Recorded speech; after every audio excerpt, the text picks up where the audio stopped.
I'm saying it.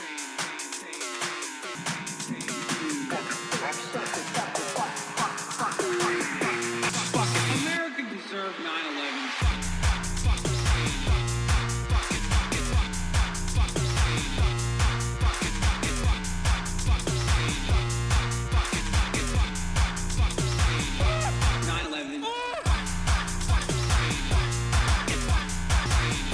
Only thing I know about the song that I think is really funny. What a fucking liar, dude.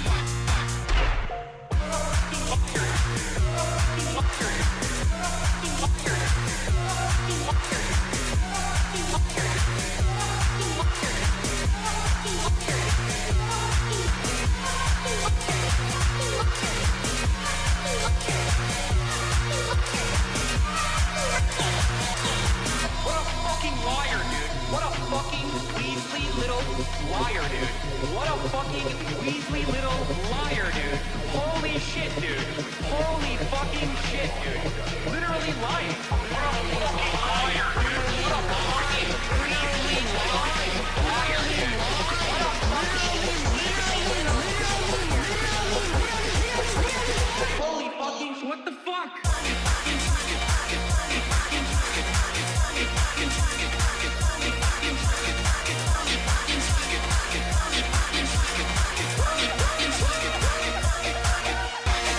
What's going on, everybody? I hope everyone's having a fantastic evening, fantastic afternoon, fantastic pre-noon, no matter where you are in the world. I'm Hassan Piker, and this is the Hassan Hour broadcast coming to you live from sunny California, Los Angeles, folks. We're live and alive, and I hope all the boys, girls, and MBs are having a fantastic one. It's 61 degrees and sunny here in California, Los Angeles, folks. I'm live, and I'm alive, and I hope all the boys, girls, and MBs are having a phenomenal one, because today's a beautiful day. Today's a special day.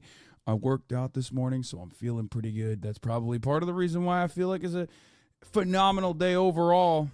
But there's a specific reason why this day is a cut above. Maybe a little bit more important than other days. And maybe some of you are wondering why. What's the reason for that? Maybe you're thinking to yourself, son, I don't understand. What's the specific reason? Is it the International Court of Justice? No, that's not the reason. It's because, I don't know, like Todic's coming over, maybe a little bit. That plays a role in it. As you guys know, I do love having some guests on this here broadcast. I love having guests in my house. My favorite thing to do. Is that the reason? No, none of those. The real reason is because... Mufasa, you know we finally here, right? It's Friday then. It's Friday. It's Saturday, Sunday, what? It's Friday then. It's motherfucking Friday, ladies and gentlemen. It's Friday, January 12th, 2024. It's Mufasa Friday. It's Flat Fuck Friday. It's Fuck a Fan's Mom Friday. That's right. It's Florida Friday. Every day is Friday in Florida. It's a beautiful day. When we got immaculate vibes. That's what I mean.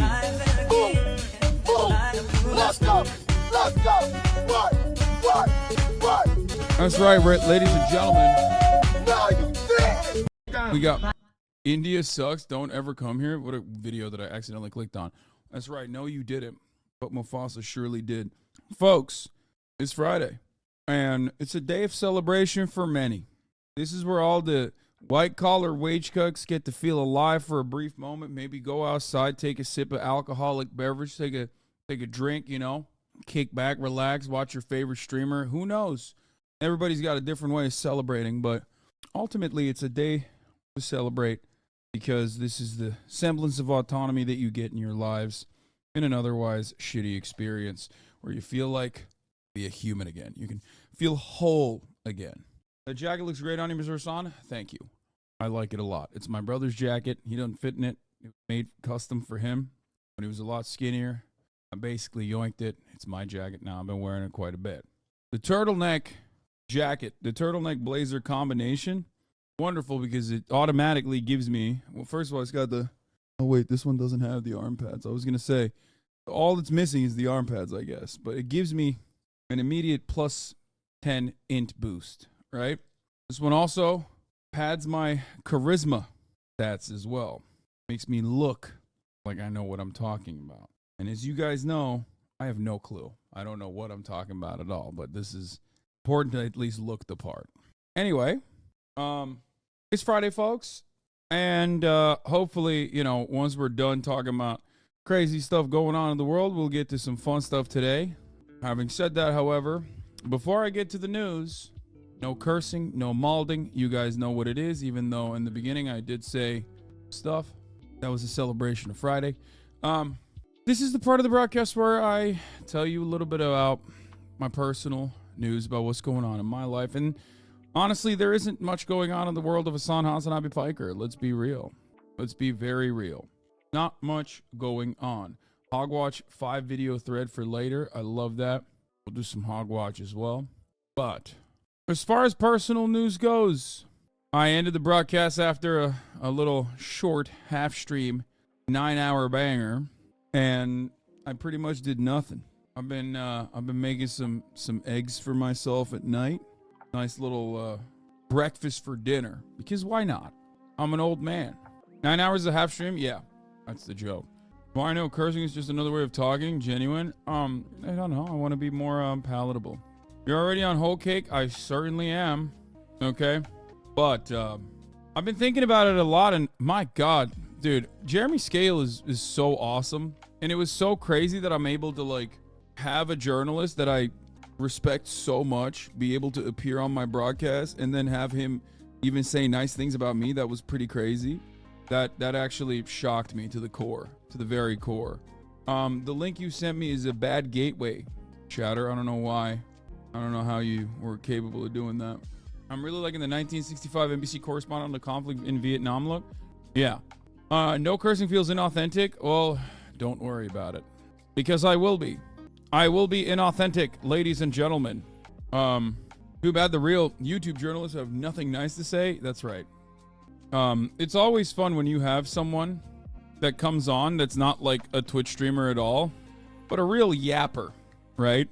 And can just kind of get in on it, get in on the fun, and there isn't like a lot of awkwardness happening, and just like automatically there is just pure unadulterated content, right? I like that. And of course, he is a big yapper, because he's a massive yapper. I mean, he has his own podcast where he talks for 3 hours on these exact same issues. All right. Are you going to add new sub emotes since Twitch increased emo slots? Yeah, I think so. This morning I woke up. It was kind of cold, but I worked out. I wake up and I get my cake up, folks. And that's pretty much it. There's not really anything else to it. I'm on a new split right now where we do 5x5s in the beginning of the week, and it absolutely lasers me. Absolutely lasers me like nothing else. 5x5 is my, like, I'm doing 5 sets of 5 at the as my work set, and I build up to it basically, and it's great. Are we lowering the desk to accommodate for Tarek? Yeah, he's gonna be here later, and it's gonna be fun. The disconnect between UN and Israeli officials is crazy to me. Yeah. Any cardio that you don't hate that you'd recommend the chat? I hate all cardio other than basketball. What was your weight goal for the year and current weight, if you don't mind sharing again? I mean, I look better than I have. I've shot up since the holidays, back up to 250, but simultaneously, and I want to get back down. I obviously want to get to, I want to get to 235. I was at 245 for a while, and I'm like swinging between 245 and like 249, 250, whatever. But the thing is, I have, I think I've put on a decent amount of muscle mass, because last time I was at 250, I looked, last time I was at 250, I looked a lot bigger. So yeah.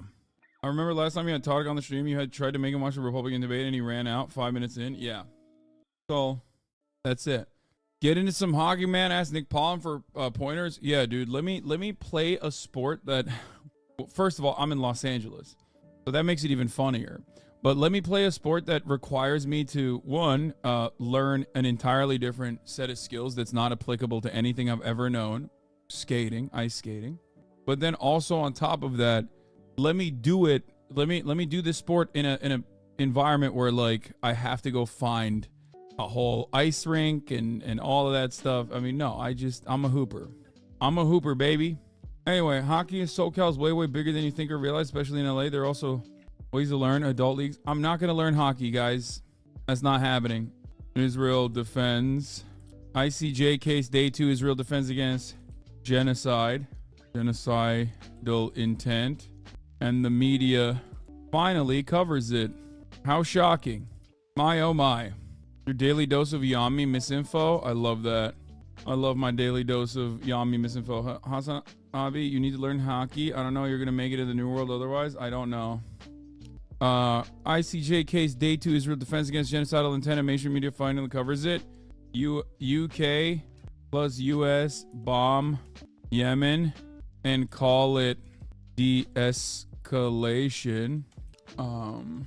You should pick up cricket.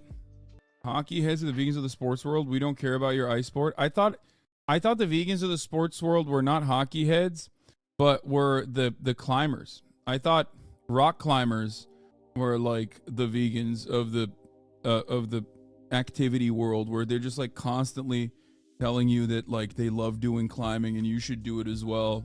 Also, they're ironically like vegans themselves usually. See, okay, but climbing is really fun though. See, people are doing it already. Anyway, where was I? What was I talking about? Where were we? ICJ case day 2. Israel defense against genocidal intent and mainstream media finally covers it. How shocking. UK US bomb Yemen and call it de-escalation. Hogwatch is back. There's also some China news too.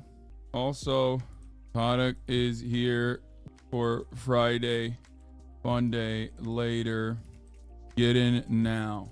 I'm vegan and I play hockey. Oh my god. Yeah, we got the Taiwanese elections, baby. All right, blasting off. And we're starting. We're starting quick and we're starting early. I also posted on Instagram too. Did you get any Prince of Persia early code from Ubisoft? The game's been getting good reviews. I heard phenomenal things about Prince of Persia. Like people are really, really hyping it. And I think it's like, it's like a Metroidvania style game, obviously. Where is it? What is it called? It's called like, it's a side scroller, but it's not like 2D. It's like a 2.5D side scroller kind of. And I heard that the combos that you can put together are just like incredible.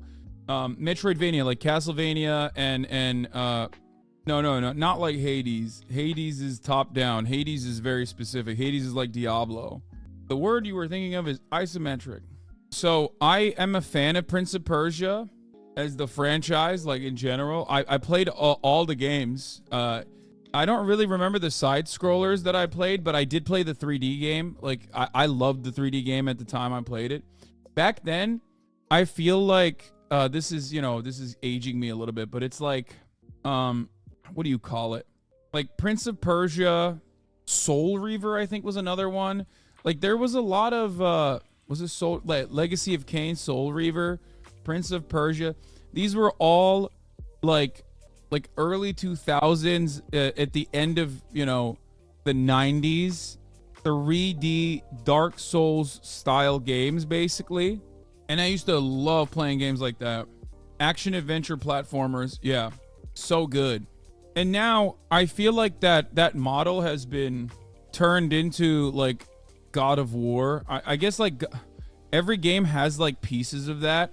Does that make sense? Like every game has taken all of the elements that were good from like specific games. That's why every game has like RPG components in it now, inventory management, skill trees and the like.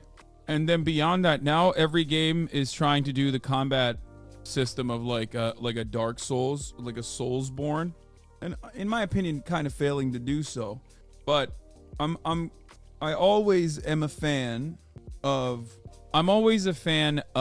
video games that, or companies that just go back to the drawing board, get back to the basics and make stuff.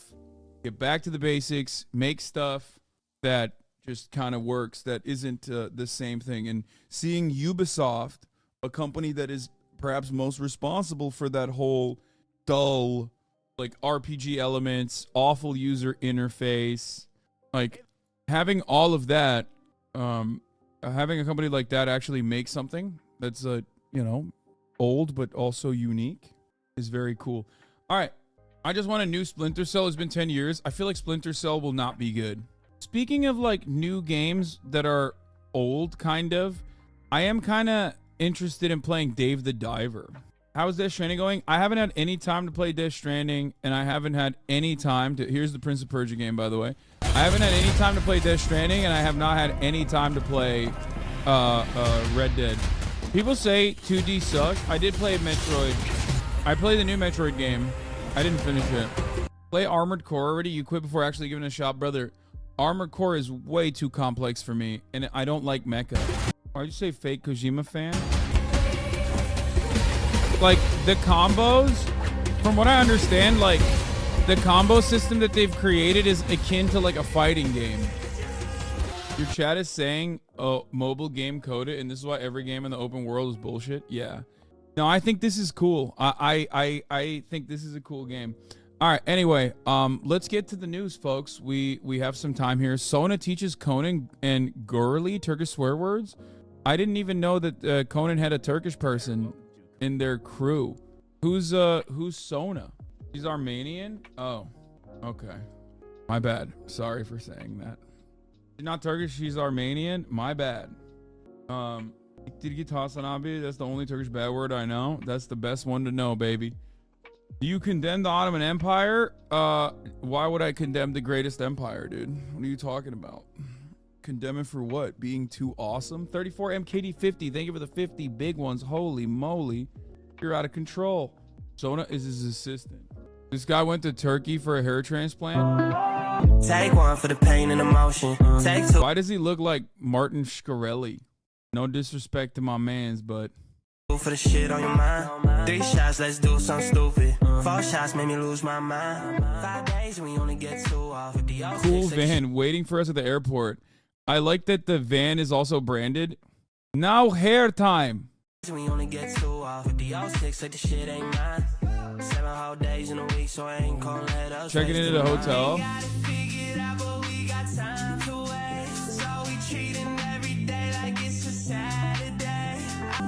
So what's good, King? Hold up.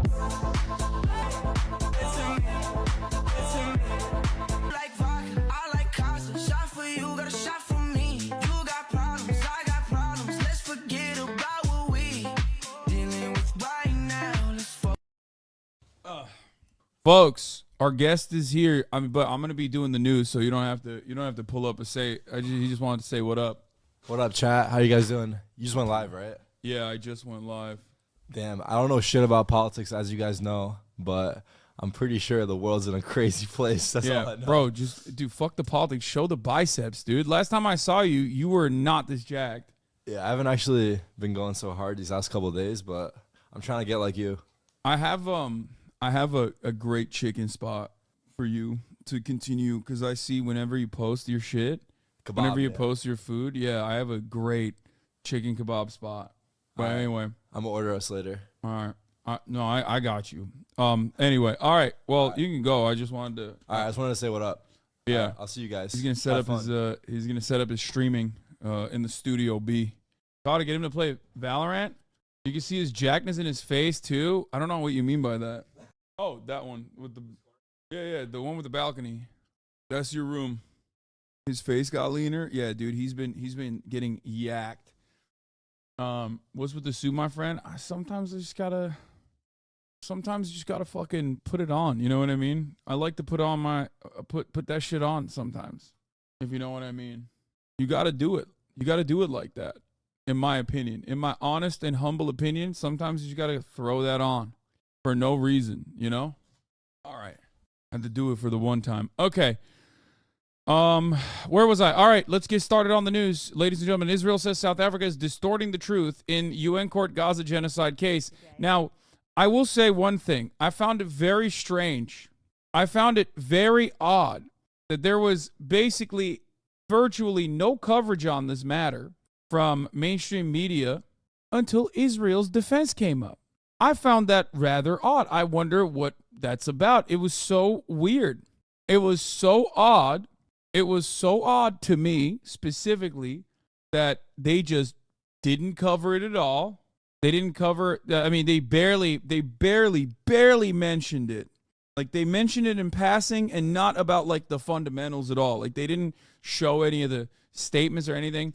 Obviously, Democracy Now! Covered it, but I'm talking legacy publishers. No, I'll do the Conan thing in a little bit. Pretty sure both were covered on YouTube live streams, and that's it. So, we have seen a continuation at the International Court of Justice. Israel has called on the ICJ to reject the case brought by South Africa alleging that it's committing genocide in Gaza. On the second and final day of hearings at the UN's highest court, Israel's Foreign Ministry advisor, Tal Becker. Yeah, CNN and BBC did not broadcast the trial today, but I somehow have a feeling they will broadcast Israel's defense tomorrow. Boom, immediately, live stream. BBC World, BBC News, BBC Radio 1. Yeah, mainstream media is like, oh, guys, we forgot. Guys, we forgot that there was a ICJ court thing happening. Thank God we remembered it right on time, dude. That's crazy.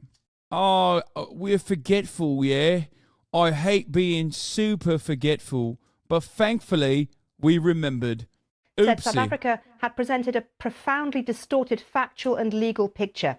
I like that the framing is also completely just on Israel's side. The framing of the matter is also entirely on Israel's side. Like, okay, yeah, that's what Israel is saying. It's like completely distorted. What are you saying about it? You know what I mean? The applicant has regrettably put before the court a profoundly distorted factual and legal picture. The entirety of its case hinges on a deliberately curated, decontextualized, and manipulative description of the reality of current hostilities. South Africa purports to come to this court in the lofty position of a guardian of the interest of humanity. But in delegitimizing Israel's 75-year existence in its opening presentation yesterday, that broad commitment to humanity rang hollow. Yeah. It's like across the board. Across the board, how dare you say that we've done violent things as a nation state? That ultimately means that, like, we are small bean and you're attacking our identity and maybe even deciding to be a Holocaust denier. You know what I mean? I'll just slap on whatever I want.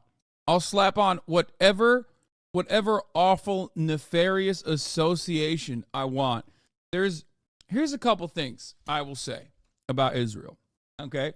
Problem with Israel is that they wanted to do nation state shit, like they wanted to do colonial stuff far too late. Obviously, they didn't have the opportunity to do it when everybody else was doing it, when the going was good. You know, I'm talking like 1700s, 1800s. Like, you pop off back then, there's no internet. There's no, like, web of, I mean, obviously there's no big web of communication. It takes a while by pigeon for information to transfer over. You can get away with a lot of crimes, okay? Now, the other part of the Israeli nation-state project early on is that they 100%, and maybe this will be controversial for some people. I'm not like diminishing the impact of the Nakba at all, but there is one difference between like the population transfer and the way that they did it. They did try to do it in the most woke way possible. Like, they didn't just straight up rip through. They killed 15,000 Palestinians in the Nakba, right? But they didn't kill like 100,000, 200,000 Palestinians. It would have been crazy to do so right after the Holocaust anyway. Like, people would have been like, that's insane. What are you doing? You have to put a stop to that. And they simply forcibly displaced 750,000 people, right? Instead of just like pulling an America or pulling a Turkey, as a matter of fact. You know what I mean? Like, there have been countries that have engaged in similar things closer to Israel's development, and they didn't really do that. They basically were like, we're just going to butcher one village, or a couple villages, 2 villages, 3 villages, and then everywhere else that we go to, they'll be afraid and they'll just leave. And the thing is, you can't do You can't do woke genocide. Like, there's no half measures in that situation. And that has just been eating away at the more reactionary components of the ultra-nationalist elements within Israel for generations now. That they're like, there's this constant back and forth of like, why haven't we done the full thing? And the other side saying like, well, you can't do the full thing, with more and more of the Jewish population of Israel getting on board with doing the full thing, right? So this, for the record, this does not mean that this wasn't an forcible displacement, ethnic cleansing campaign. It absolutely was. I've always maintained this position. I'm simply stating that in comparison to other genocides, it has been a slower burn. And if you are going to do a slow burn genocide, you can't do it. You got to do it fast. Okay? Genocide technique, you have to go in and you have to just like cut it out in like, you know, maximum 10 years. And you can't do it when there's like a lot of communication and a lot of eyeballs on you, right?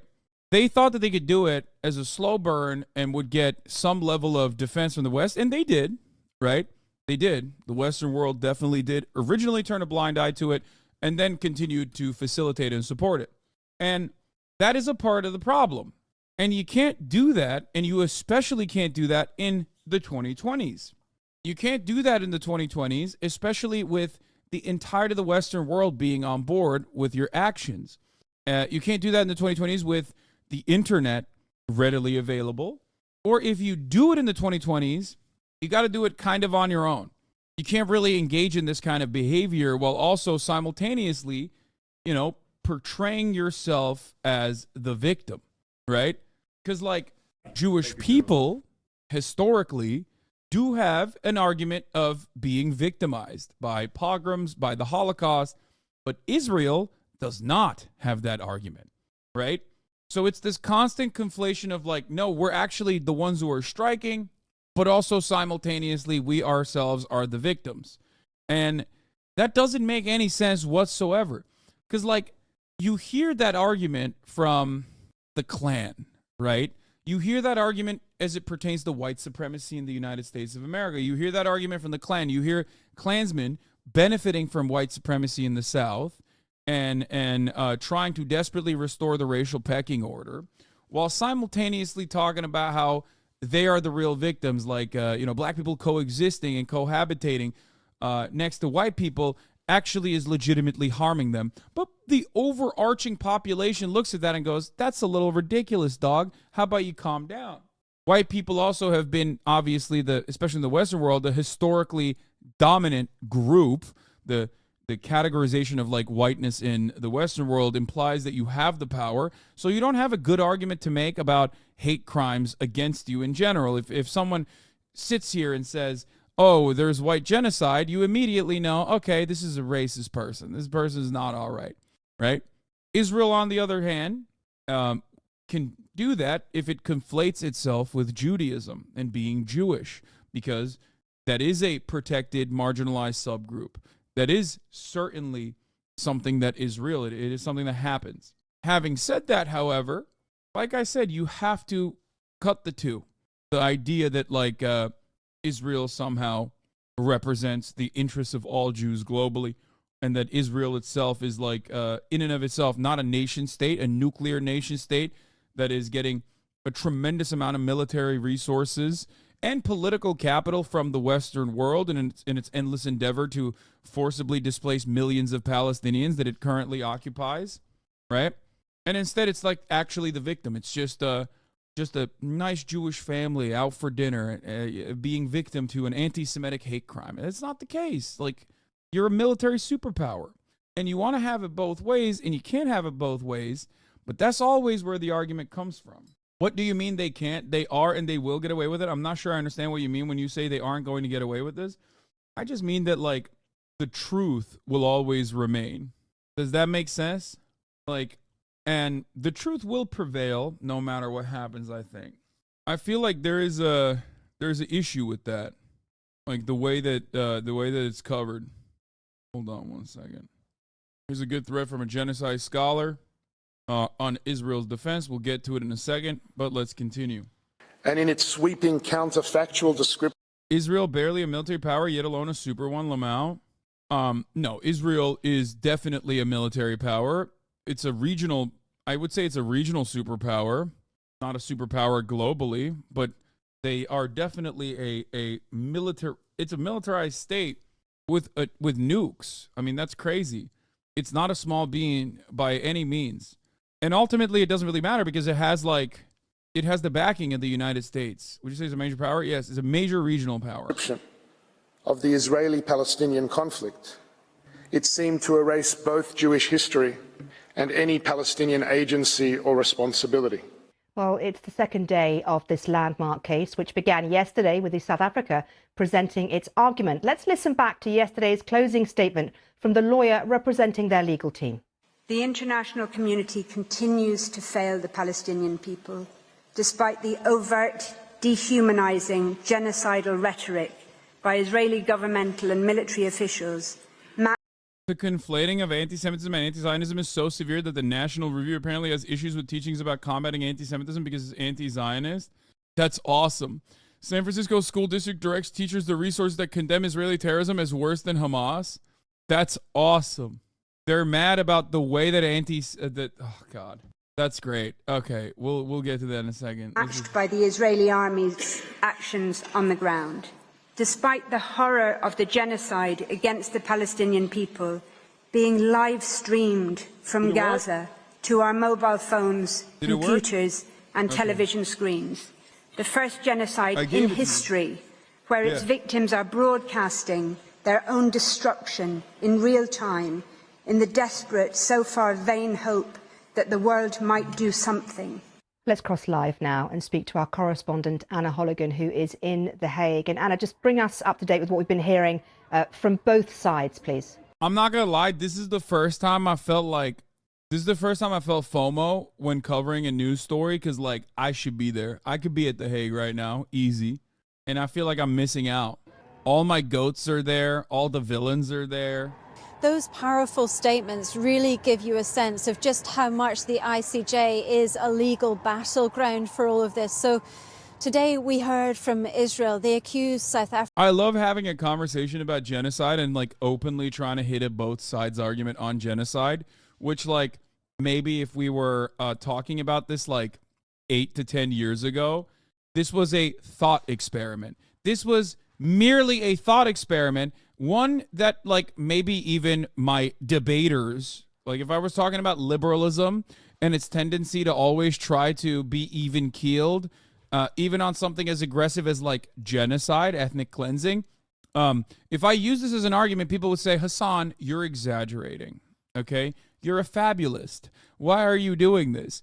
And now, in my lifetime, in a short period of time since then, I feel like we've arrived at the position where people are genuinely looking at a situation like an ethnic cleansing campaign and saying, let's hear from both sides, okay? Africa of weaponizing and trivializing the Genocide Convention pointed out that Israel was one of the first signatories and said that Israel was responding in self-defense under international humanitarian law to attacks by Hamas gunmen. They said those attacks, the atrocities committed by Hamas on the 7th of October constituted the biggest calculated mass murder of Jews since the Holocaust. You might be able to... You are rich enough to fly around the world, so it was crazy to think that if you wanted to go live stream world politics around the globe, I could do that, yes. One of the issues for me in live streaming around the world, however, is that like the areas that I want to cover, I can't go to for the most part. They are a little bit too dangerous, especially because of the perspective that I have on that coverage. Like, you know, it's just impossible for me to go to like Gaza, for example, and have a pro-Palestinian approach to the matter. To see behind me now, the court hearing has just ended. So yesterday South Africa had 3 hours, today Israel had 3 hours. That's it now in terms of the interim measures hearings. The judges will now go away and deliberate, look at what both sides have said. South Africa, of course, accusing Israel of genocide. Judges have to work out whether or not there is a plausible reason to believe that there could be a risk of genocide in order to rule in favor. Also, do think that their both sides coverage on genocide already is like distasteful. to say the least. But beyond that, they are kind of leaning on the side of Israel as well. It's like the language being used here does almost immediately adopt the Israeli position. It even ends up reaffirming the Israeli propaganda position. For example, Israel's war on Hamas. When you hear that, when people say Israel versus Hamas, right? That in and of itself is an immediate, not even tacit, like open admission that you have taken Israel's propaganda hook, line, and sinker. Because the casualties do not reflect that. The targeting does not reflect that. Israel is targeting Hamas. The attitudes from Israeli Knesset members does not reflect that Israel is targeting Hamas. That is actually the fundamental counter argument that Israel makes, is that they are just simply doing this to combat Hamas, and oopsie, sometimes 30,000 almost people die. So that framing in and of itself immediately adopts the position that Israel wants to adopt. Okay? So that's something to consider, especially because the entire point of the South African court case is to say there is, one, no real self-defense argument under international law against those who Israel belligerently occupies. Okay? Israel is a belligerent occupier. Israel is and by that I mean like belligerent in the war term. Like Israel is a contentious foreign occupier upon the Palestinian population, and therefore there's no real international law defense here for Israel to engage in a self-defense against the Palestinian population. And then one of the more important parts about this is that the entire framing of this Israel versus Hamas battle is that it's not actually Israel versus Hamas, but this is genocidal intent. That's the perspective of the South African delegation, and I agree with that perspective. That framing is completely correct. So anyone that turns around and tries to say, no, you don't understand, actually, this is a war against Hamas.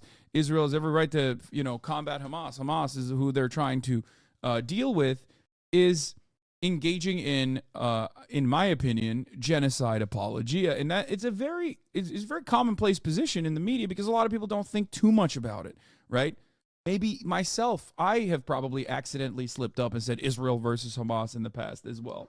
Favor of South Africa, and why this matters. This court doesn't have any powers of enforcement, and if a judgment though goes against Israel and Israel ignores an order from the judges here to cease military hostilities as South Africa has requested, then it will make it very difficult for countries like the UK and the US to continue to support Israel, and we are expecting a decision on this within weeks. Yeah. So here is a genocide researcher and lecturer, and their take on a genocide survivor as well. Their take on their analysis on Israel's defense. This is way, way worse of a defense by Israel than I expected. They are not at all arguing there is no genocide, nor against the fact that they're committing a genocide. They're focusing on jurisdiction in an attempt to get the case out on technicalities. However, I did call it, they're arguing that these individuals, people who have openly expressed genocidal intent, and therefore it can't be a systematic campaign of genocide, attempting to blur the genocidal intent by stating they're speaking as individuals. Now, South Africa's case relies on a direct line of communication from the top down, whether it be the defense minister, whether it be Benjamin Netanyahu, specifically the Amalek terminology that Benjamin Netanyahu used, the biblical terminology, and how that is translated from literally the top position in the state of Israel all the way down to the actual IDF soldiers, publicly reinforcing the narrative. And one of the major pieces of evidence that South Africa has been able to show in this regard has been obviously the Benjamin Netanyahu Amalek sentiment, right? And for those of you who don't know, Amalek is a reference, is a biblical reference to a complete elimination of even the children, the seed of an enemy, right? Of a violent enemy. So it's a genocidal intent coming from that, coming from this like biblical aspect. And what they were able to do yesterday, the South African delegation was able to do yesterday, was show Benjamin Netanyahu and then draw a direct parallel from Benjamin Netanyahu to the soldiers on the ground singing and dancing and celebrating that they are also participating in an ethnic cleansing of and engaging in Amalek as well. Their argument hinges on the argument that the people saying these things, such as Ben-Gvir and the soldiers, aren't part of the war cabinet or IDF command and control, and therefore are not directives from the government to do genocide. That's their, yes, that is their counter to everything that's going on. Because South Africa, first and foremost, is trying to get an injunction and trying to immediately cease hostilities. Like, their goal is to say, these guys have genocidal intent. They're engaging in a statewide genocide, right? As a state, as the Israeli state, and therefore have to stop immediately. For this, you don't actually need to like show the vast amount of human casualties. You can, but you don't even need to show that, because in order for this distinction to pass, in order for this to be seen as the truth, I guess, in order for the court to look at this, in order for someone to consider genocidal intent, you don't actually have to kill, 1 million people. You just have to show the intent directly from top down, from communications and correspondences from people in positions of power all the way down to the individual actors, right? But they, of course, also have human casualties to show for it as well, because Israel has been quite successful in its ethnic cleansing campaign so far. So that's what's going on here. The thing is, how is this defense actually going to work? These are not lower-level individuals who express genocidal intent, but people at the highest levels of Israeli government. It seems as if they are literally scraping the bottom of the barrel for a legal defense. Truthfully, I expected a better defense. Have they even once mentioned the Palestinians? I may be wrong, but I haven't heard it mentioned at all. Focusing on Hamas so much seems misplaced too, as they are not party to these proceedings. They are not an entity or a sovereign state. The gist of Israel's defense comes down to 1, jurisdiction; 2, no dispute between South Africa and Israel; 3, Hamas is actually doing the genocide; 4, oh, that's the other part. They also said that, the real people that should be here on this court today, right now, for the crimes of genocide is Hamas. Approximately, what was it? There was a TikToker, the guy with the glasses, the Palestinian guy with the glasses who always goes on Omegle and talks to Israelis, was actually on TikTok Live watching with a Hamas tracker, and I believe they used it 137 times or something. There was a Hamas tracker that he just crudely put together with a whiteboard. Yeah, his name is Hamza, right? Yeah, here, this is the guy. I did a Hamas counter on my stream while reacting to Israel's response. I counted Hamas 137 times in total. That's nearly one Hamas being said every single minute they were talking. Counter, probably even more than this, because they say it so much. I probably missed some of them. So 1 every minute on average almost. This is too much. For Hamas not being the issue, this is unacceptable. This is inappropriate. This is not allowed. For Hamas not being the issue, which it is not. If they wanted to target Hamas, then target Hamas. But you are targeting innocent civilians. 12,000 kids have been killed so far in the past 3 months. I'm not talking about any day before that, any day before October 7th. I'm not talking about the thousands of prisoners, quote unquote, which are hostages that are held hostage in jails in the West Bank.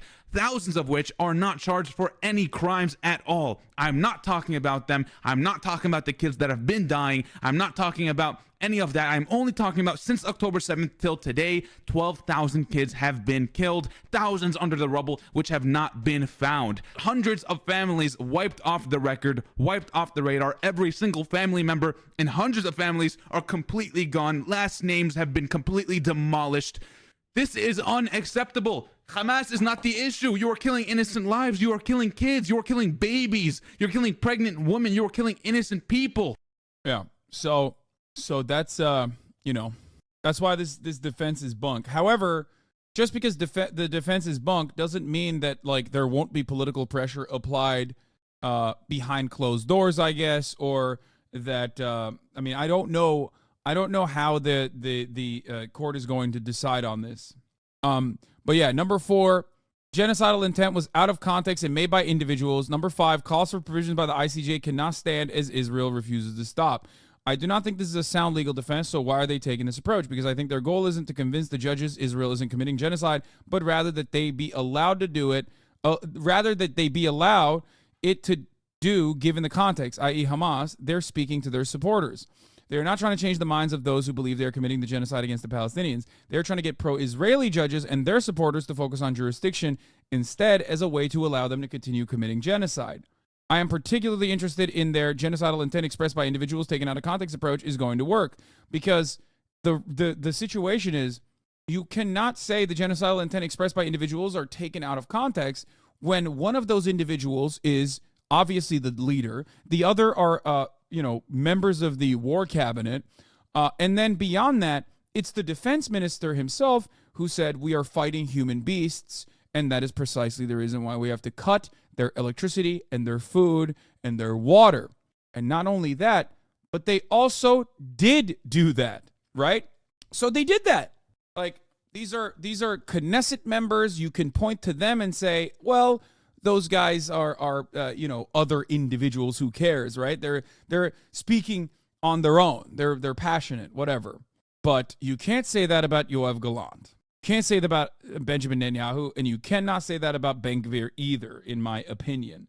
So I'm particularly interested on their genocidal intent expressed by individuals taken out of context approach is going to work. It is similar enough to the Serbia Milicevic and even Karadzic defense that the perpetrators were individuals and not acting on behalf of the state. But in Bosnia's case, both at the ICTY and the ICJ, the fact that VRS forces, Serbia paramilitary groups, the YNA, were all technically considered different entities, part of different states, worked in Serbia's favor. Balkanization, genuinely devastating, but also on top of that was good enough to play defense here for those who perpetrated atrocities. So in this circumstance, there is no division. It's just Israel. It's the IDF. There is no like separate entity underneath it, right? And not just that, it is one singular state, but these are members of the highest levels of government and military who have openly expressed genocidal intent. In this defense, if this defense ends up working, it will have horrific ramifications for all genocide cases, right? Yes, the South Africans did link statements of officials to the actions on the ground. That is 100% true. Anytime any political leader and or state is allowed to absolve themselves of genocide by focusing their defense on individuals and individual crimes, it will have horrific consequence. Might as well just do away entirely with the international courts at that point.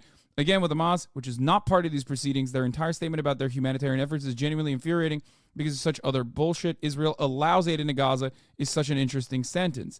It is genuinely infuriating to the Washington brag about floating hospitals and water aid as if people in Gaza are not starving, lacking access to water, and if Israel has not destroyed and attacked countless hospitals in Gaza. Israel just utilized the Bosnian genocide case as precedent to allow them to continue committing genocide, i.e. Bosnia was not ruled a genocide and there was no intervention in it. Therefore, Israel shouldn't be found guilty of genocide either. Basically saying, because the ICJ did not punish Serbia for the genocide in Bosnia, they should absolve Israel too. However, in the case of Israel, in comparison to Bosnia, the lack of division and the directives coming not from like phone conversations that you were able to intercept and use as evidence, but the direct transmission of genocidal intent and the fact that there is no division amongst the ranks and that you can directly pull a string from Benjamin Netanyahu's mouth all the way down to the individual actors on the ground, the soldiers, directly changes the dynamic here. Okay? That is not an argument you can use.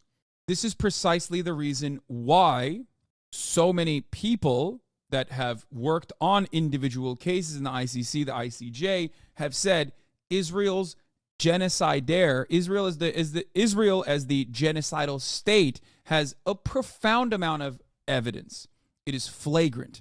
It is all over the place. You can just straight up look at the things that they are saying and look at the things that they're doing without any political division whatsoever.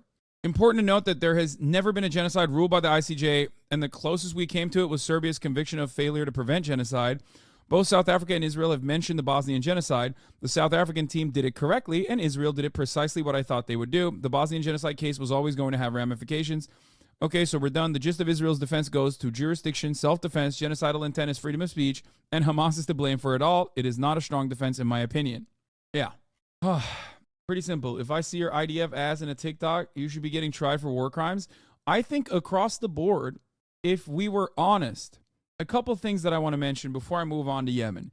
If we were honest and we operated in the way that international rule-based order is supposed to operate, every single person that traveled to Israel from other countries that they reside in to participate in this act of ethnic cleansing would be tried if they were to ever return to their home countries, whether it be America, whether it be Australia, whether it be the UK, whether it be any of these nations that these people have dual citizenship in. If you join in on the fun, you deserve to be criminally tried. That is my genuine perspective. That's why I said the Israeli foreign minister guy that recently went back to the UK, what is his name, Elon or whatever, like he, under any other circumstance, would absolutely be tried as a war criminal, as a criminal in general, okay? The reality is, yes, what was his name? Someone in the chat said it. Elon Levy, I think. Is that his name? Yeah, Elon Levi. Okay, the IDF foreign minister spokesperson.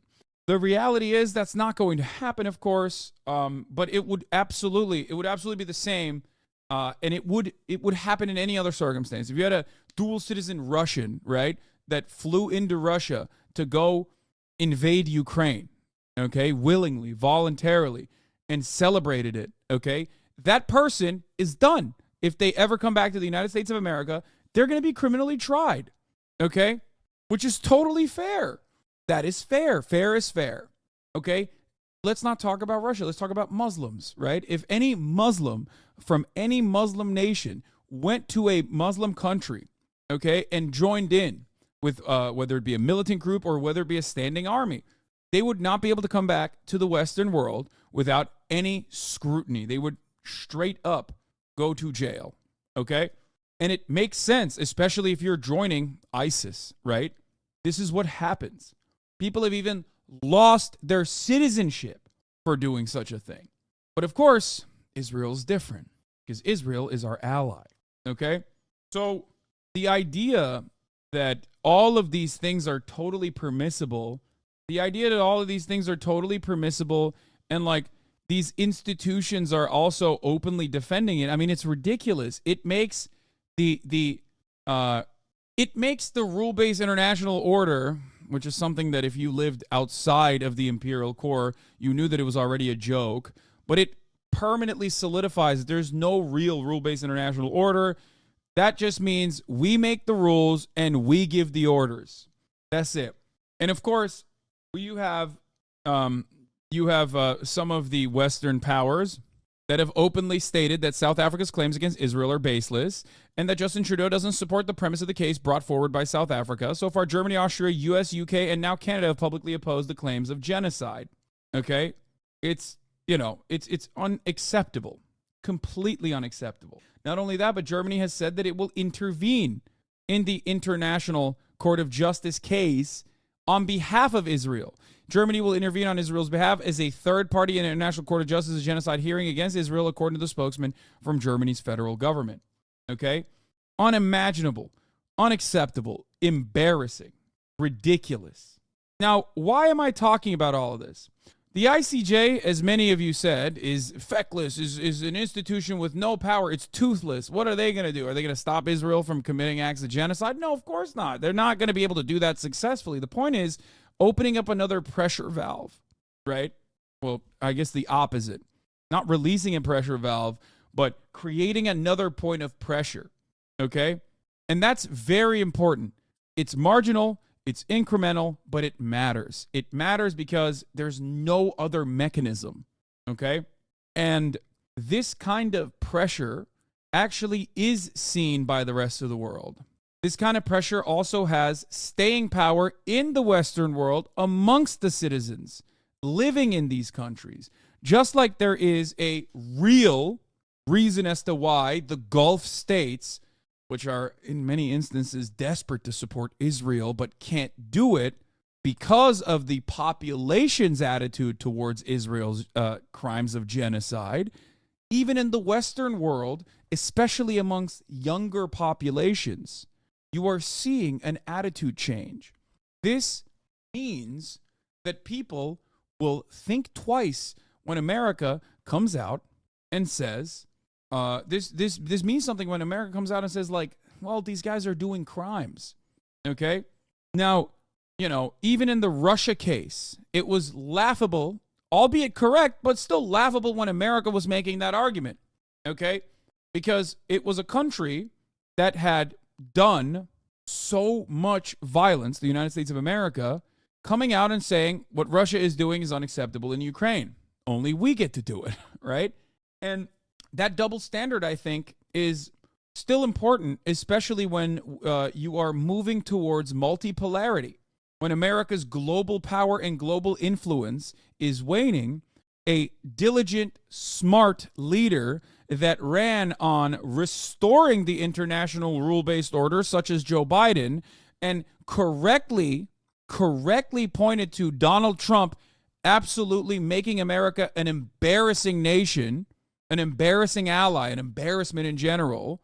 That guy throwing all of that aside for his own zealotry towards Israel is ridiculous. So there's two arguments that I want to make here. On the one hand, you obviously have the moral argument. Israel is doing an act of genocide. Israel is an apartheid state, and we must not help. We must not facilitate in genocide. We must do everything we can to stop this act of ethnic cleansing from happening. So that's the moral argument. That one I've talked about endlessly. But I rarely ever talk about the practical argument. Because when you think about this from the framework of like what America's power and dominance means, what America's soft power looks like for the rest of the planet, we look like a clown show to our allies. And they look like clown shows to their own citizens. We look like a clown show to anyone under the age of 44, specifically if they're Democratic Party voters. But we look like an entire clown show to the rest of the world in general, that we cannot rein in our attack dog in the region, especially when Biden goes on and says, look alive, Jack, we're trying to maybe don't kill so many civilians. Come on. And then you continue to sidestep Congress, and you continue to send the ammunition. You continue to make yourself complicit in this act of ethnic cleansing, and the rest of the world sees that. I would go so far as to say from a soft power perspective, that's even worse than what Donald Trump would do. Because Donald Trump at least would be like, I love Israel. I hate the Palestinians. They're dogs. They must all be ruthlessly wiped out. And there would be a convergence of ideology there, right? So it would demonstrate strength. It would be devastating from the moral position, of course. Make no mistake. I'm simply telling you, Donald Trump would be worse than Joe Biden, for sure, right? Donald Trump would absolutely be worse than Biden. Biden is continuing on the Abraham Accords and Donald Trump's administration's haphazardly put together Middle Eastern policies. That is the problem here. And Donald Trump would certainly accelerate it further. Donald Trump's administration is part of the reason why we're here to begin with. But having said that, from a soft power perspective, at least Donald Trump would look to be in lock and step with the Israeli allies, rather than the way that Joe Biden is trying to do this like wishy-washy, both sides of the mouth situation where he's like, Israel, stop bombing hospitals. Come on, like, don't do that. But while also simultaneously saying there's no red lines and we are going to keep giving you as many weapons and as many munitions as possible. The idea that these wars wouldn't be happening if Trump was in office is also a silly one. Anyone that tries to say that Donald Trump would be better than Joe Biden on any of these issues is a ridiculous person. I'm sorry. That is not an argument that you can make and have me take you seriously if you're going to make that argument. Donald Trump is part of the reason why we're in this mess to begin with. Okay? I'm sorry. That is a ridiculous argument. Hillary Clinton is awful. Hillary Clinton is a warmonger. I do not believe Hillary Clinton would have allowed the embassy to move to Jerusalem. I do not believe that Hillary Clinton would have come out with a silly Abraham Accords style situation in the same way that the Trump administration did. You are crazy if you think that she would. Hillary Clinton loves a good genocide, okay? She's a big fan, okay? Hillary Clinton, very reactionary towards Iran. But Hillary Clinton also, simultaneously, more of a realist when it comes to what we are engaging with, okay? Oh, you want to hit it directly? The router is in the... Ooh, hold on. You're right. I didn't even think about that. I got to get my brother to do that. Oh, I'm gonna call him. What? It is. It's in the... Hold on one second. So today the International Court of Justice heard South Africa's genocide case against Israel over Gaza's war, and there were many details of incidents that amount to genocide or acts of genocide, according to the case, in which U.S. provided weapons were used. Is the Pentagon concerned about any implications from, or potential implications from this case? Yeah, thanks, Fadi. So I don't have any comment to provide in terms of South Africa and its particular actions as it relates to the International Criminal Court. We've been very clear from the beginning of this conflict that we do care about innocent civilian lives, both Israeli and Palestinian, and that we will continue to consult with our Israeli partners and urge them to take all necessary measures to protect civilians, also taking into account humanitarian assistance. And again, I know I've said this many times, but any loss of civilian life is tragic, and of course, it's not something that we want. We also recognize the difficult situation that Israel finds itself in terms of defending its country and ensuring that the kinds of attacks that happened on October 7th don't happen again. So we are going to continue to work very closely with State Department and the interagency and our partners in Israel to ensure that, number one, they have the ability to defend themselves, but number two, that we continue to do everything that we can to urge them and expect them to safeguard civilians and also ensure that humanitarian assistance can get into Gaza. And then more long-term, of course, the policy of the U.S. government is to work toward a two-state solution where Israel and the Palestinians can live, coexist in that region in peace. But again, I'll just leave it there. We've heard these comments before, but there's a big question about the effectiveness of. Going back to the president's reactions, Obama would have probably nuked Yemen already. What's surprising there? Wait, what? No, you're not. No, these guys are. I'm sorry. Like, I think Biden has been more progressive than Barack Obama on many issues, except for this one.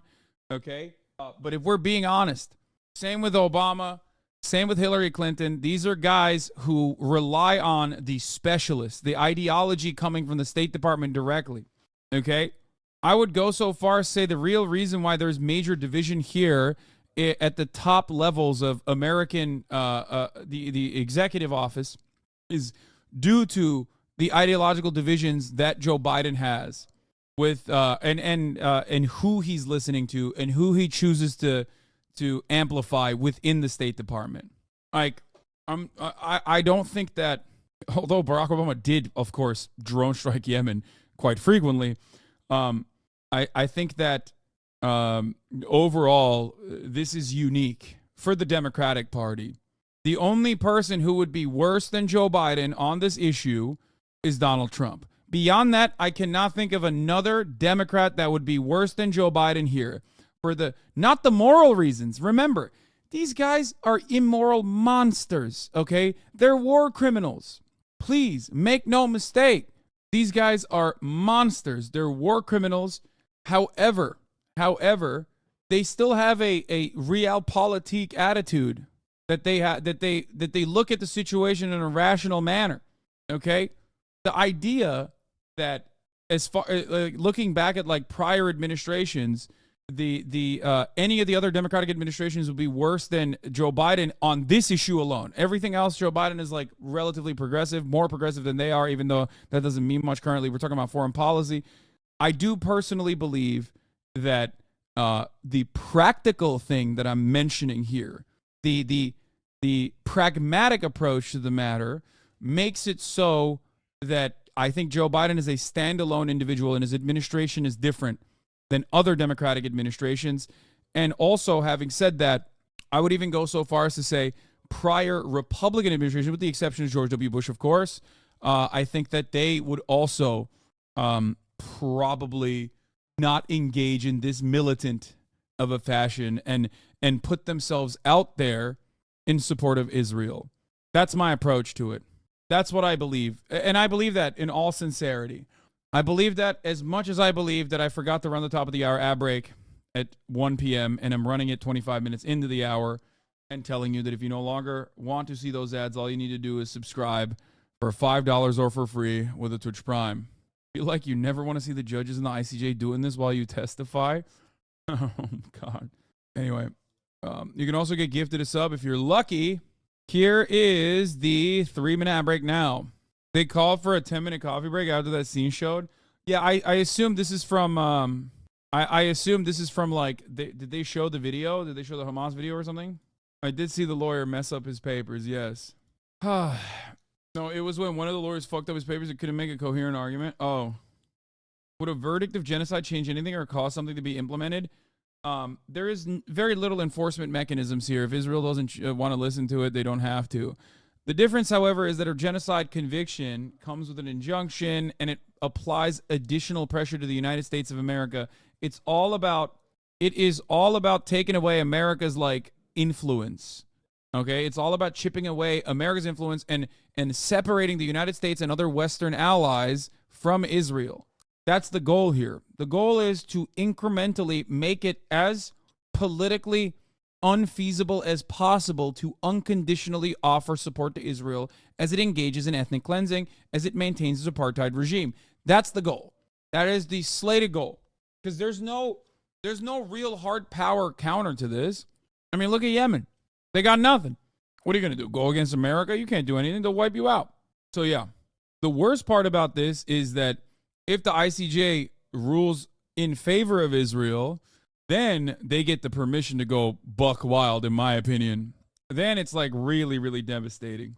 Whatever you're doing with your Israeli allies. Today, the spokesperson for the United Nations Secretary General said Israel impeded the delivery of 18 shipments out of 21 to North Gaza since the beginning of the year, and it's basically crippling organizations, humanitarian organizations, to do their work in that area. The death toll continues to grow. Hospitals are being targeted. UN workers, journalists, more than 110 have been killed. Schools, civilian infrastructure. So what is it really that you're referring to in terms of Israel's right to defend itself? Are you in support of such actions? Again, Fadi, no one's questioning the fact that it's a tragic situation across. Is this how apartheid in South Africa was brought down? Apartheid in South Africa was brought down through direct and indirect pressure, yes. Economic pressure being the most important one. How did that pressure apply? Because there were plenty of people protesting against the apartheid regime in the Western world. Boycotts, divestments, and sanctions was incredibly successful in getting the American Congress and in the Western world, like all of the other parliaments and all of the other political systems to act against South Africa. It made it so that South Africa was a pariah, basically. And ultimately, what ended up happening was, like, even the South Africans themselves, the white population of South Africa, finally came to that same reasonable assessment that the apartheid could not continue if they wanted to maintain economic ties with the rest of the world. And Israel, at the time, was South Africa's ally. What Israel saw from that BDS measure was how effective it was in combating an apartheid regime. So, for the next 30 years, Israel fought tooth and nail to stop any kind of mention that Israel is an apartheid state, even though it was at the time and still is to this day, of course. And also stop dead in its tracks any kind of BDS measure happening globally. Okay? It's basic knowledge. People are just derailing. No, my friend, I'm not going to stop someone who's asking a very serious and normal question about how this worked in South Africa. That's really, that's, it's one of my duties is to explain things such as this. It's like pretty basic concepts. Across the board for multiple reasons. Again, Israel is a sovereign country that's going to make sovereign decisions about how best to defend themselves. What we've committed to is Israel's inherent right to self-defense, but we've also made it very clear that we expect them to conduct any operations in accordance with the law of armed conflict and also take into account the importance of ensuring that humanitarian aid and assistance can get into Gaza. I recognize that this is an incredibly complex situation and there are no simple solutions. Yeah, it's not an incredibly complex situation, in my opinion. It's just not at all. Anyway, it's just But this defense from the United States of America is really interesting as well.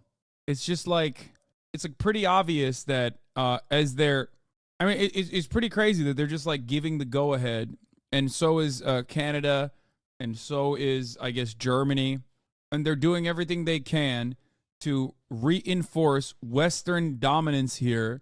And it's a really interesting situation because the countries that are involved, or the country that's involved here, is Israel. It's a whole ass separate nation. But as I've said time and time again, Israel is America's military base. What America says goes. Okay? Here is a funny moment from the court, by the way. This is particularly difficult in such an egregious matter as an allegation of genocide. Were understood by the... Excuse me. Right, I've lost a page. I've lost a page. Must have been the wind. Oh, how embarrassing. Oh.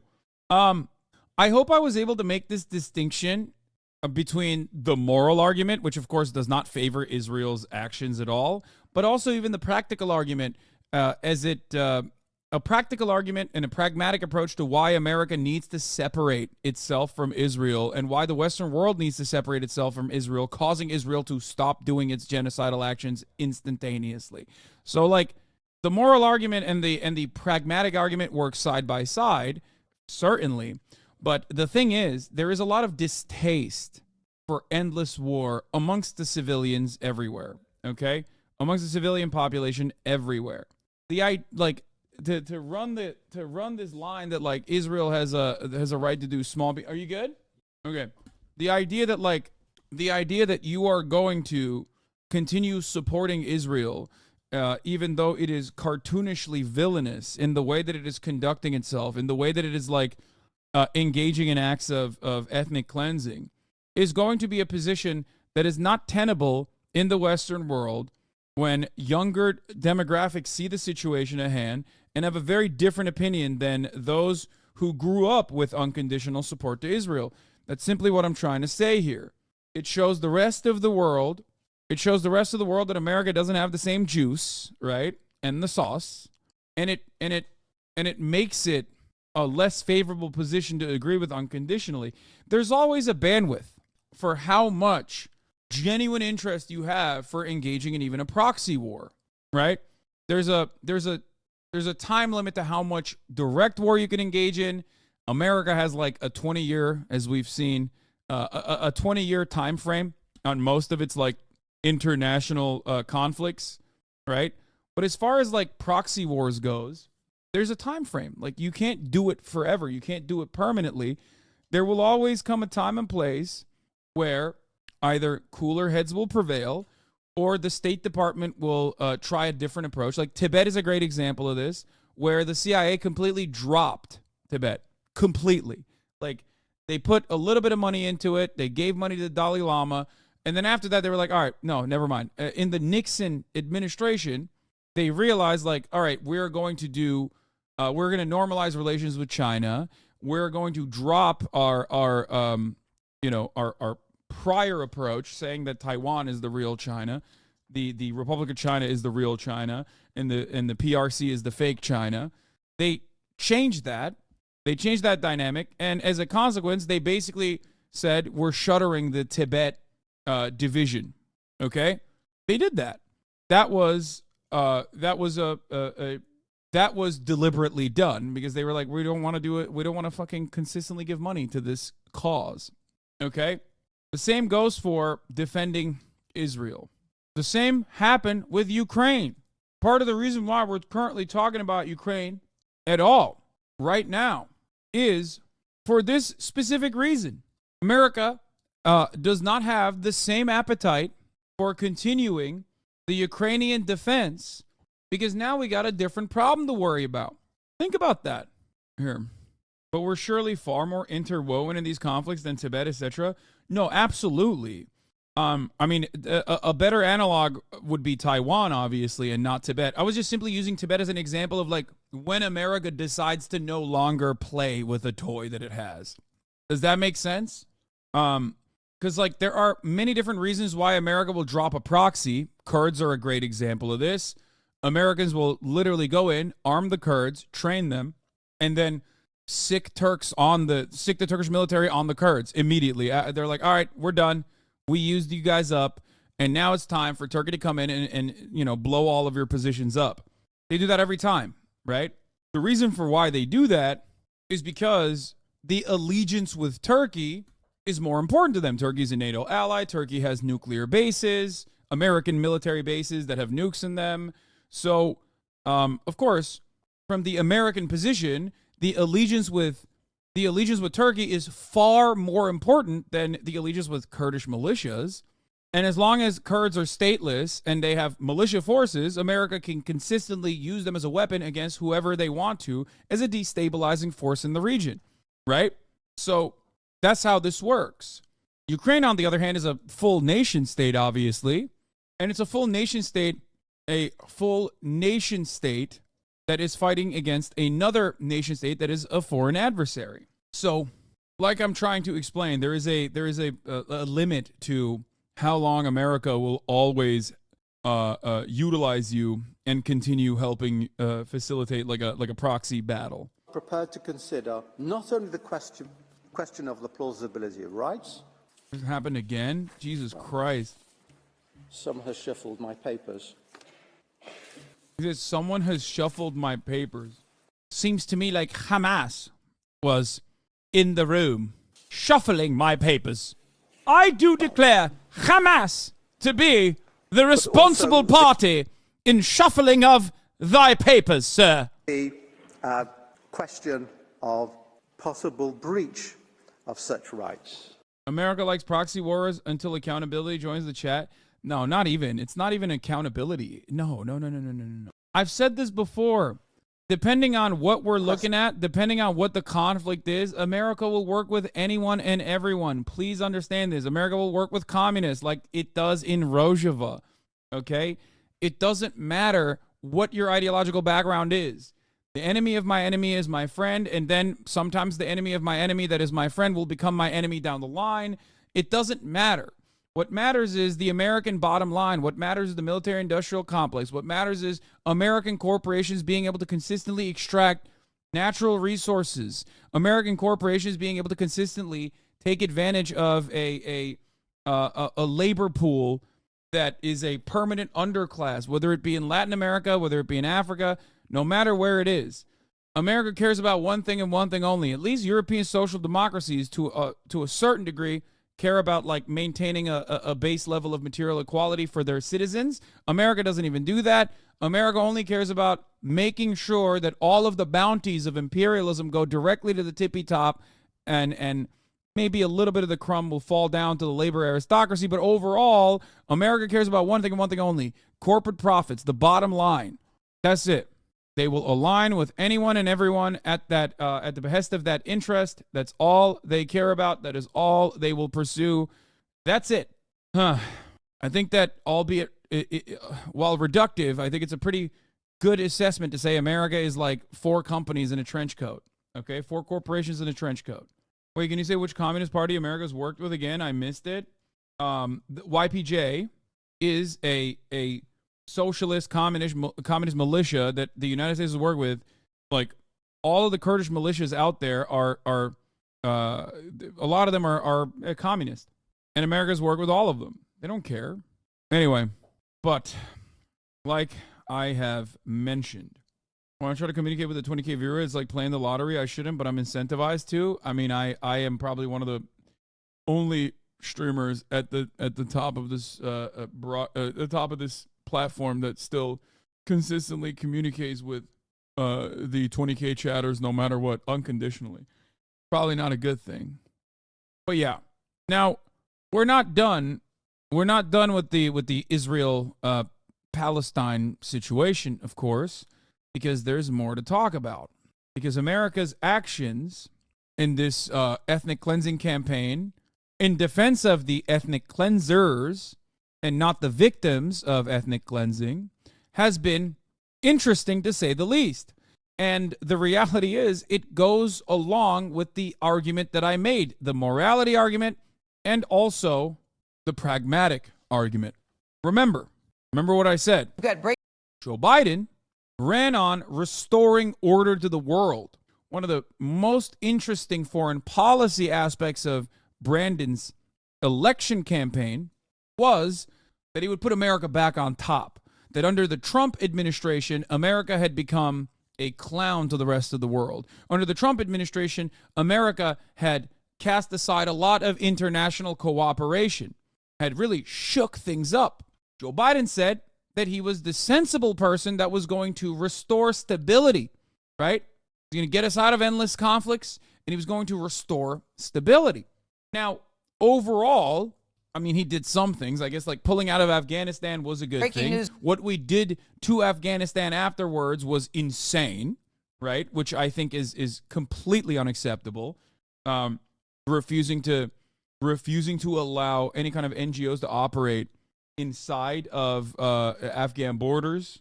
Okay, allowing freezing the Afghan funds, saying that it's the Taliban's funds, so they can't get it back. To the tune of billions of dollars. Like, all of this stuff is completely unacceptable and has made the situation significantly worse for Afghans in general. Okay? I think that part of the Biden administration has been horrifying. Biden's involvement, or the Biden administration's involvement in Pakistan, has also been awful, but that's a totally separate story. Okay? But as far as restoring the rule-based international order, even if I don't agree with the methods or the overarching goals that America had for Ukraine, Russia's war in Ukraine was a moment of, from the perspective of American dominance, people that do want to go back to like America dominating the world, Russia's invasion of Ukraine was a gift to the Biden administration. A gift that inevitably turned into a major problem because it created a separate energy crisis. It also then started creating the same fissures, the same pressure points that the Israel-Palestine situation has created for European countries. A division in the interest between those who rule the Western world and those who actually are just the regular old citizens, right? Because when the economy takes a hit, there's instability. When there's instability, there's people that get angry and they point to the government and say, you're responsible for this, fix this right now, right? However, this, in my opinion, is also bad, if not worse, because at least there was a moral position that you could desperately grab onto with Ukraine, even if your goals in Ukraine were immoral, right? The continuation of empire and wanting to make as much money as possible and you know, take the Afghanistan budget and like reallocate it almost entirely to Ukraine. You could do it for something that was seemingly moral. You're defending a country, a sovereign state, from irredentist action from a foreign adversary, right? From a Russian invasion. However, with Israel and Gaza, there is no such moral cause that you can grab onto. The ultimate material goals are kind of the same, right? For the United States of America, it's just like, you know, we're giving you all of our weapons, all of our dumb bombs. Go ahead, have fun with it. You know, that's coming out of the American budget, okay? Having said that, however, there's a clear right and wrong here. There's a tremendous amount of regional instability. Okay, there is a direct division between the populations and the Gulf nation leaders that are trying to maintain this wishy-washy approach to Gaza, because simultaneously they want, you know, American weapons. They like all of that. They like contracts with the United States of America, but also that comes along with like unconditional support to Israel, and they can't do that because their populations will overthrow them. These are real rifts, okay? And similar rifts are also occurring in the Western world. So the correct way to approach the situation would be to immediately rein in Israel, to not cause further instability in the region, to not have that instability come back and bite you in the ass.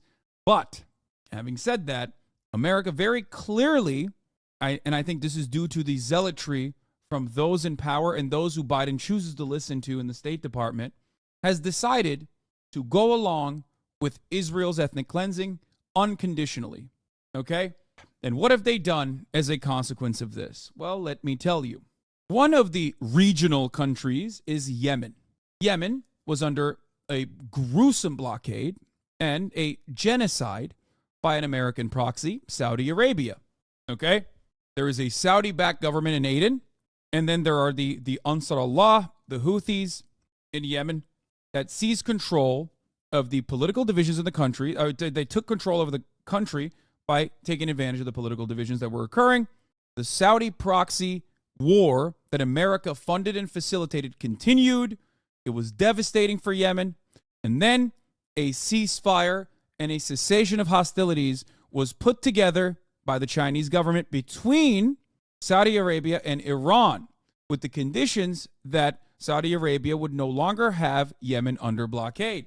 So the people in Yemen got out of that situation that even the Human Rights Watch and Amnesty International considered to be a genocide. Okay? They withstood this genocide, okay, with Iran's help, for sure. That's why everybody always says Iranian-backed proxy Houthis. Absolutely, that much is true, okay? And then they turned around and said, as long as Israel continues to pummel Gaza, we see ourselves united, and we will do everything in our power to stop. We will do everything in our power to hit Israel, which they did shortly thereafter with drones and rockets. Okay, the Ansar Allah communicated, yes, like you said, the bombs that fall on us now fall on the people of Gaza, and that's unacceptable. This is an American action in the region, and one of the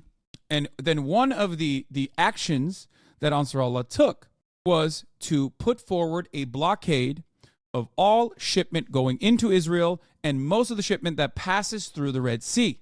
And as far as I understand, it doesn't take much to actually completely halt commerce in the Red Sea as long as you take like 1 or 2 ships. And that's precisely what they did. And they said over and over again,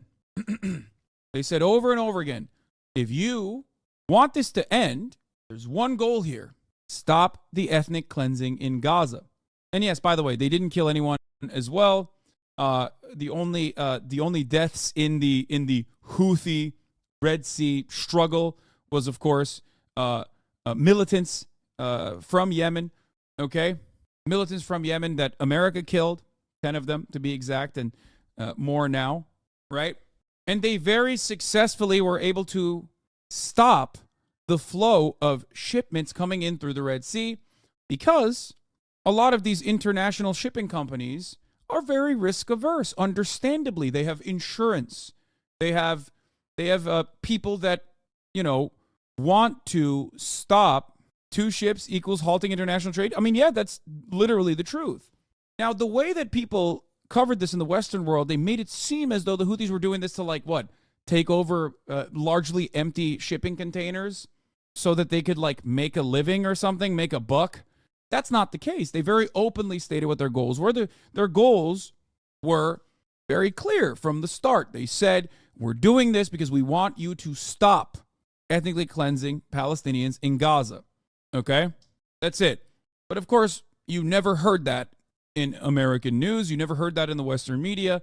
The Western media covered it nonstop as though, no, these guys are just trying to make a buck. They're trying to do piracy. And for people who ask me, do you buy that entirely? I do. I do buy it. I do. Because I don't think they have a lot to gain beyond showing to the rest of the world or to the rest of the region that they are in this fight to defend Palestinians, which gives them a tremendous amount of political capital. If you go to the Arab world, if you go to the Muslim world, people talk about the Houthis in a very different way. Okay? It's great PR for them. Absolutely. So, as far as their secondary goals, I would say that is a major reason. Another goal, of course, is that there will be an inevitable blowback from the Western powers that will attack Yemen, which happened, which I'm going to talk about. That's why I'm setting this up right now. And that will galvanize the support of the entire population of Yemen. Yeah, the Yemenis are very proud people, and once they are attacked, they will inevitably come together. And that's precisely what happened, which we will talk about as well. It was a major misstep from America to do this, to attack Yemen in general. So people throw aside even their sectarian conflicts when it comes down to America blowing their shit up. Okay? So the Yemenis, sorry. So having said all of that, has Yemen already been attacked to this degree by America through Saudi Arabia, though? Yes. America doing it directly makes the Sunni leadership also change their tune, though. When the Saudi government is doing it, well, technically, you know, it's still a government that is like in line with like Sunni Arabs in general. But when America's doing it, now you have a Western Christian force coming in directly blowing you up. It's a little bit different. Anyway, so important point that I'm trying to make here. So the Houthis retaliated, Ansar Allah retaliated, and they were able to, because of the interest that shipping companies have in their own personal bottom line, they were able to basically stop the flow of traffic from the Red Sea almost entirely. Not because they were going to be able to take over every single ship, right? But because most shipping companies don't want to deal with that at all, okay? And America was very frustrated. So they put up an operation. Operation Prosperity Guardian, they said. Now, instead of dealing with the situation by listening to the reasonable, in my opinion, demands that Yemen was making, okay, they chose to side with Israel.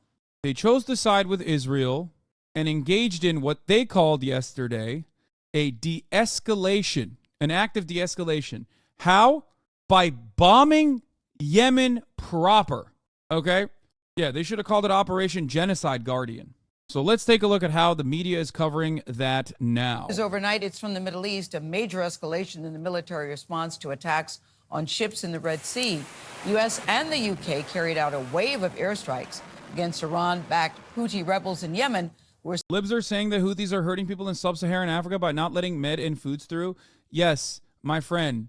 Liberals will always defend American violence. You have to remember. A Republican, a neocon, or a conservative will tell you, yeah, of course we're going to bomb them. They're brown. They suck. They're monkeys. They're barbarians. They deserve it. A liberal can't say it like that. So a liberal will often say they're not woke. They're homophobic. They're anti-Semitic. They're the worst of the worst. Like they don't align with our values. And it's like, you're not bombing Yemen because these guys are anti-Semitic. You're bombing Yemen because they're stopping commerce from flowing through. Now that is still a failure, because just because you blew up parts of Yemen doesn't mean that shipping companies are now going to be like, okay, I guess the waterways are safe now. Let's flow commerce through, especially when Yemen turns around and goes, no, we're going to still keep it up. Okay? Those guys are still risk averse. You can't change the insurance company's attitude towards, rerouting shipments. There's also the other side of this.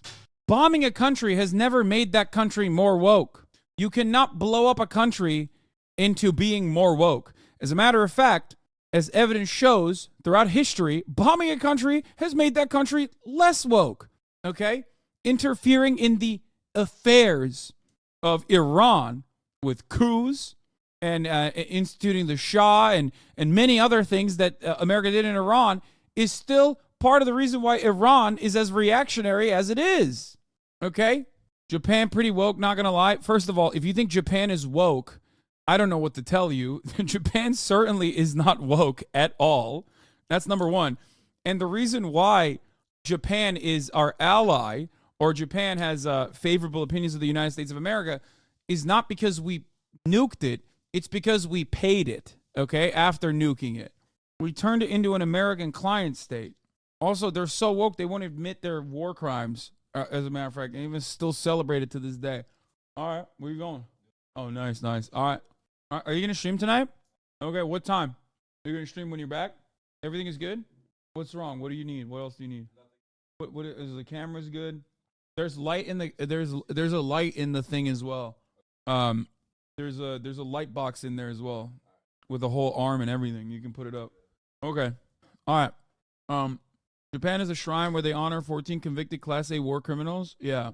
So, one of the Houthi leaders said that the U.S. offered them to lie publicly about seizing ships crossing the Red without actually seizing them and letting the ships pass through. They refused the offer. Wait, what? I don't know if I believe that, but that's pretty funny. Where was I? Anyway, so let's continue with this. We're supporting Hamas in this war with Israel. Now, the U.S. military says more than 60 targets were hit at 16 different supporting the Iran-backed Houthi rebels are supporting Hamas in its war against Israel is certainly a take. The Iran-backed Houthi rebels, okay, right off the jump is like, you know, they're just Houthi, they're just some rebels, right? That's good framing. And they're Iran-backed. And then also, it's the Hamas attacking Israel, Hamas doing war against Israel. Brother, sister, Hamas is not doing currently, for the past 90 days, Hamas hasn't done war against Israel. Israel has done war against Palestinians in the Gaza Strip, and Hamas is on a defensive posture. Okay? Let's continue. locations. Charlie Daggett is following all of this from Tel Aviv. Charlie, good morning. What can you tell us? Well, good morning, Gail. This is exactly the kind of major escalation the United States has tried to avoid. A direct confrontation with Iranian-backed militias in this region. They hate this kind of direct confrontation. They wanted to avoid it, but they just simply couldn't. It's like the top of the hour, you know what I mean? You want to avoid it, but it comes for you regardless, right? At the top of the hour, and there's a 3-minute ad break. If you no longer want to see those ads, however, you don't have Hellfire missiles, but what you do have is a $5 a month subscription or a free one in the form of a Twitch Prime. You know, that's right. You can also get gifted a sub if you're lucky. Here's the 3-minute ad break now. Biden is taking questions right now. Not local. The federal government's paying for it. And guess what? It's changing the dynamic. And people find somebody here who thinks there shouldn't be a fire school here. Find somebody who thinks that doesn't make sense. And it's going to save money over. All right, we'll get to it when he's like actually talking about Yemen at all. He does that classic old guy thing when he's like cracked out. He does the eye thing. It's like freaky, but that's when you know that's like he's doing the Mac attack. When his eyes are like wide open, that's good. That means you got a good Brandon, not a sleepy one. Well, I never thought it's going to take time. It's starting to sink into people what's happening. Same way with the healthcare piece. All of a sudden, people realize, my God, not only insulin going down, we're going to have 15 more drugs where now they're going to be able to negotiate the price. Prices are going to come down dramatically. And if you have a prescription drug from an American company, you give me that drug, I'll go have it. You give me that prescription, I'll have it filled in Toronto or London or Brazil. Guess what? It costs a hell of a lot less. Same company, same outfit. And the last thing is, one of the things that's going to have an impact is... All right, let's get back to it.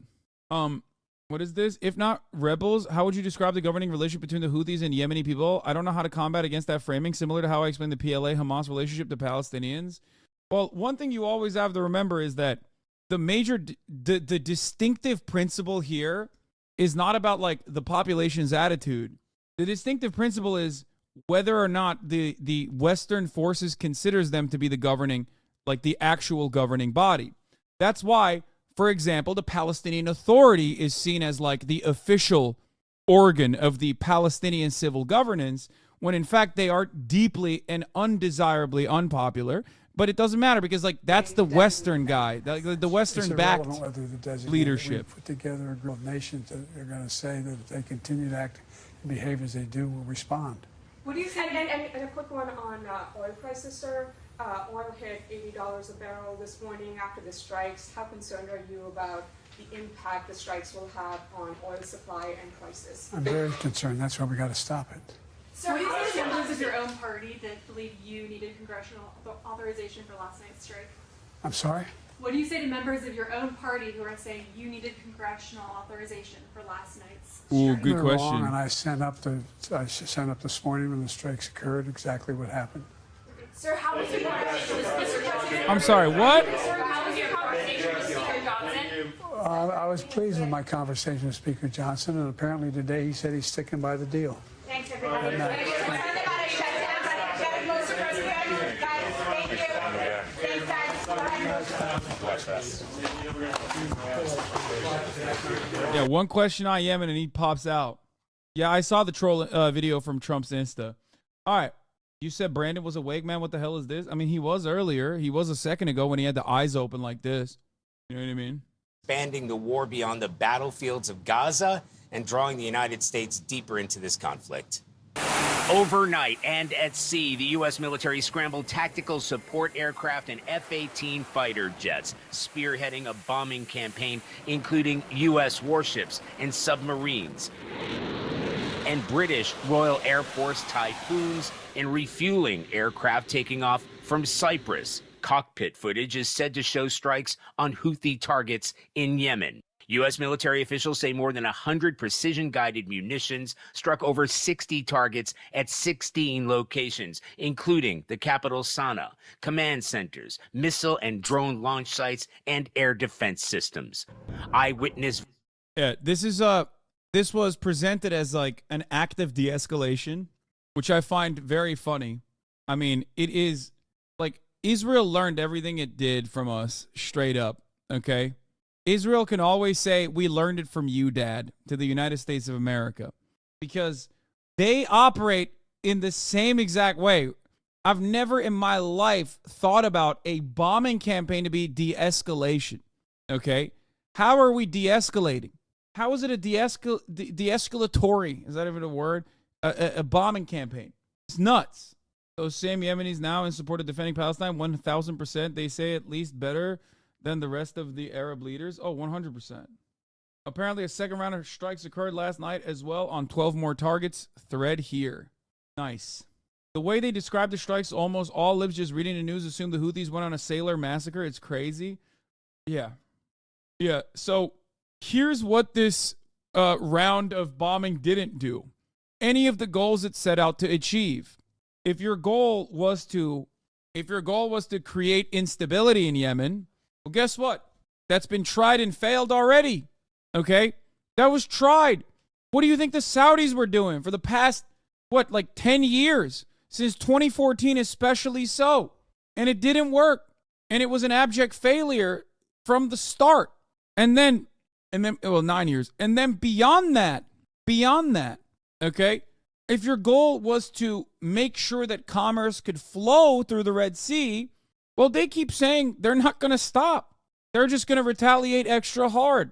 So the fact that the Ansar Allah communications from this process is like, no, we're just going to keep going at it. Fuck you.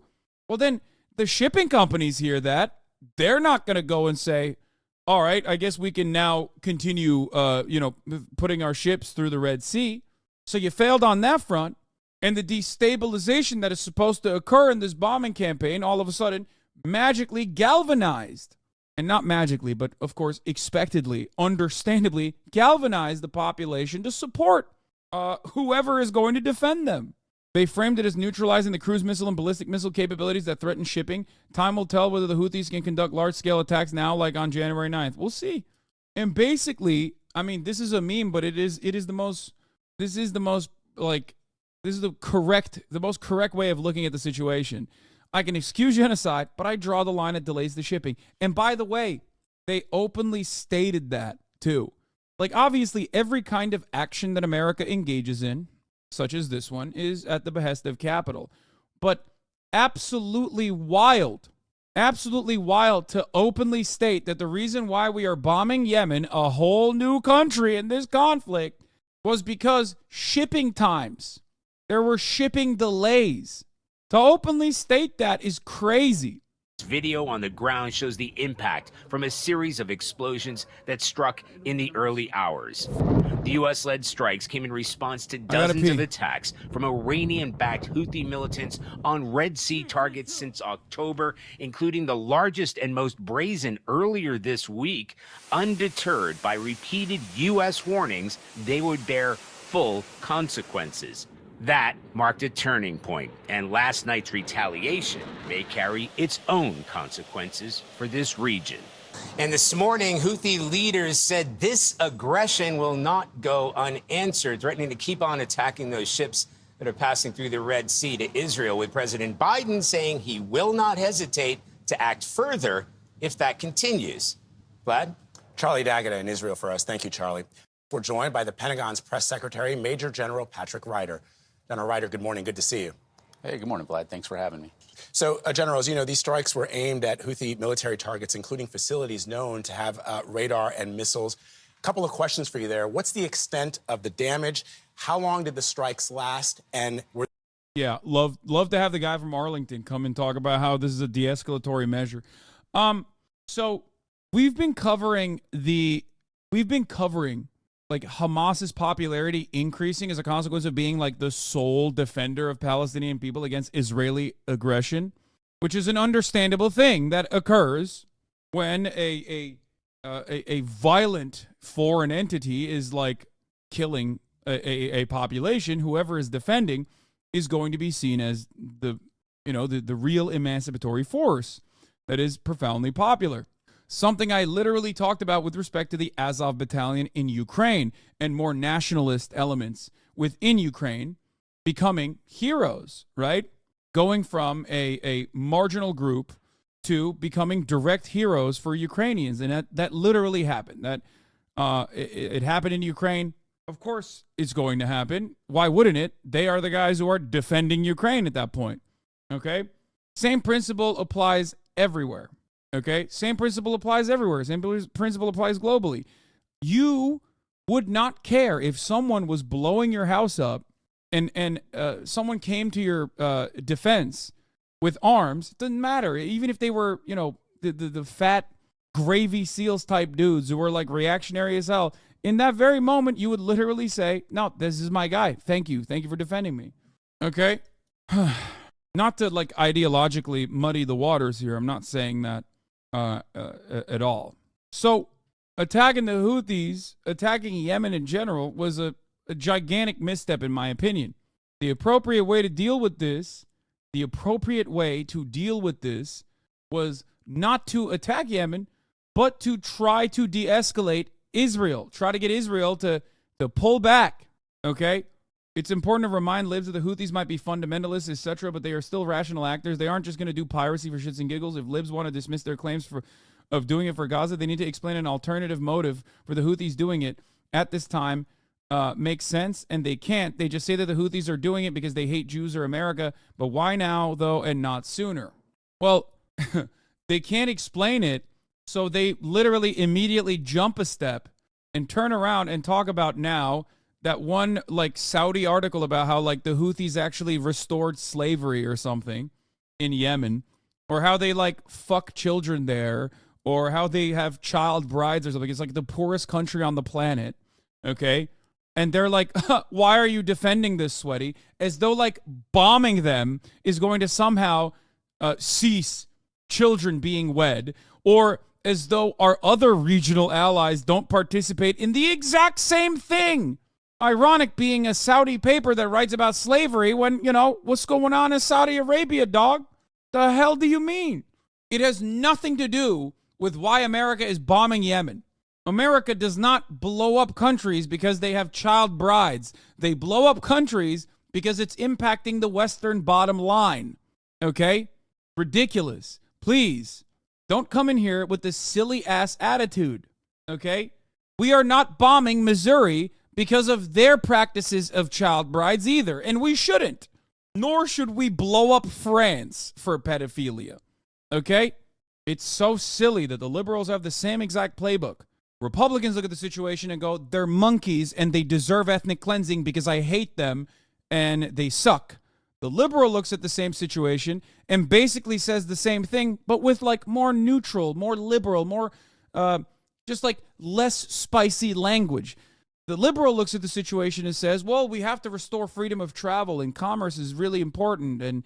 And also that, I wouldn't say they're monkeys, but like they do barbaric things. They're savages. But the goal is still the same. The neocon and the neoliberal looks at it from the same exact perspective at the end of the day. They're not us. They're hurting our bottom lines. We have to do something militarily to deal with it. Were there multiple rounds of strikes?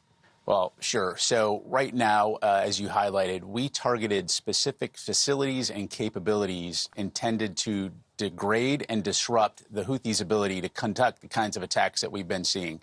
And so we're still conducting the battle damage assessment. Initial indications are that we had good effects. We'll continue to monitor that. So far, we have not seen any kind of retaliatory action on the part. Commerce is important, though. That's the livelihood of many Americans. My friend, of course commerce is important, but there's always two ways to deal with a conflict. If one group is saying, as it pertains to our own personal maritime territory, as it pertains to like our borders in the Red Sea, we are not going to allow commerce to flow through until the Israel genocide in Palestine ends. If a country is making that argument, okay, the goal should not be to try and defeat them militarily somehow, because as we found out with respect to Israel and Palestine, you either got to go full genocide, no half measures, or you kind of get stopped every step of the way. And ironic because, like, with respect to Yemen, American proxies did try the whole full genocide situation, and it failed. It's so fucked how right you were about the reflexive rhetoric that instantly pops up about this. Yes, I of course I was right about the reflexive rhetoric that would instantly pop up about this. I've been in this game for a very long time. The U.S. gave them warnings, and they're not going to negotiate with their military alliances with people pirating ships. Yeah, people pirating ships. Well, what about when America pirates ships? Why is that appropriate when America takes over Venezuelan tankers, when America takes over Iranian tankers going to Syria? Who says no to that? Or when Israel destroys a Turkish humanitarian aid that cuts through the blockade that Israel has implemented in Gaza. I didn't see you in the fucking, I didn't see you out there applying the same principle, saying it's time to nuke Israel. I didn't see you applying the same principle, being like, we got to start blowing up American positions. The reality is, there is no reason for you to try and justify this with like an intellectual agenda. You can just be honest about it and be like, might is right. I'm American. I think America are the good guys, and I think everyone else is the bad guys. So whatever the American media tells me it's doing, I agree with. Some of you are not with it. Some of you talk about how you think what Israel's doing is so wrong. And you want BDS. You want some kind of boycotts on Israel to get Israel to stop. And then when someone's like, all right, this is our little way of doing that, you go, no, not like that. Not allowed. Part of the Houthis, but we're, of course, prepared to respond appropriately. I think it's important to remember how we got here. 27 attacks against international commercial shipping and mariners since November 19th, multiple warnings to stop. And we said very loud and clear there would be consequences, and last night there were. How long did those strikes last, General, and how many rounds were fired? Well, I'm not going to go into the operational specifics other than to say that obviously 16 different locations, dozens and dozens of targets struck, again, intended to degrade and disrupt. What is this? The Houthis should not be involved in this in the way that they are approaching it. South Africa is giving you a way to address the accusations of this nature. Brother, this all works hand in hand, okay? It's just about additional pressure points. That's it. That's how this works. You have to analyze the situation from the framework of whether it's just or not. And yes, I think like trying to stop commerce from flowing and applying international pressure is a just cause in this circumstance because it is being done to end the genocide in Gaza. I don't have to agree with anything else that the Houthis believe or have done to say that, okay? Disrupt the capability of the Houthis to conduct these kinds of reckless and illegal attacks. All right, so as you heard from our correspondent in the Middle East, the Houthis say that this will not go unanswered. You say that they have not yet retaliated. But for Americans that are concerned about a wider conflict, is this the opening salvo into another war for the United States in the Middle East? Well, it's a really important question. And since the beginning of the Israel-Hamas conflict, we've been very focused on deterring and preventing this from becoming a wider conflict.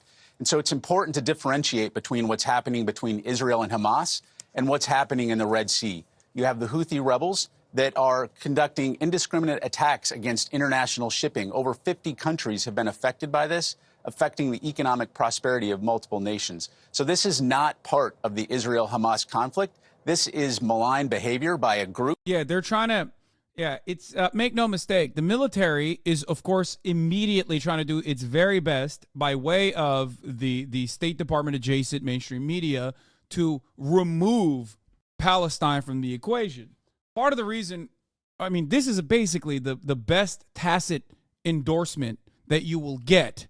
That one, that is precisely the real reason, and two, that what is going on in Gaza is actually unacceptable. This is a tacit admission that what is going on in Gaza is unacceptable. Okay, because if it was completely acceptable, he wouldn't try to separate the two. He would just simply say, no, what's going on? Israel has every right to defend itself, and that's precisely what they're doing. And anyone that tries to get in the way of that is actually immoral, and that's why we're bombing Yemen, because those guys are immoral. They're not saying that. They're simply trying to cut it and just say, no, that's a separate thing. What the Houthis are saying is it takes no, there's no importance to what they're saying, actually. It has nothing to do with Gaza. Please, let's isolate the Gaza thing in and of itself, which, again, it goes to show that a lot of these guys that are talking about Israel-Palestine personally do recognize what Israel is doing is completely unacceptable. Just remember that. Group that's disrupting international commercial shipping and putting the lives of mariners at risk. And so the international community answered that last night. The United States and the UK with support from Australia, Bahrain, Canada, and the Netherlands. And we'll be prepared to take further action should we need to. And finally, General, Defense Secretary Lloyd Austin gave the order for these strikes from his hospital bed. Can you tell us about his current condition? Sure. So the secretary is doing well. He's recovering well. He's been actively engaged in the oversight and decision-making process related to these strikes. On Tuesday, when the Houthis conducted their complex attack, he was monitoring that with the chairman and the CENTCOM commander, and then had multiple discussions with the president, the national security advisor, the chairman of the Joint Chiefs, and the CENTCOM commander, and gave the order yesterday afternoon to execute these strikes. Once those strikes were complete, he had a phone call with the chairman, the CENTCOM commander, and the national security advisor to review the initial effects. And, of course, he continues to monitor today. All right. Major General Patrick Ryder, thank you, sir. Appreciate it. We're going to stop. Yemen, why did the U.S. and the UK carry out strikes on the Houthis? From BBC News. It's like at every step of the way, we have had both the moral choice and the pragmatic one right in front of us. And America just fucking slaps it away every time. It's awesome. It's just like at every step of the way, we've had the opportunity to just separate ourselves even a little bit from Israel, to get Israel to dial it back a little bit. And every step of the way, we're like, nope, I'm kicking the gas. Pedal to the metal, baby. Let's open up new fronts. And guess what? As far as, like I said, the actions, there was two reasons, right? It's like a deterrence measure for Yemen, both to cause instability against the Houthis, right? To get the people to rise up against the Houthis and say, you no longer rule Yemen, sir. And yet even the Saudi-backed government in Aden, the Sunni government that the Houthis overtook Yemen from, literally also stated that they are in support of, they are all united. Now, their statements are, I'm always going to be a little bit more skeptical about what they're saying, right? I'm going to be a little bit more skeptical about what they're saying because, like, I know where their bread is buttered. However, the reason why they're saying it is because their population is saying it. So we saw images from Yemen immediately after these bombing campaigns with so many. No one is talking about regime change. The Houthis just don't stop ships. Brother, there is always, regime change is always in the back of the Western world's mind. I'm sorry. If you think that's a way to get bombed, I'm sorry, I don't support pirates. First of all, let me just say something about supporting pirates, okay? If you think, my friend, that this is an anti-pirate broadcast, well, you got another thing coming for you, okay? From East Blue all the way to the Red Line. Let me tell you what's what. the one world government and the Navy police dogs that do the bidding of the celestial dragons will one day be taken out and taken down by the king of the pirates, Monkey D. Luffy. So if you think this is an anti-pirate stream, well, my friend, you are lost, okay? We here put some respect on the name of Mugiwara. We here defend the Straw Hats. We here defend Monkey D. Houthi in its anti-imperialist action. Just remember that. Next time you come in here and you say, oh my God, oh, they're doing piracy. Oh, I hate piracy. Piracy is wrong. Piracy is good. Piracy is just. Rise up, pirates. Okay? Remember that. Take that shit to the bank with you. Okay. Yeah, from the red line to the Red Sea, baby. Okay. So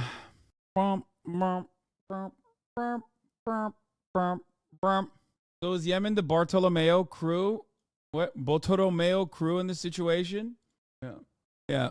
Turns out Monkey D. Luffy is actually from Yemen and not Brazil, it seems. Okay. Online leftists want to be victims for libs and MAGAs forever. I don't know what that means, but anyway. Yeah. It's so funny when we literally got like, Aka Inu defenders in the chat. You're disgusting. I can't believe you'd make fun of something so serious like One Piece by comparing it to Yemen. Yeah. Look, here is one additional proof, okay, of what I had to say. There you go. A lot of you thought Zoro was actually Japanese. Turns out Zoro also from Yemen. Iran. Zoro is Iranian. Yeah. He said the Shahada. Yeah, Roronoa Zoroastrianism. Zoro is a Shia Muslim? Yeah, sure. Telling my Yemeni One Piece fan friend about this right now. This is gold. So, where was I? Oh, we were talking about how this has been a failure overall. Oil climbs 1% as tankers avoid Red Sea after strikes by Houthis, right? And this is today. And also another article from today. Tesla Volvo car pause output as Red Sea shipping crisis deepens. So, like, the issue is that America's strikes have not actually ended up restoring confidence in international shipping companies, okay? International shipping companies. And instead, that instability is still there. Check this article about it instead. Tesla shutting down the Berlin factory for 2 weeks due to the Red Sea shipping attacks. Dude, they are doing so much. The Houthis are doing so much for the Americans, you know? It's like Americans are yelling at them. They want to bomb them. They're celebrating, blowing their country up and stuff. Meanwhile, look at how wonderful they are. All of the explosive cars that are in the continental United States are now staying on the assembly line. And you're out here talking shit. Messed up, dude. Okay, all jokes aside. All jokes aside. The thing that I was trying to mention here is that, like, it's been an abject failure, right? Regardless of the strikes, it's been an abject failure. And for that person who was talking about, like, instability, if it's a non-Western aligned government, is always the goal for the Western nations. It's always in the back of their minds every time they do things, like whether it be sanctions or whether it be direct bombing campaigns and whatnot. And it's a failure from that front because ultimately it galvanized the population into supporting the Ansar Allah administration. Aren't the Houthis operating within their territorial water? Why is no one talking about it? I mean, none of that matters, right? None of that really matters. The entire world is our oyster. We do whatever we want, wherever we want it. Hassan, what do you think when they say that Israel has not been directly involved in military conflict in Yemen? Israel and Yemen do not share direct geopolitical or military hostilities. That I say that is completely and utterly wrong, because who did the genocide in Yemen? Saudi Arabia. Saudi Arabia is aligned with Israel in the Middle East. And also, Saudi Arabia is able to do this alongside the United States of America as an American proxy, who is, what is Israel, but a state an important state of the United States of America. So the idea that like the idea that Israel and Houthis have nothing like they have no hostilities is completely incorrect. Every country in the region sees Israel as a destabilizing force, understandably so, and an expression of American dominance, also understandably so. I heard Tarek brought his own monitor because you tried to set him up with 120 hertz. How dare you? Yeah, I'm trying to kneecap him. Anyway, that suit is slick. You got a date tonight? Yes, with your mom. Got him. Anyway, here we can watch a video on explaining the history of the Houthis by Middle East Eye, if you would like. A lot of the information is going to no matter what, because this is like a regional actor that we are not aligned with. A lot of the information is going to be full of inaccuracies, I would say, and they're not overwhelmingly good guys by any means. But when you have a group of individuals that are overtly bad, you sometimes have bad guys as well look like the good guys. And what I mean by that is, like, Iran is a great example of this.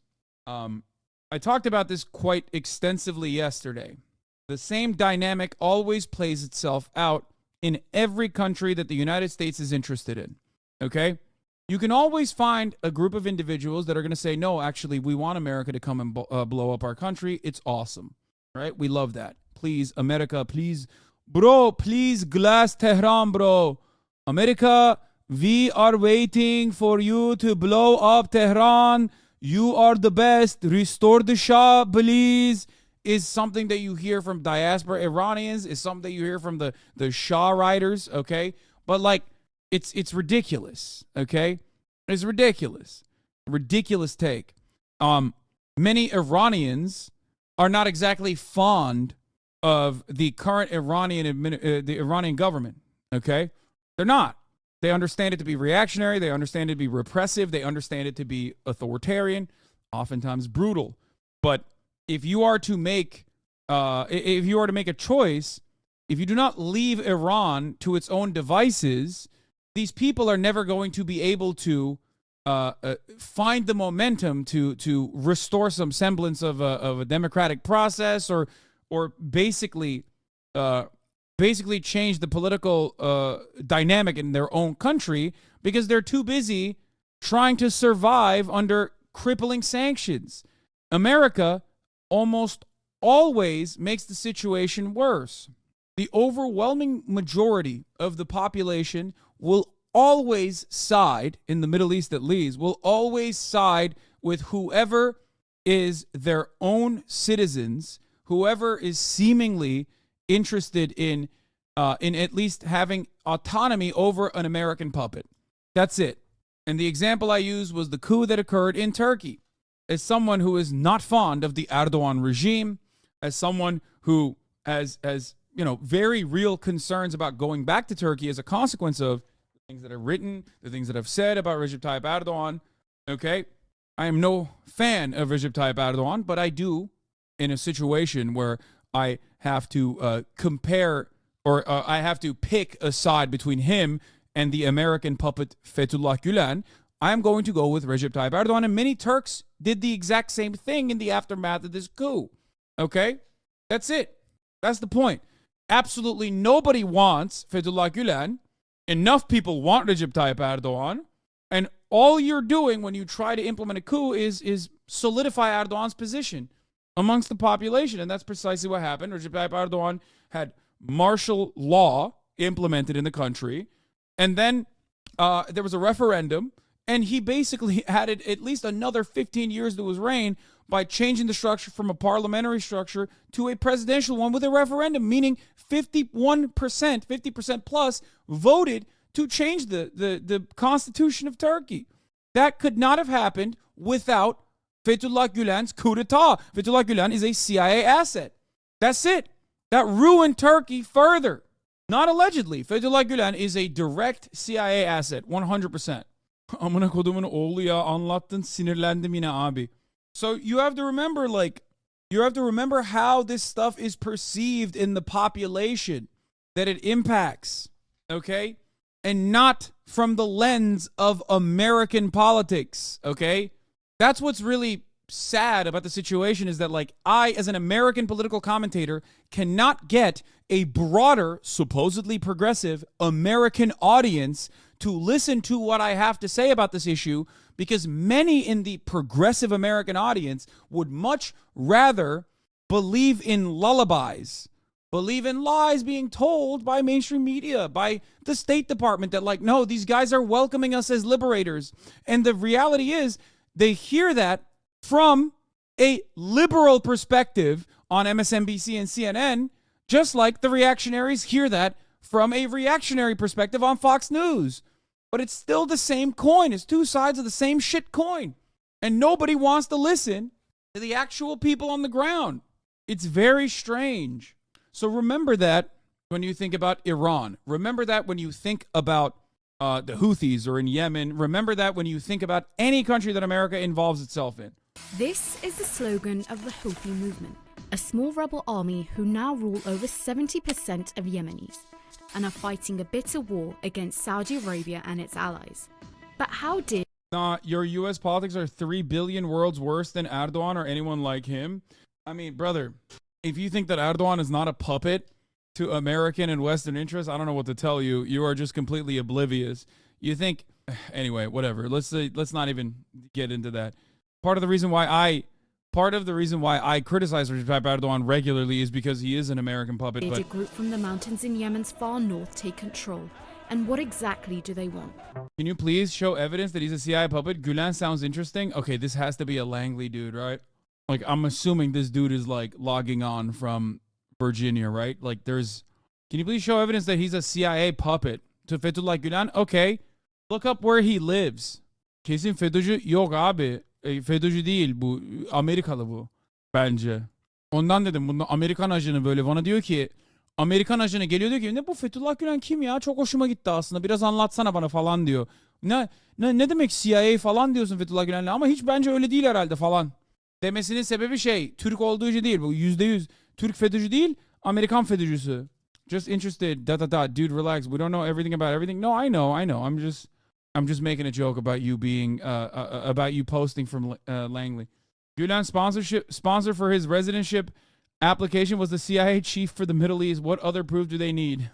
Yeah. Oh, this is what I was gonna say. This is the aftermath of the bombing campaign in Yemen. Yeah. Yeni term Amerikan FETÖ'cüsü. Oğlum, Amerikalıların hepsi FETÖ'cü ki. Bilmiyorlar ki. Amerikalıların büyük çoğunluğu Amerika ne diyorsa onu dinliyorlar abi. Ya bu gibi. Nasıl AKP'ciler var ya Türkiye'de, salak. Anlamıyorlar geri zekalar. Amerikalıların büyük çoğunluğu da aynen AKP'ci gibi aslında yani. Amerika'nın internasyonel politikasına baktığın zaman Amerika'nın büyük çoğunluğunun var ya AKP'ciden hiçbir farkı yok yani. Ne duyuyorlarsa medyada diyorlar ki bu doğru abi. Bunu demeye çalışıyorum zaten. They're saying La Nubali, which literally means we don't care. If Erdogan was already a puppet, why did we try to coup him? Just because one person is a puppet doesn't mean that you can't have a better puppet on board. What are you talking about? The problem with Erdogan was that even though he is consistently worked with Western interests at the end of the day, he's still a relatively destabilizing force because he's not as willing. And he is also oftentimes willing to say things that shake up that region regularly. He's very good at being unpredictable and working with both sides of every conflict. In Ukraine, he's supplying Ukraine with Bayraktar, UAWs, the drones, but then also simultaneously cutting energy deals with Russia. He's getting Russian anti-air defense systems while also simultaneously trying to get a contract for F-35s. Like, all of this stuff is of like some level of like Islamist fundamentalism. Erdogan was seen as a more Western-facing Islamist fundamentalist early on, whereas like Fethullah Gulen was seen as a he was more of a fundamentalist from the Turkish perspective, at least. But they grew side by side. They were able to, Fethullah Gulen was able to basically set up a parallel government. This is real, okay? Over the course of the many years that the Erdogan regime was in place, all the way from police forces to the military like administrations, the generals, to the court system. Like, there was an entirely separate Fethullah Gulen adjacent, like it's like a cult, okay? There's an entirely separate parallel government. So when you see the instability, that Erdogan is causing, then yeah, you will turn around and try to activate your own personal guy who is going to be much better for you. Erdogan is also controllable by Western forces. How is Erdogan controllable? Let me explain to you. He's incredibly corrupt. That's it. Anytime Erdogan speaks out of turn, America goes, all right, the Southern District of New York is going to open up a new case against the Erdogan family. And then boom, he steps in line immediately. Okay? That's it.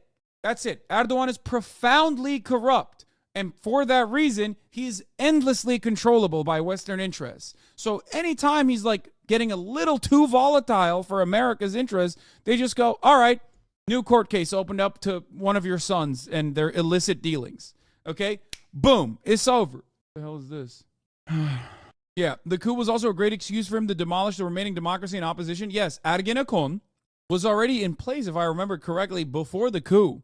Like there was already like a deep state battle in Turkey, and then the coup happened, and then it's a wrap. He had the broadest mandate. He could rule with martial law, and many Turks were not going to turn around and say fuck no when they saw it happen. They experienced it.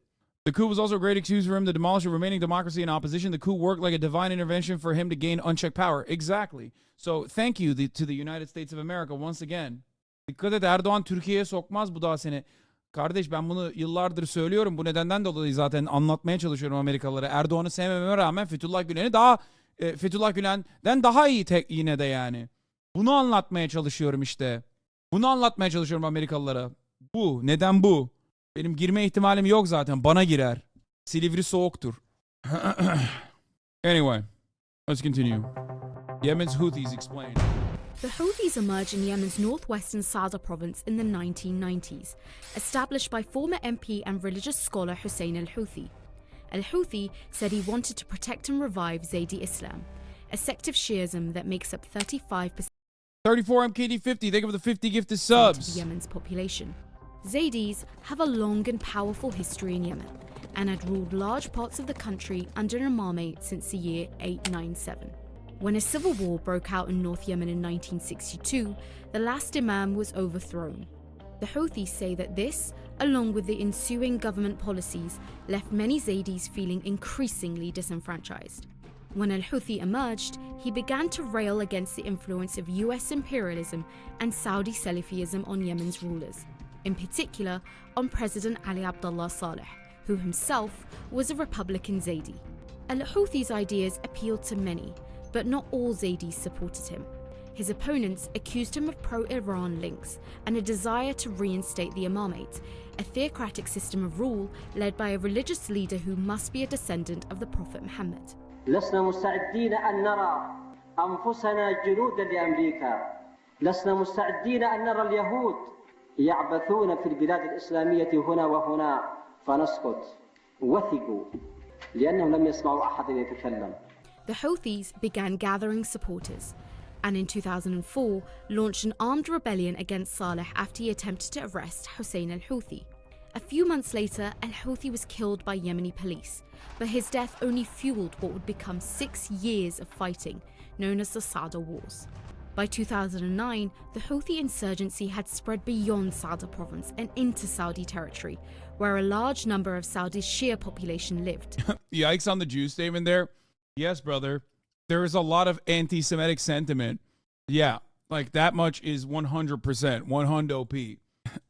This is like looking at, yes, they are very anti-Semitic. This is like looking at, part of their credo is literally curse the Jews. Like they say Islam will prevail and curse the Jews is like right before that. So that's not what we're talking about here in this situation. What do you mean calls the genocide or yikes? That's nuclear grade yikes. Yeah. It's the same principle behind Hamas being like, oh my God, I can't believe these Hamas guys, like some of them are very fundamentalist. And it's like, yeah, they are. I know. That doesn't mean they deserve to be wiped out. Okay. From their perspective though, they only know Israel. Like that's they only know Israel and America, basically. Yeah, they are still fighting wars, guys. Okay, anyway, let's continue. Saudi intervened, pushing the Houthis back and helping Yemen's government regain control of its north. When the Arab Spring uprising spread to Yemen in 2011, the Houthis joined the protest movement that ultimately forced Saleh to step down after a 33-year rule.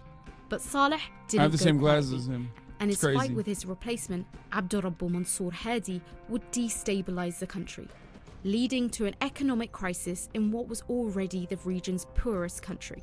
The Houthis saw an opportunity and re-emerged, retaking control in parts of the north. Then, in an unexpected move, they allied with their former enemy Saleh.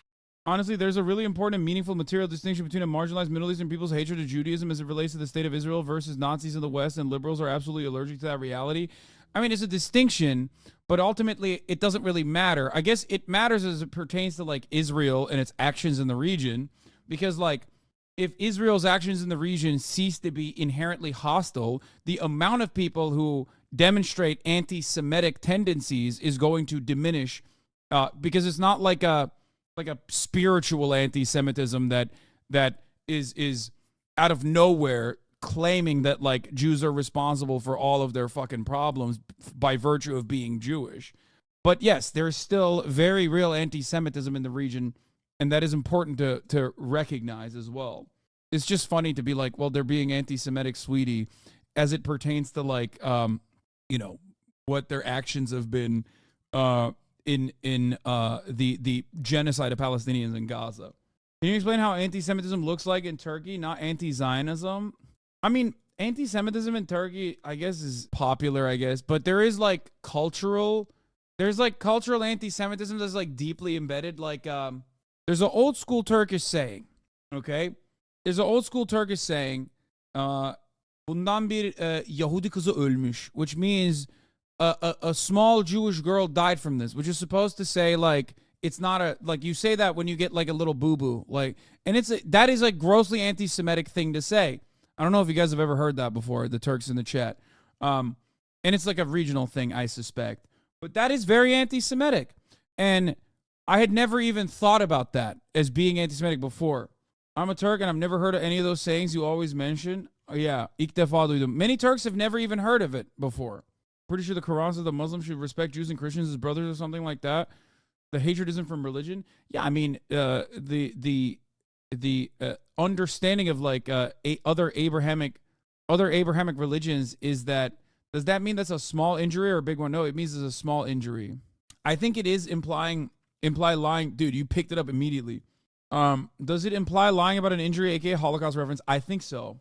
But like, I would say that like calling someone, I think like it's not about like the anger in Turkey is more complicated. It's not about like Jewish people. It's not anti-Semitic tendencies towards Jewish people, other than, you know, when stuff pops off with Israel, of course, then it definitely escalates, just like it does in America. But it's more so about like Armenians. There's a lot of stuff that we say about Greek people, you know what I mean? Like there's also stuff about Kurdish people as well, but like mostly Greek and Armenians, I would say. Like the idea that like we'll push you into the sea, right? Like that's like very it's like a very common concept for Turks. Well, Iranians always rip on Turks, yeah. But there's Turkic people in Iran too, right? And I thought that was like Torque or something. Like I thought that was what it was about. Like Iranians regard Turkic Iranians as the Polish people of Iran, basically. In Turkey, we have our own version of that. They're from the Black Sea region. Karadeniz, those Turks we regard as the Polish people of Turkey. Yeah, there's a huge Azeri community. I think and the insanely complicated racism. Yes, yeah, like in Turkey, we regard those from the Karadeniz region, Black Sea, as like the Poles of Turkey. They're dumb and they have big noses. That's the whole point. And the big nose thing is not like anti-Semitic, by the way. The big nose is a signifier that you're from Karadeniz. Like it just means that you're a guy from the Black Sea region and you have a massive hook nose. But they're not but that's not like Jewish at all. There has nothing to do with Judaism or Jewish people or anti-Semitism in general. It's just like it's entirely related to regional regional memes, I guess. Oh, there's also another thing. Given the Ottoman Empire's safe haven status for Jews, there's plenty of Jewish people in Turkey as well, and plenty of Jewish people. There's a lot of Jewish people in Istanbul, and also beyond that, there is also the anger that a lot of Turks weirdly feel towards Arabs, because they see both Palestinians and Arabs across the board in the MENA region as traitors to the Ottoman Empire, because they align with England and France in fighting against the Ottoman Empire at its weakest point. So then there's a group of individuals in Turkey that will literally regard, because there's a lot of anti-Arab sentiment in Turkey historically, and also especially now with a massive amount of refugees that came into Turkey, Arab refugees that came into Turkey with Erdogan. So then you have this other, you have this mentality that the Palestinians backstabbed the Ottoman Empire, and that the Palestinians backstabbed the Ottoman Empire. They're dogs. They're Arab anyway. We don't like Arabs. We hate being compared to Arabs, and therefore we align with Israel, and we think Israel's doing the great thing, the right thing. So yeah. So yeah, the idea that the Ottoman Empire could have won if the Arabs didn't betray the empire, the Ottoman Empire. Why are we supporting them and destroying our relationship to the West? A pretty common sentiment, that too. So yeah, it's definitely more complex than you would think. It's just it's hard to describe. It's hard to describe, especially to an American population. I don't know how to do a good job, a decent enough job explaining it, but there's many different layers to it, because there's a lot of history to it. Anyway, so let's continue. And stormed the capital Sana'a in September 2014. With the former... Let's dial it back a little bit too. Yeah, Middle Eastern conflict with Jews is totally not the same as European Nazism. Yeah, of course. It's not. Americans won't understand living next to 18 countries you were at war with at some point in history. Yeah. My favorite Turkish saying is Arabada 5, evde 15. That's my life motto. That's crazy. Hoşuma giderse bendensin miydi? Why do you know that? Are you Turkish? I assume this guy's fucking Turkish, right? There's no way. Balkan baby. Oh my God. Why do you know? That's an insane meme from Arabada 5, evde 15 means 5 times in the car, but 15 times in the house. Which is about sex, about fucking, I think. And it's it's about fucking, pompa, which means pump. And it's, oh my God. No, don't Google that. Okay, don't Google that. Also, top of the hour ad break. All right, we're moving away from that. All right, we're moving on from that and never talking about this again. Do not Google Ankara Namık. Okay? All right, that's a name I haven't heard in a very long time. That is where that Arabada 5 evde 15 meme comes from. And we're going to move on. Here's the 3-minute ad break now. We're moving on to the 3-minute ad break. If you no longer want to see those ads, you can subscribe 34 MKD 50 with another 50 big ones. God damn. Allowing with another 50 again. 100 big ones. Allowing 100 people to no longer see the ads at the top of the hour. In what was already the region's poorest country. The Houthis saw an opportunity and re-emerged, retaking control in parts of the north. The more we talk about Turkish shit, the more 34 MKD 50 goes crazy, bro. Then, in an unexpected move, they allied with their former enemy Saleh and stormed the capital Sana'a in September 2014. With the former president's system of patronage and corruption and his links within Yemen's divided army, the Houthis were met with little resistance. أما هذه الخطوة التاريخية الحكيمة الرشيدة الصحيحة السليمة المسؤولة فهي لمصلحة هذا البلد لأن من مصلحة هذا البلد. Damn, bro, that never happens. That's so crazy. I can't think of a single other instance where I don't know, like a more reactionary Shia force was able to overtake and completely take control over I don't know, another regional government as a consequence of interference and instability.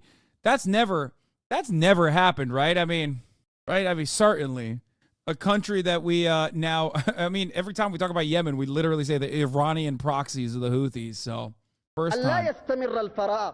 استمرار الفراغ هو الخطأ خطر. A new government was formed in Sana'a, and Houthi forces continue to expand their control rapidly, south to Ib province and west to Hodeidah. President Hadi fled the country and sought backup from Saudi Arabia, who is beginning to grow concerned about a Houthi re-emergence and what it could mean for Iran's influence on its border. By the way, this is why they say, like, the regional actors, the Gulf nations absolutely hate Shias more than anything else, okay? Like, you might say, like, oh, these guys are anti-Semitic, whatever, yada, yada. No, okay? If Israel was a Shia nation, it would have been wiped out already, is the common meme. Border. In March 2015, a coalition led by Saudi and the UAE Yes, absolutely more than Israel. We're talking about the regional leaders in general. stepped in and launched a campaign of heavy bombings across Houthi strongholds. To save Yemen from a takeover by a radical militant group, the Kingdom of Saudi Arabia and its GCC allies, as well as its allies outside the GCC, have made a decision to respond to the legitimate request by the legitimate president of Yemen and to provide the assistance needed. The intervention was spearheaded by Mohammed bin Salman, then Saudi's Minister of Defense, and dubbed Operation Decisive Storm. As the name suggests, It was so decisive, and it definitely was a storm. it was intended to be short and swift, reinstating Yemen's government in Sana'a and highlighting Salman's leadership potential ahead of his bid for Crown Prince. By the way, I mean, you guys know who our allies are in this, right? You know who our allies are in this, right? Chat, remember, when a liberal tries to tell you, okay, like, oh, the Houthis are doing this, they're doing that, they're reactionary, blah, blah, blah. It's like, remember, okay, who's our pony? Which pony are we backing in this conflict?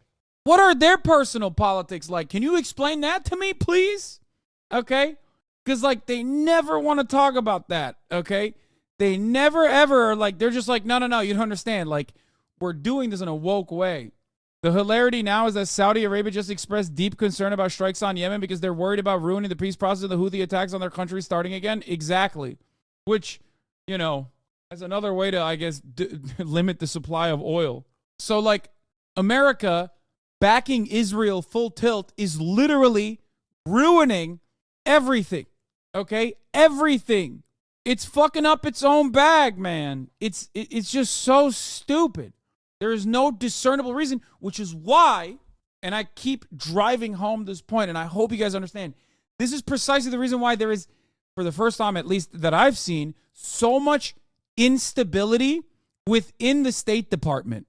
You rarely ever, with the exception of leaks and like brave whistleblowers actually coming out and speaking out against American imperialism and American actions, you never see this level of like high profile State Department people either anonymously leaking information to the media or directly coming out and being like, I'm resigning. Okay? It is genuinely wild. Not even under Trump did we see this level of anger, because that's the most important part. America's foreign policy is united. It's bipartisan because guess what?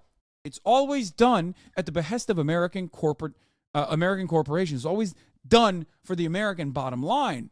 So I've never actually seen a situation where like there's this level of instability in the American State Department where you have people going to the media and being like, Israel has no plan of action.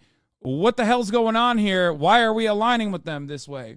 I'm telling you, this isn't just about a moral position.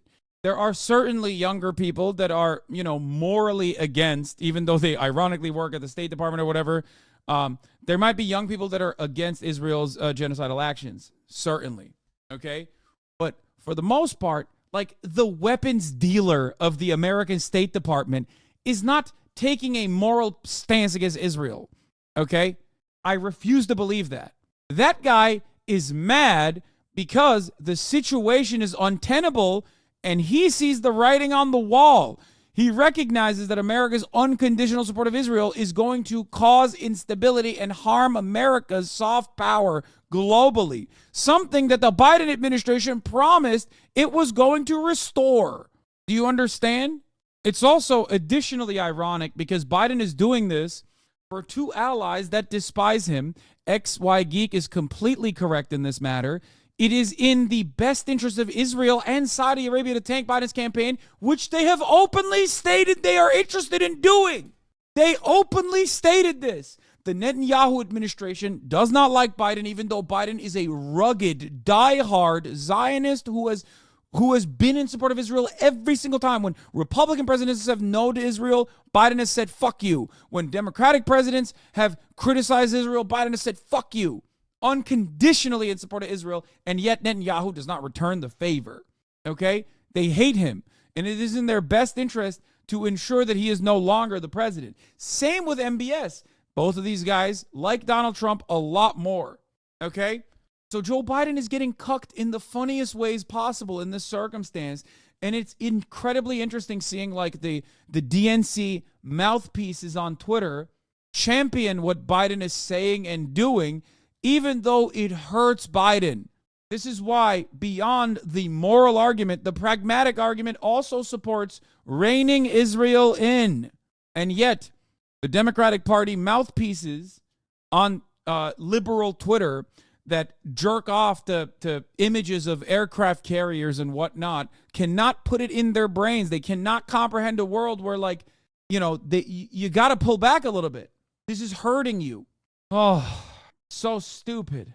But the campaign failed to oust the Houthis, who strengthened their grip on power and continue to expand into government-held territories. A number of UN-led peace talks between both sides were attempted, including ceasefires and prisoner exchanges, but ultimately failed at stopping the conflict. Meanwhile, the humanitarian situation in Yemen became desperate, pushing the already impoverished people to the brink of famine. Human rights organizations accused both the Houthis and the Saudi-led coalition of crimes against humanity, including the targeting of civilian areas, hospitals, and schools. In December 2017, Ali Abdullah Saleh formally broke ties with the rebels in a televised speech. For the record, for those of you who don't know, the Human Rights Watch and Amnesty International have done this exact same thing for the Israel and Hamas sides as well. So that's something to also remember always. Like, you don't really hear about it that much because, like, Israel's obviously responsible for the, majority of the violence, the overwhelming majority of the violence, but they still have smoke for Hamas as well. They regularly condemn Hamas too. And it's the same principle here as well. And announced he was open to dialogue with the Saudi-led coalition.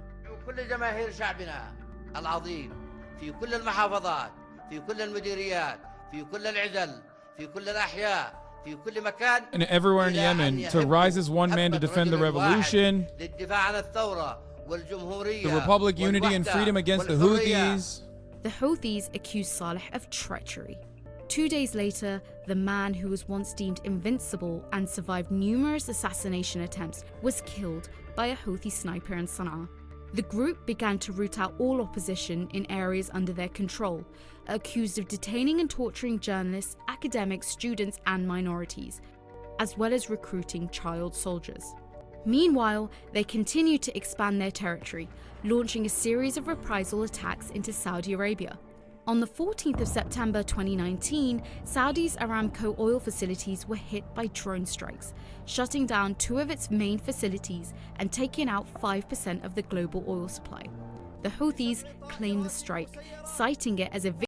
That's the most important part, is that they just rip with Iranian weapons. They rip through Saudi oil refineries and facilities, and they do it all the time. Like, the way they are dishing it out, the way they make a promise and dish it out towards Israel, they do the exact same thing to they were doing the exact same thing to Saudi Arabia.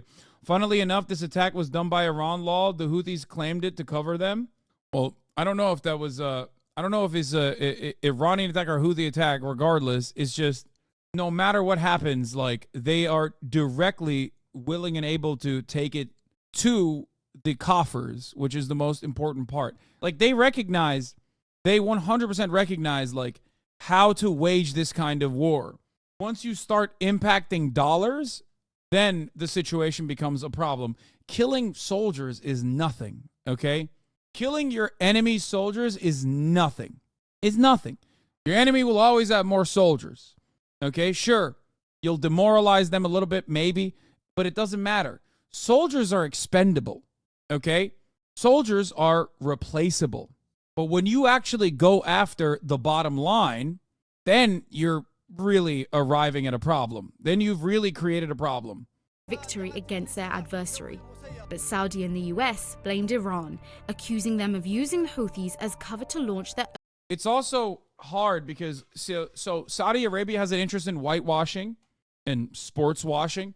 So when they're doing Formula One weekend, a massive deal for Saudi Arabia's like way of trying to reach out to the Western world and show a different face. And you know, there's explosions during Formula One weekend. All of a sudden, everyone in the Western world is reminded, oh crap, these guys are actually still waging war. That's a huge deal. That's part of the reason why Saudi Arabia doesn't want to reignite a war with the Houthis at all, specifically because, you know, they got the UFC, you know what I mean? Like, they got Formula One, they got the UFC, they got their golf tournaments and shit. So when you're having a golf tournament and the Houthis are dropping drone strikes on oil refineries and shit, all of a sudden, nobody's going to want to come to the golf tournament. Protect Cristiano Ronaldo is what the Western world is going to say. So, yeah. Own attacks on the Gulf.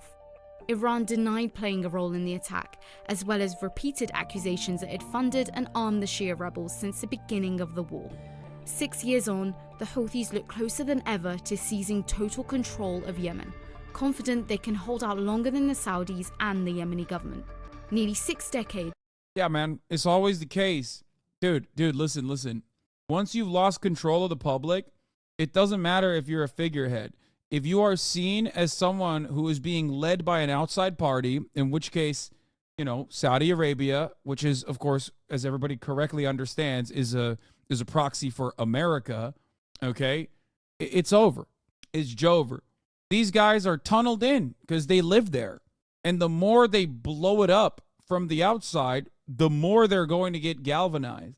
It's after the Imam. Odd how Middle Eastern eye skipped 5 years involved in the most brutal blockade in modern memory before Gaza. Well, I don't know. Middle East eye is, what are they? They're like, are they Qatari? I suspect that they have, I suspect that they have their own personal motivations. The thing is, Qatar and none of the Gulf states actually like Iran. They don't like Iran at all.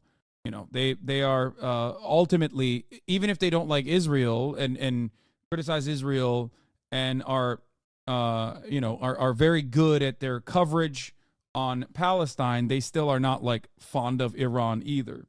So that's why Middle East Eye is like very good when it comes to its coverage in Palestine. But when it comes to any kind of other proxy beyond that, it's still going to be a little bit. It's going to be a little bit different. Oh yeah, let's finish this. Mate was overthrown. What will happen if the Houthis win the war? Yeah, this is also from 2021, which, because they did win, is actually London based. Yeah. So now they did, and they have. Here is a Vox video about how the U.S. may be aiding war crimes in Yemen. Maybe. One of the Middle East's bloodiest conflicts is also one of its most overlooked. It's not Syria or Iraq. It's in a different place entirely. Yemen. The 20-month-old civil war there has killed more than 10,000 people and triggered a massive humanitarian crisis. But press coverage has been minimal, overshadowed by the fight against ISIS in Syria and in Iraq. In Yemen, one side has Houthi rebels backed by Iran. This is from 2016, by the way. The U.S. is helping Saudi Arabia bomb Yemen, and it's a disaster. Is this a Johnny Harris video? I mean, he was, back then, he was there. Is there TOS in this? On the other, you have the former Yemeni government of Abdrabbu Mansur al-Hadi, backed by a coalition of 10 countries, led by neighboring Saudi Arabia, who is ultimately also backed by the U.S. The civil war there erupted in 2015, when the Houthis, a Shiite group who received money and weapons from Iran, took up arms to overthrow Yemen's government, which is Sunni, and backed by Saudi Arabia. The Houthis complain that the government discriminated against them for years, mistreating them on a large scale, and that their fight is a fight to be treated fairly. Many in the region, by contrast, see it very differently. They think it's the latest front in a shadow war between Saudi Arabia and Iran for control over the entire region. In March of 2015, Saudi Arabia began bombing Houthi-held territory across Yemen, causing mass civilian casualties. They've destroyed targets ranging from marketplaces to hospitals, from schools, and even to a funeral recently, where 140 people were killed in a single strike. In August, the Saudis bombed the vital port of Hodeidah, severely damaging a main source of Yemen's food and humanitarian aid shipments, and increasing the chances of mass starvation in what is already an impoverished country. The indiscriminate bombing has prompted investigations by the UN for possible war crimes. But while the Saudis are leading this bloody campaign, the blame also spreads to a great power whose support is directly contributing to the carnage, to the United States. No The US way. has supported No, Saudi stop. Arabia militarily since World War II, selling arms, providing military aid, and training the Saudi military on how to use U.S. manufacturing. Including, literally, Al-Qaeda, by the way. If you remember the famous America deserved 9/11 quote from a particular political commentator, if you remember the entire context of that situation, at that time, I was specifically talking about a certain veteran representative, okay, who had actually blocked a measure to stop giving arms to Saudi Arabia, okay? And I was actually criticizing him for blocking the measure to stop giving arms to Saudi Arabia, to continue giving arms to Saudi Arabia, while simultaneously talking about 9/11, about how, like, oh, they hate us because they ain't us. They hate us because they hate us. Those arms were ending up in the hands of Al-Qaeda, okay? American arms were being given to Al-Qaeda to be used in Yemen. Just something to remember, okay? Just something to remember. These are things that I've been talking about for years. So whenever people come to this broadcast and say, Hassan, you've changed your perspective, it's because they didn't understand my perspective at all, or rather, they thought, like, you know, Saudi Arabia is a good person, or is a good country to criticize, but America is not a good country to criticize, right? Like, I mean, just remember that. A throwback. If you have a problem supporting terrorists and those who fund terrorists, why did you vote against stopping our arms sales to Saudi Arabia 4 times? Those weapons are now literally in the hands of Al-Qaeda. Precisely the point I made in the video that cuts off right before. Obviously, I don't support terrorism. After all, I'm criticizing the American government for supporting terrorism, both leading up to and post 9/11. I realize I use imprecise language that got easily weaponized by the right, but spare me your moral grandstanding. As far as the brave Mujahideen joke goes, it was direct reference to Reagan arming and commanding the Mujahideen, you know, since we consider them our allies when we armed them. How many identical foreign policy blunders will it take for the U.S. to stop repeating the same mistakes? Damn, dog. That's crazy. That's crazy. A lot of people say, Hassan, you've changed. To them, I say, you've changed. You have. Or rather, you never understood my argument at all. You never internalized it. You never understood it. You thought we were in the same fight because you were like, oh, well, he's shitting on Saudi Arabia. I don't like those guys either. They're Muslim. They're weird. So funny. Damn, that guy was cooking. Get him on stream. Yeah. Just saying, man. Many people turn around and say, Hassan, you were base when you said America deserved 9/11, but now I'm mad at you. And it's like, no, dude, nothing changed. Nothing changed on my end. Something changed on yours, okay? Where you decided, because your only understanding of politics revolves around petty drama from online political commentators and what they are telling you is the truth, that usually often aligns with American foreign policy, that your perspective shifted. And now you think anybody that criticizes American foreign policy is just simply saying, meh, America bad, with nothing else to back it up with. You became less intellectually curious, okay? That's what happened to you. I didn't change. I'm still the same guy. It's you who shut off any kind of dissent. It's you who refuse to see a different perspective completely. I feel you say that too, the Muslim bad part. Man, shut up, Sufi Masoodi. You didn't even know about circumcision, okay? Don't come at me with this shit. I don't want to hear from you ever again about Islam. Don't make me pull out the receipts and make fun of you, okay? Manufactured planes, tanks, and other weapons. In recent years, Saudi Arabia has bought more weapons from the US than any other country in the world. Just since March of 2015, the US has authorized $22 They show empty grave digging. I don't think that's TOS. No, that's good. That's fine. billion worth of weapon sales to Saudi Arabia. The most recent deal includes 20 Abrams tanks listed as battle damage replacements. The battle, of course, is Yemen. The weapons the US sells also include cluster bombs, banned by most of the international community, and F-15 fighter planes, which is making up the vast bulk of what the Saudi Air Force is currently using as it bombs Yemen. But America's aid to Saudi Arabia goes way beyond weapon sales, and it's directly contributing to the current fight. That's because Washington is literally helping to refuel Saudi planes while they strike targets across Yemen. When the Saudis asked the US to refuel one of their planes, giant American tankers like the KC-135 Stratotanker take off from the Incirlik Air Base in Turkey or from US carriers in the Arabian Sea. They then link up with Saudi F-15s in international airspace. These airborne refuels give the Saudi planes... They literally did that. By the way, the Incirlik thing is significant because like that base was also used to refuel the F-16s that were bombing Turkish cities in the coup d'etat that happened. So just remember that. Remember the Incirlik base, okay?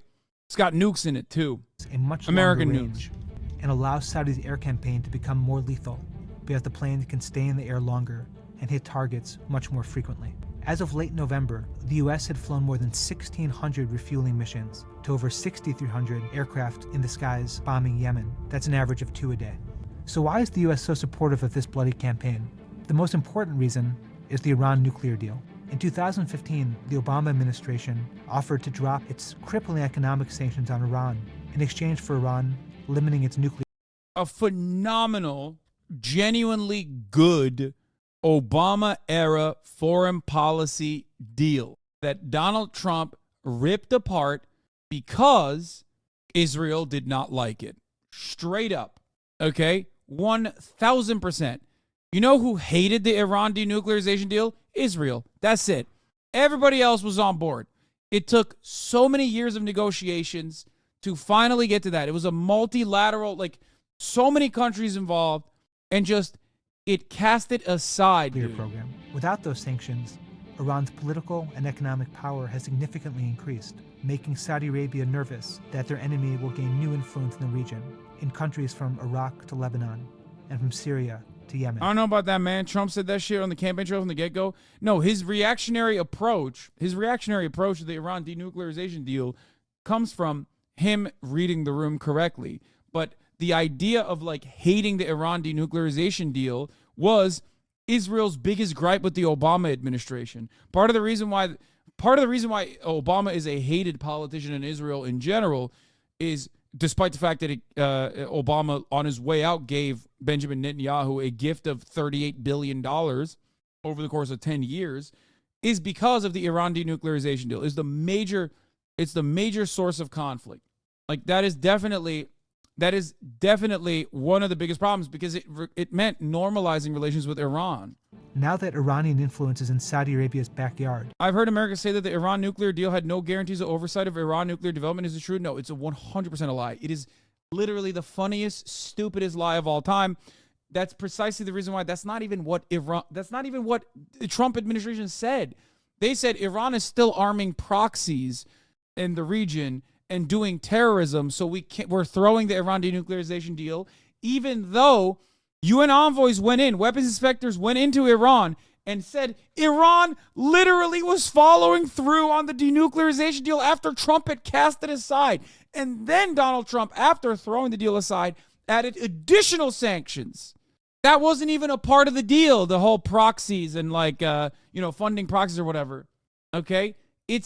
I'm telling you, one of the gravest, just one of the worst things that the Trump administration did as it pertains to foreign policy. Remember, Donald Trump is such a dove, right? The Saudis fear that Houthi rebels loyal to Iran will now be literally on the footsteps of their country. They want U.S. help beating them back. Secondly, the intervention in Yemen is also a part of the IAEA literally had cameras throughout the nuclear facilities. The criticism was the lack of sanctions was allowing the Iranians to fund its proxies like Hezbollah. Exactly. That's it. That's why. The deal was not cut on the proxies being funded. The deal was cut on the basis of Iran denuclearizing, which was good. That was a good thing.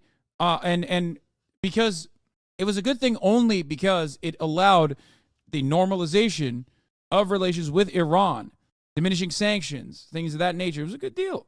Anyway, what's your proof that Saudi did fund Al-Qaeda? What's my proof that Saudi Arabia funded Al-Qaeda? Are you, what? Hello?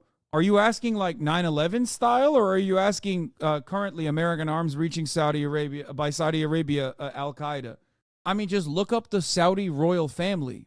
I don't know if you know about a little known man who probably should have joined the NBA instead of, trying to dunk on the Twin Towers. Okay? His name was Osama bin Laden. I don't know if you know about him. Maybe you saw him. He's popping off on TikTok recently. He was 6'7". He was tall as hell. Yeah. All right, let's continue. The U.S.'s broader counter-terror strategy for the Middle East. The goal of U.S. policy in Yemen is to make sure that Yemen cannot be a safe haven that extremists can use to attack the West and to attack the United States. Yemen is home to the most active and dangerous branch of Al-Qaeda. The U.S. has a major interest in preventing this terror. Yeah, who were they being funded by? From taking advantage of the power vacuum in Yemen to plot new attacks. Finally, the U.S. is honoring one of its longest-standing and most important allies. Since World War II, Saudi Arabia has been a vital partner against communism and now terrorism. The Yemen campaign is a high priority for Saudi Arabia, and that makes it a priority for the United States. But as the war devolves into a bloody stalemate, the administration is increasingly... He was 6'4", 6'5", bro. He was literally your height. I thought he was like 6'7". People used to say he's 6'7". worried about being complicit in potential war crimes. In State Department documents obtained by Reuters, a meeting agenda from January of 2016 talks about limiting exposure to LOAC, which means the law of armed conflict. Some in the White House worry that the U.S. was potentially violating that law because of its assistance to Saudi Arabia. In those documents, State Department officials also discuss the implications of a 2013 International Court decision implying that if the U.S. were to provide practical assistance, encouragement, or moral support to the Saudis, the U.S. could be charged with war crimes itself. In an effort to avoid this, the U.S. issued a no-strike list to the Saudis to try to mitigate civilian casualties. It's so funny that, like, our other regional ally, rather regional proxy, identical situation. It's like our unconditional support for Israel, just like our unconditional support to Saudi Arabia, on identical terms, is putting us liable legally for crimes of genocide. But of course, it doesn't matter what happened with the Saudi situation. Nothing. What will happen with the Israel situation? Most likely the same. Okay? It included things like known hospitals, universities, schools, cemeteries. The Saudis appear to be ignoring it. They appear to be ignoring it. The laser guidance that we gave the Saudis guided those missiles that we gave to the Saudis. Like, in the rubble, I remember covering the school bus that blew up, okay? And it was like, there was literally a piece of the munitions used inside of in the rubble, the school bus that was blown up. And I think it was Raytheon, wasn't it? One of the military-industrial complex beneficiaries. The UN estimates 10,000 people have died in the fighting, that 370,000 children are malnourished, and that 10,000 other children have already died. Shredded backpacks with like melted child skin on it, next to the remaining the remains of a Raytheon missile. Great advertisement. So here is what by 2020 by 2020, in 4 years after this, that number had skyrocketed. What is the overall like total? Here, let's look at the Wikipedia. It was Raytheon. My man said, "When is the next 9/11 gonna drop?" Oh, it wasn't Raytheon. It was Lockheed Martin. Damn, sorry. Bomb that killed 40 children in Yemen was supplied by the U.S. Oh, it was an MK-82. Nice. I mean, they all create some of the best child killers. Like they're just so good. America's best export. Like, we make the best child killer bombs. It's so good. Shit. All right, never mind. Let's continue. From preventable disease. Nearly 3 million people have been pushed out of their homes in the last year of fighting alone. Truces have come and gone, while hopes for peace talks falter. The Houthis continue to run the government in the capital of Sana'a, raising questions about what Saudi Arabia has actually accomplished, and whether any of it could possibly be worth the cost. By the way, this is why the same dynamic for liberals, when they heard about the genocide in Yemen, heard that like Saudi Arabia was doing it. So they were like, oh, okay, that's a permissible thing to criticize, right? Now, though, when America is bombing Yemen directly, okay, at the behest of America's ally Israel, now they're going to be like, dude, so worth it. Actually, the Houthis are the real bad guys in every situation, probably the worst guys. Remember, the very same people, I told you this yesterday, when America first blew up positions in Yemen, I told you that they were you could key search, if they haven't already deleted their older tweets, you could probably key search like people condemning Saudi Arabia for the genocide in Yemen back in like 2016, 2017, 2018. And then those very same liberals now being like, actually, the genocide wasn't really a genocide. It was a double genocide. It was the Houthis that were doing the genocide. Here at home, in Congress, some lawmakers from both parties have talked about stopping weapons sales to Saudi Arabia until it does more to keep the air-worn Yemen from causing massive human rights abuses.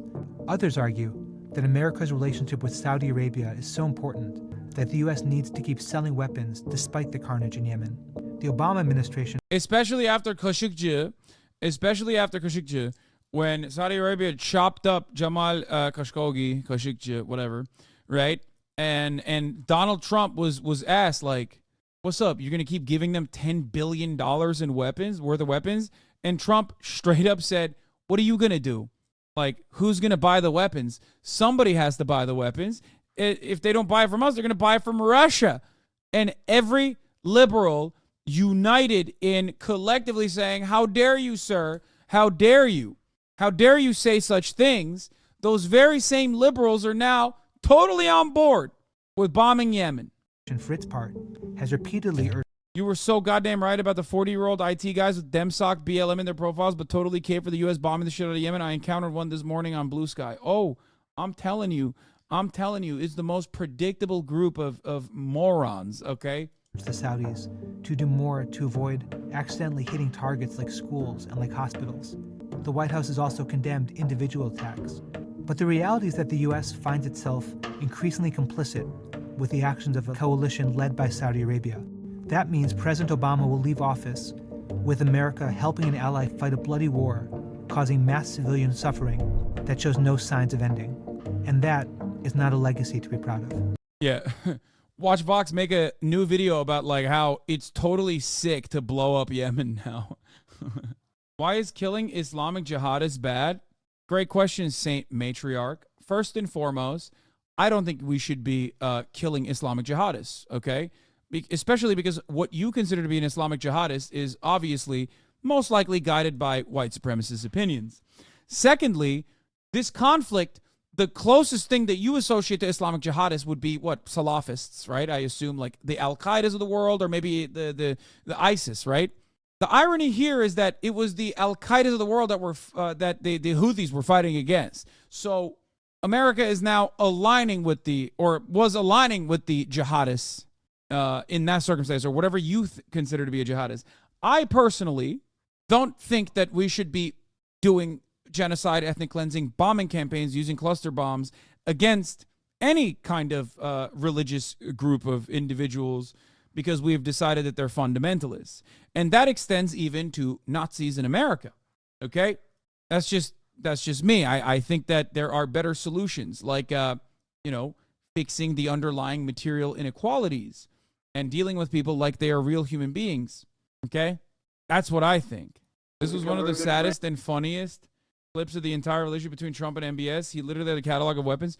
Dude, also MBS loves him, though. Over a fairly short period of time. I was in Saudi Arabia in May. He loves MBS. And we are bringing back hundreds of billions of dollars into the United States, and we understand that. And how then do you determine who is fundamentalist, jihadist? Genuine question. You don't. That's the whole point. And that's precisely the reason why it's a stupid idea, especially when you are super far removed from what's going on there. That's my point. You don't. There is no Islamist jihadist that you're blowing up in that situation. You're just blowing up Arabs. You're blowing up Muslims. You're blowing up brown people. And then you leave the rest in rubble. And then those that survive the bombing campaign become the next line of what you consider to be a jihadist or whatever the fuck. They understand that some of the things that have been approved and are currently under construction and will be delivered to Saudi Arabia very soon, and that's for their protection. But if you look in terms of dollars, $3 billion, $533 million, $525 million, that's peanuts for you. That's so sad. It is peanuts. Oh, this was the best. This was the best. The orb. Remember this? God, Trump was such content. I mean, he was such an awful monster. But like, there is definitely an art to his approach. Like, what a silly guy. I wish I had known about you on TYT during the Trump era. Oh, dude, I was having a fun time. I was definitely at TYT. My commentary was still like, you know, definitely very spicy regularly, but I did dial back the way I spoke about things quite a bit, I would say. Are you sure MBS aren't already an atheist at this point? What difference does it make, man? These guys are like judging them on their real, genuine interest in religion is so silly. Yeah, libs have all conveniently forgotten about this. Trump vetoes measure to end U.S. involvement in Yemen war. Yeah. Every single liberal that engaged in like commentary on Yemen that is now being like, well, now that, Biden is on board with bombing Yemen, we're on board too. Just remember that. What is this? This is a non-starter for Palestinians. Exclusive Biden aide Brett McGurk. Brett McGurk's 90-day plan for Gaza focused on a Saudi-Israel deal, sidelining Palestine and arming U.S. officials. That's great. Yeah, let's keep doing the exact same thing that sidestep Palestinians. That's a good and smart thing to do. McGurk envisioned the Jerusalem-Jeddah Pact and a victory tour. Blinken raised one aspect to top Palestinians and was rebuffed. McGurk's proposal is a top-secret document per a U.S. official. It ties dollars for Gaza to Palestinian acceptance of a Saudi-Isser bargain. One official said the approach misses the point and risks instability for years to come. Another linked its delusionally optimistic tack to Yemen.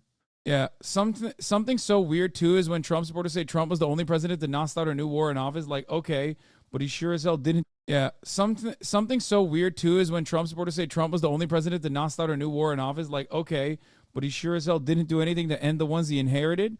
What a peaceful dove he is. Yeah, he also did a lot in his power to open up a new war.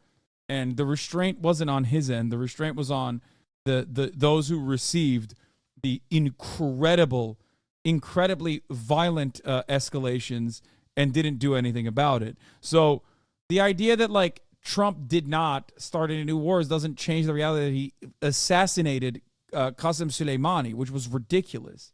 I mean, you could argue that Ukraine wouldn't have happened without Trump beefing up Putin's ego. No. If anything, I think beefing up Putin's ego would have been a more stabilizing force, potentially. Trump's like fake anti-NATO sentiment was like liberals were the ones who were who kept saying that Trump's anti-NATO sentiment is done at the behest of Putin. Anyway, all right, this is a ridiculous deal. Charles Lister says, first off, this is a non-starter for Palestinians. The second, this is just a trumped-up, pun-intended version of the deal being pursued before October 7th, which itself is a near carbon copy of the Trump admin's original goal. Has nothing been learned, just baffling. Yeah, this is Abraham Accords Redux. Awesome. So, what does the BBC have to say about why did the US and UK carry out strikes on the Houthis? In the Red Sea and Yemen.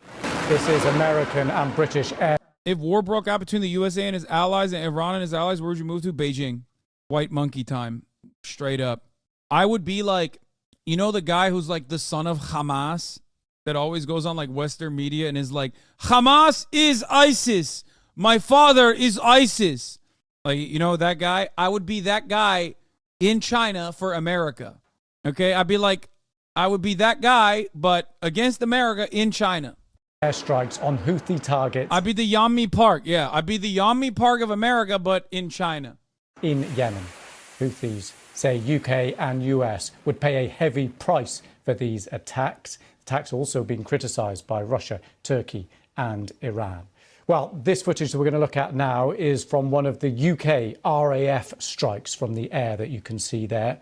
4 Royal Air Force Typhoon fighter jets took part in the raids, along with US Navy jets. The British Prime Minister called the strikes necessary and proportionate. So you wouldn't be lying? So it's not really the same? No, I would lie. I'd be like, in America, they eat babies. They do abortions, and that's like, and then they eat the babies, and then the president eats the spinal fluid of the baby, and then the baby says, "Don't eat me." And if the baby actually pushes back during the abortion process, like, then it's a more powerful spinal fluid, like stuff like, I would be Yami Park. Like I would greatly exaggerate things that are going on, you know? Yeah, I'd just be QAnon. I'd be doing QAnon stuff. And the US says Houthi command and control centres, munitions depots, launching systems, production facilities and air defence. Channel 4's report on all this is better than anyone else's, in my opinion. Well, Channel 4 is always better than everybody else's reporting in the UK. They're single-handedly carrying journalism in the UK, it seems, aside from, like, Navarre Media and shit.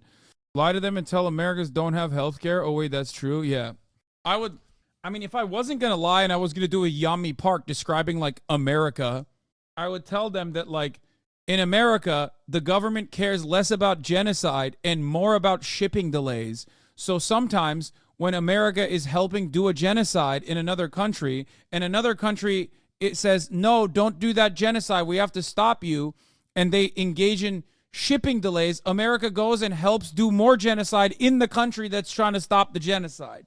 I'd be like, Americans have so much reverence for their dear leader, they're so stupid that they sometimes will celebrate not being able to have health care that the rest of the world has by pointing to why they don't have health care.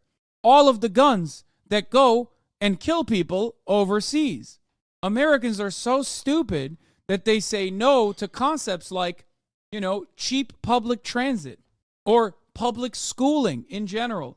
Americans are so dumb, they hate school. They hate school so much that they literally want to abolish schooling in general.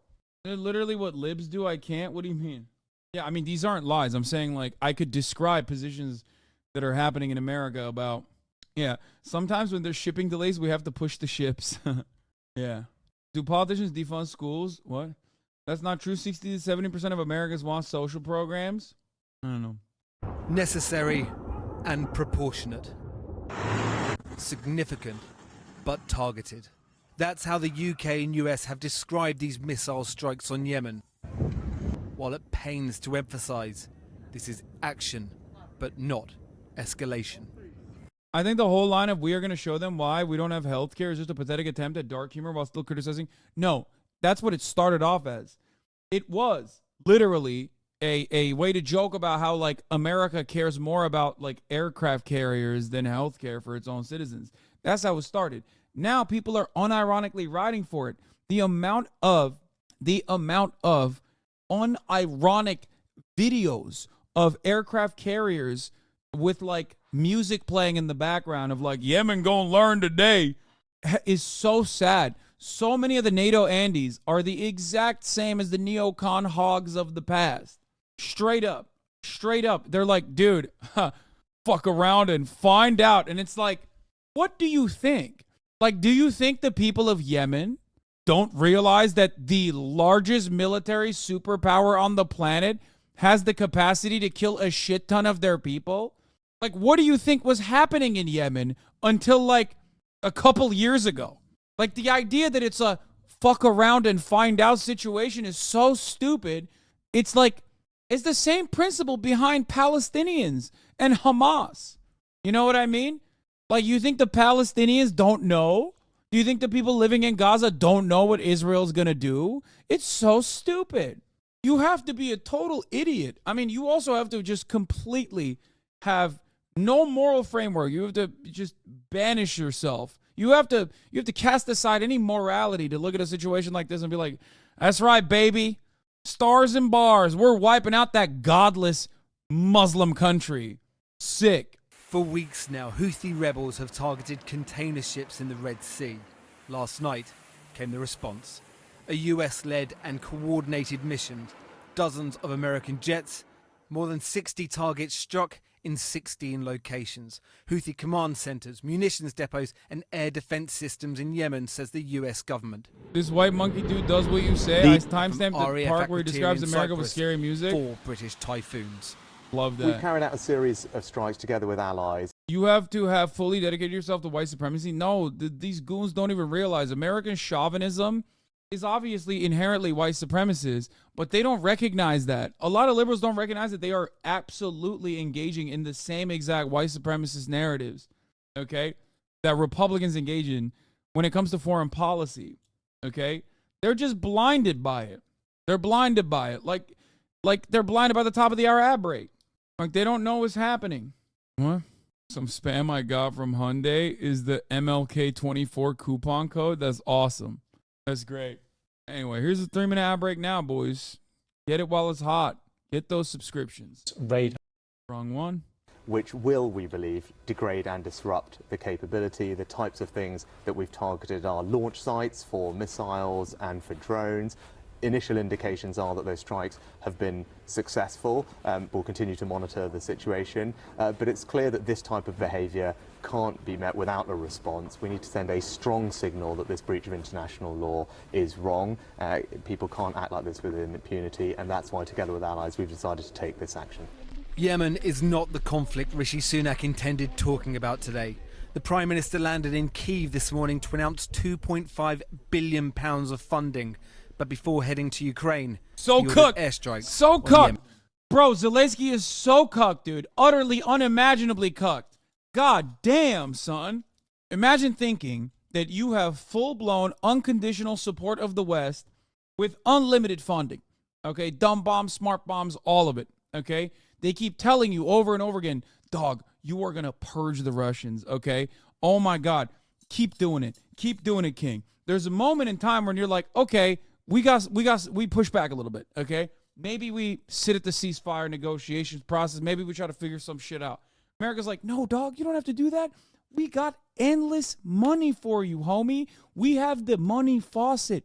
Keep giving you all the guns. We keep giving you all the weapons. Also, privatize, all the remaining state institutions for me, please. Okay, pretty cool. All right, that's great too. But also remember, we got you. We got you, homie. We got you. Please keep it going. We're with you all the way. Oh, do you want a no-fly zone over Ukraine? We can't do that. Obviously, that'd be World War III. Come on. That's not going to happen. But we got you. Keep fighting. Keep throwing more human beings in the fucking grinder. Okay? And now, all of a sudden, Israel, which ironically has been a, fair weather fan anyway of Ukraine from the jump, turns around and does his own little ethnic cleansing campaign, and the rest of the world forgets about Ukraine.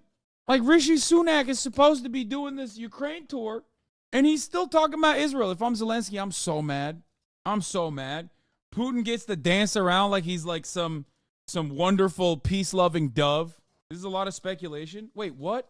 Speculation? What did I just speculate on? What did I speculate on? I didn't say anything about I didn't speculate on anything. I'm talking about specifically what's going on with the Western world leaving Ukraine behind, which is real. That's what's happening. Chowder's about to cut 3-4 hours videos on your life. Since November, Houthi rebels in Yemen have launched 27 attacks on commercial ships travelling through the Red Sea. This is a vital artery for global trade. Nearly 15% of all seaborne trade passes through here and onto the Suez Canal. These attacks have forced ships to reroute all the way around southern Africa, adding 2 weeks to journey times and $1 million to the cost. These audacious attacks have grown in number and scale since November.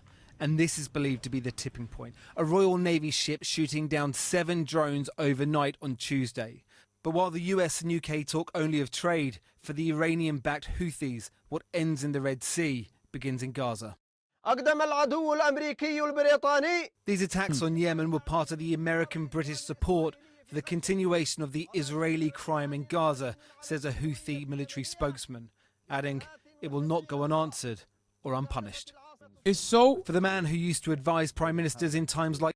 Something that a chatter brought up was very interesting to me, and was actually a really good take, is that, like, everybody that says, like, oh, dude, these guys are doing piracy, how dare you defend pirates, not realizing my position on piracy in general because I love One Piece, like, they have no alternative as to why the Houthi actions started in the Red Sea to begin with.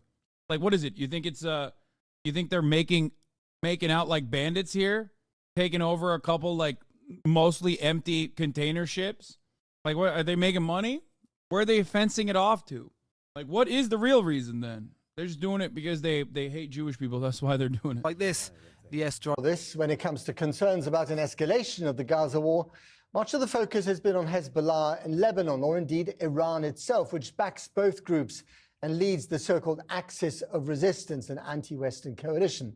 One Houthi leader claimed today all this heralds a long-term battle that will change the direction of the region and of the world. Here's our foreign affairs correspondent, Sikandar Kamani. Anger and defiance on the streets of Sana'a today. A huge crowd of Houthi supporters burn an American. I think the Axis is not a wrong term here. Like, people get caught up in that, but no, the Axis of Resistance is like perfectly valid. An Israeli flag. Many here are uncowed by the airstrikes overnight. Guys, they have First Amendment laws out there. And want to see their own forces respond. Yeah, they do. They do call themselves. They come to our seas to strike us because we stood with Gaza. The sea is our sea and the land is our land, says this man. The Houthis released this footage late last year of their fighters seizing control of a commercial ship linked to an Israeli businessman. Other missile and drone attacks in the Red Sea. Remember when you said 3 months ago that if China really wanted to be belligerent, they would retake Taiwan right now? How interesting that you mentioned that. Right at the eve of the Taiwanese election. That's crazy. Now, I think, look, I'll say this much. Like, Iran behaving a bit like a paper tiger in this situation. But as far as, like, who stands to gain the most and is not doing anything about it is China. Not with respect to Taiwan, but in general. China is applying what I've talked about before, like, the sit back, crack your knuckles and watch approach, because ultimately that shows restraint. It's like America is doing the classic reactionary nonsense that has been doing for so long, blowing itself up. That's it. Have targeted ships apparently unconnected to Israel. The Houthis are keen to flaunt their solidarity with Gaza. After the ship was brought to port, Yemeni social media influencers were filmed dancing on the deck. A Yemeni comedian filmed another video on board. The Houthis' position as the wildcats at the vanguard of the Iran-backed Axis of Resistance has played well at home and in the region. In Yemen, it's played very strongly for them. So they were having governance issues before. The thing I'm actually unironically upset about with America's bombing campaign, beyond the human toll and how ridiculous it is that I really hope that one F-5 from like 1958 or whatever is still around, because like it would make me very sad if the one goddamn airplane that they have blew up in the airstrikes, because it was so cute and it was so fire. And then the guy who's like 60 years old was just like flying the shit out of that. And I really hope that they didn't blow that one up. Oh, you saw the memes law? Yeah, I think it survived, but I could be wrong. Wait, 100%. I saw, yeah, the guy who, remember when they flew the thing, like the one guy, the one pilot? I covered it on the broadcast. Hassan, can we cover this? Can we compare this to the Israeli social media just real quick? Yeah, exactly. No violence. As far as like their treatment of the hostages, they gave them what is it called, cot or whatever, like their little bit of drugs for funsies. There was like a lot of videos that came out of them being like, listen, we do not want to kill you, we love you, we have no problem with you, it's Israel, that kind of stuff. They're treating him like guests. Before the October 7th attack by Hamas. They gave him the drug that makes you dap people up. Some protests against them. All of that has been forgotten, and it's really been a rallying cry. The Houthis, members of the Shia minority who had long waged a low-level insurgency, swept into the Yemeni capital Sana'a in 2014, following the political tumult of the Arab Spring, which ousted an unpopular government. Western-backed political leaders sought to regain control with a vicious campaign of aerial bombardment led by neighboring Saudi Arabia. Close to 400,000 people were killed directly or indirectly during the war, many of them children. A tense ceasefire has left the Houthis in control of most of the country, a weak internationally backed government and separatist forces in power elsewhere. Yemen is desperately poor. It was described as the worst humanitarian crisis in the world. Liberals are trying to claim that the Houthis are being disingenuous when they claim they're doing it for Gaza, so why the fuck are they doing it? They haven't provided any logical explanation other than they crazy, they pirates, they hate Jews. Like, that's not rational at all. Yeah, but you have to remember, if you are a neoliberal supporter of American empire, a big part of being a supporter of American empire revolves around not affording any rationality to your enemies. Yeah, I mean, that's the whole principle behind, like, Israel being like, oh yeah, the Hamas is ISIS, they barbarian. Like, that's all good. That's the same thing. That comes from the same place. Before Israel's assault on Gaza, but the Houthis are no longer a ragtag army. They possess cruise and ballistic missiles. They've already fired some towards southern Israel in recent months, and they proved themselves more willing to up the ante militarily than Iranian-backed groups in Iraq or Hezbollah in Lebanon. Iranian support is key for the Houthis, but they're not beholden to them. History tells us that when the Houthis took the capital Sana'a at the beginning of the civil war in Yemen back in September 2014, so nearly 10 years ago now, the message was from Iran for them not to do that. And they went ahead and did it anyways. They've been bombed for 7 years by the Saudi-led coalition as part of the civil war in Yemen. They've been blockaded. They've been sanctioned and repeatedly sanctioned by the US to little, if any, effect on them. So no, I don't think for them escalation is a fear that they really hold. The Houthis show no sign of backing down. Tonight, their forces nearly mistakenly hit a tanker carrying Russian oil in the Red Sea. The airstrikes targeting them haven't been enough to deter them. How far are America and Britain willing to go flags, in order to try and do so? This is another question I have. Like, I know we talked about this yesterday with, like, PSL making, like, these crazy, like, quickly and efficiently making what is it called, pancards in America? Pankart is what we say in Turkish. What is it called? Is placards? No, not placards. Like those signs. They make the signs, right? But these flags are massive, dude. Like, how do you find a massive Hezbollah flag? Like, how did you do that? So, how nearly mistakenly hit a tanker carrying Russian oil in the Red Sea. Like, that's a crazy large flag, dude. You need a flag guy? I'm just saying, like, that's big as hell. The airstrikes targeting them haven't been enough to deter them. How far are America and Britain willing to go in order to try and do so?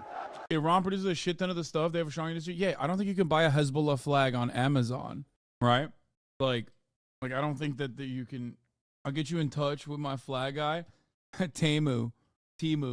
Well, we're joined now by Kurt Volker, a former US ambassador to NATO. Thank you for joining us. Given the Houthis withstood years of bombing by the Saudi-led coalition, would you expect one night of airstrikes to put an end to these attacks on shipping in the Red Sea? No, not at all. I think that this was the right thing to do, but I think we have to be prepared for a lot more. This didn't start with the US and UK launching this campaign. It started with months worth now of attacks by the Houthis on US forces, on Israel, on shipping in the region. And it is all... You don't understand. They attacked shipping. Chat. They attacked shipping. Think about that. They caused delays in shipping. You think that's all right? I can't think of anything worse than causing delays in shipping.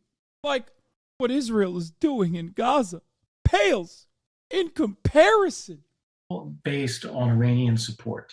So Iran has given them the training, the weapons, the financing, and Iran is doing this on purpose to try to go after Israel in the West. So we need to understand what's happening, and we need to be prepared to continue to go after this.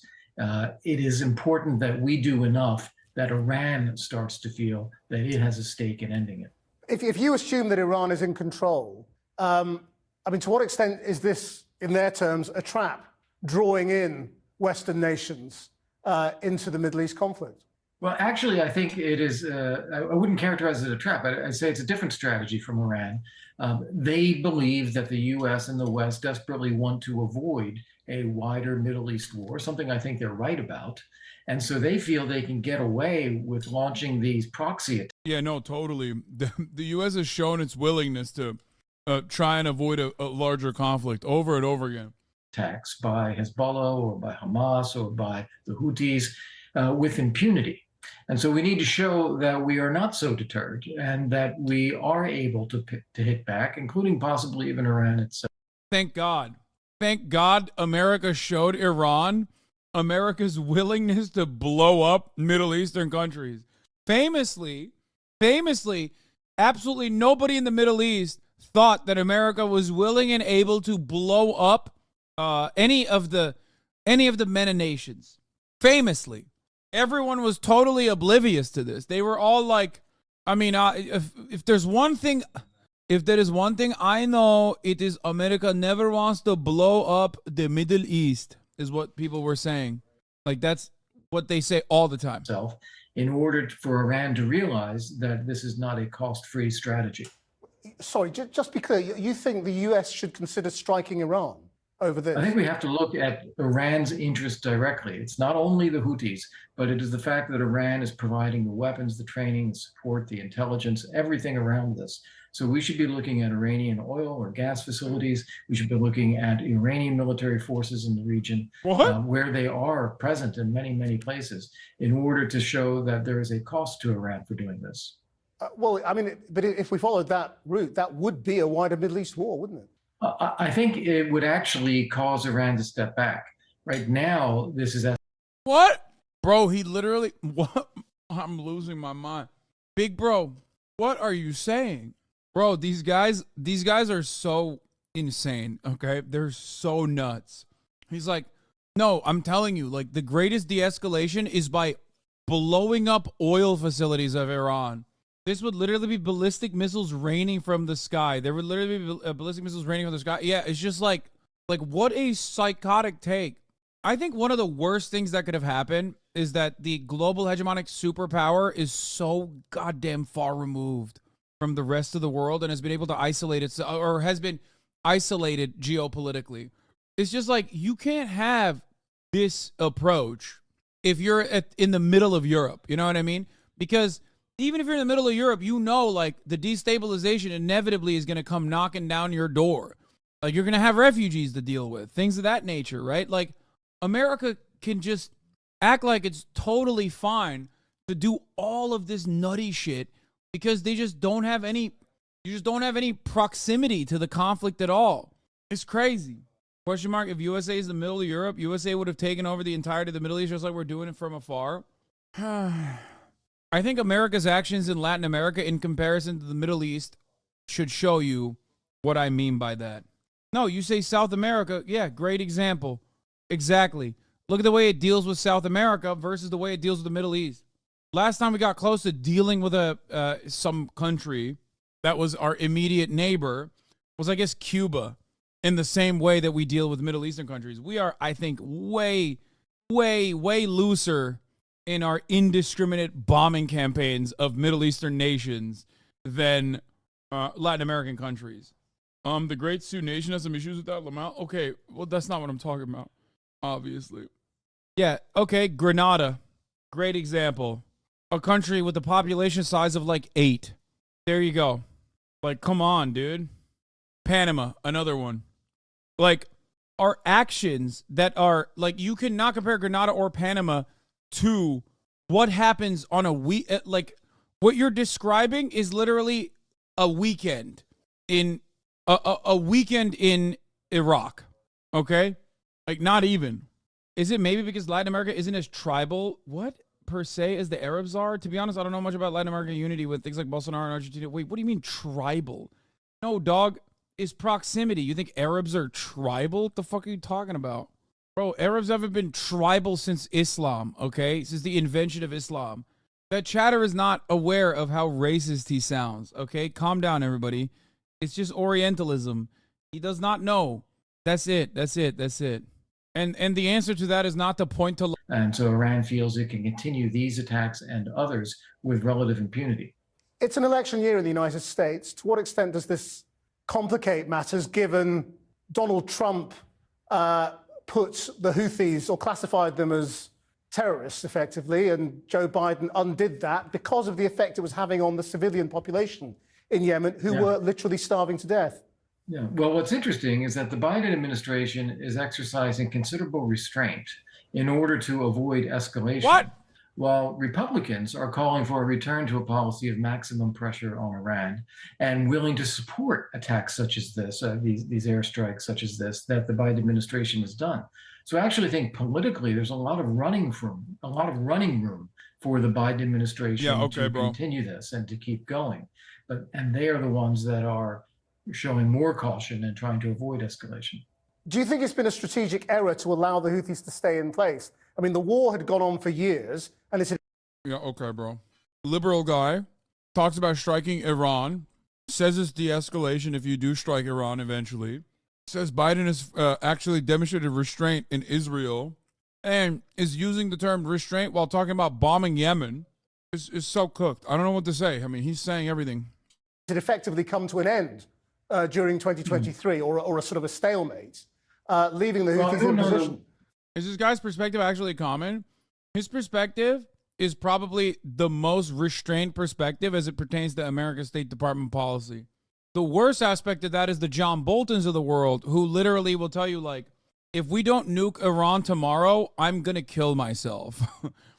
Like, the John Boltons of the world are even worse than this guy. Yeah, I don't know that we would be in a position to determine whether the Houthis stay in place or not. But we can set the conditions for regional security. And these sorts of attacks against our forces, against international shipping, are unacceptable. And they were launched after Israel, the Hamas attacks against Israel, and then Israel's response to that. And then they were allowed to continue. And so that is the cost. John Manila, thank you for the fire. Get the subs. Of inaction at the time to try to prevent these sorts of outbreaks of violence. It's so crazy how often you have to logically defend / explain empathy these days. Yeah. Well, it's because all of the logic seekers have completely taken on the horse blinders position. They are so chauvinistic. So many supposedly like intellectuals are trying to intellectually defend America's endless war and bloodshed and also continuation of Israel's genocide. So in that situation, I have to do everything I can to appeal to the empathetic nature that people have that remains. That it can continue this strategy because no one is pushing back on Iran directly. Kurt Volker, thank you very much. Well, a short time ago, I spoke to Hussein al-Bukaiti, who's a pro-Houthi commentator based in the Yemeni capital, Sana'a. I began by asking whether the strikes would have any impact on the Houthis. I don't think they have caused any significant damage to Yemeni army capability, because we remember in the last 9 years, Saudi has conducted tens of thousands of airstrike. But what was the result? The Yemeni army here in Sana'a has become much stronger, and they have actually defeated Saudi Arabia and United Arab Emirates. So what you're saying, just to be clear, is that there will be a military response from the Houthi forces against the Americans and the Brits in the Red Sea? Yes, of course, because the leader of Ansarullah, as they called the Houthi, he have warned yesterday, before the attack, if United States will take any step to target Yemen, there will be a huge and a big attack against their battleship or against any area that was used to launch those attacks. Ships that had been targeted by the Houthis, not one of them was heading for an Israeli port, not one. So it was the Houthis who were targeting innocent, unarmed international ships, tankers, container ships. If the target were all international ships, non-Israeli. Why the Egypt and as well the Suez Canal have announced that the Suez Canal was not affected. This means only a handful of ships, and they refuse to answer Yemeni army if they were not actually linked to Israel or they were not hidden to any port in Israel. They will respond. Like if America did a blockade, they would do the exact same thing. That's it. Actually, no, I take it back. If America were to do a blockade, they would blow up the ship, like actually kill everyone on it. He's like, yeah, it's our sea line. I ask you where you're headed. Okay, I ask you where you're headed. You don't tell me. I'm gonna come and take it over. They didn't send their best guy though. To be fair, what this guy? I think this guy's great. I don't have an issue with what he's saying. And they will not, or they can actually turn around and not use the Red Sea. To what extent are the Houthis? By the way, America doesn't even do it for like an honorable political purpose. They just do it because they can. How many Iranian tankers have America overtaken? How many Venezuelan tankers have America overtaken? They do it because they can. They do it direct. They do when America does the piracy, it's like chill and totally fine and awesome and hell yeah, baby. When the Houthis do it, it's like, whoa, chill, dog. What do you mean? Bros, this is the one thing I disagree with you, man. If Biden had done that, was a good thing. You give no credit to the guy. Biden did remove the terrorist label, man. Wait, what? What do you mean? Oh, you're talking about the Houthis? The U.S. gave them many warnings. Come on, Haas. 27 is a lot, man. Brother, I don't think you understand. He is right, by the way. The terrorist designation being taken out. He's not wrong. He's not wrong about the terrorism designation. But as far as like what the Houthis are doing, what the Houthis are doing is what I expect America to do. I want America to do that. You know what I mean? I want the United States of America to implement some level of boycotts, a blockade, if you will, some sanctions on the state of Israel if it continues its occupation, if it continues its ethnic cleansing campaign. So I'm not going to sit here and be like, man, these other guys are doing it, and I hate it when they're doing it. Also, they took away the terrorism designation and then, bombed them. So what are we talking about? Acting of their own accord, or are they being encouraged by Tehran, by Iran, to do this? No, I mean, when they take this decision, they are not encouraged by anyway, because I don't think that someone will actually put his country at risk of a war with the United Kingdom and United States to do Iran a favor. Of course, Yemen and Iran and Lebanon and Syria and Iraq, they have a coalition which called the Axis of Resistance. I mean, it's the same if someone has given Israel, United Kingdom and US the right to fully. Like here, I'll give you another example. Right now in Ukraine, at the Polish-Ukrainian border, there's a strike happening, okay? At the Polish-Ukrainian border, there's a literal strike happening because the Polish truck drivers are frustrated that Ukrainian truck drivers that are Ukrainian truck drivers that now do not need additional, do not have additional restrictions to ship inside of Europe. It's a right-wing movement, though. I know. Listen to me. Listen. I don't care about like their political opinions. I'm simply drawing an analog to help you understand. Polish truck drivers are doing a strike. They're not letting Ukrainian truck drivers enter in or out of the EU, right? And I think that they solved it already. But like when they were doing it, they were refusing to allow Ukrainian truck drivers to come in. They were frustrated because they were saying that it's like impacting their own commerce, and that was delaying shipping in a situation where like Ukraine desperately needs aid, right? Do we bomb Poland? That's not what we did, right? I'm just saying, like, you don't do that. That's not how you deal with shit. But when you keep saying, I don't care about their political opinions, when I think the idea you want to convey is, I know their political opinion is bad, but it's currently irrelevant. I mean, but also I genuinely don't care. I don't care about Hamas's own personal political motivations either. I don't. They have nothing. People have nothing. And I also am honest about it in the way that like liberals don't want to be honest about their lack of interest in the real politics of the people on the ground. If they did, they would have never forgiven Hillary Clinton for what America did to Libya. Like people talk about open air slave markets and whatever, and there is no evidence for this happening in Yemen other than like one Saudi newspaper that said that like there's slavery going on, and I'm sure there is. Like obviously economic coercion. This is a very poor country, right? But like we have literally done this. We have destroyed entire nations and reinstituted slavery. The idea that like we have to bomb Yemen because like they have slavery happening in Yemen is so stupid. It's not real. Nobody cares. That's why liberals are perfectly in line, in lockstep with, what's up? Can I unscrew that? I think so. Let me see. Wait, this? Bro, I have like 8 of these, by the way, if you want. Like, we can just like, I can just give you another one. Just take that third mic over there. Yeah, put it out. You don't have to put it back on. It's just, there you go. Supporting Israel. But do the Houthis want to spread this conflict to the rest of the Middle East? Because it certainly put them on the map. I mean, many people around the world didn't have a clue who the Houthis were until now. Yemen, when it was under attack and blockade for 9 years, and 18,000 Yemeni civilians, most of them women and children, were killed. About 500 Yemeni have died because of preventable diseases. According to UNICEF, 1 child dies every 10 minutes, or the international community has kept a blind eye. That's why Yemen, when they have decided.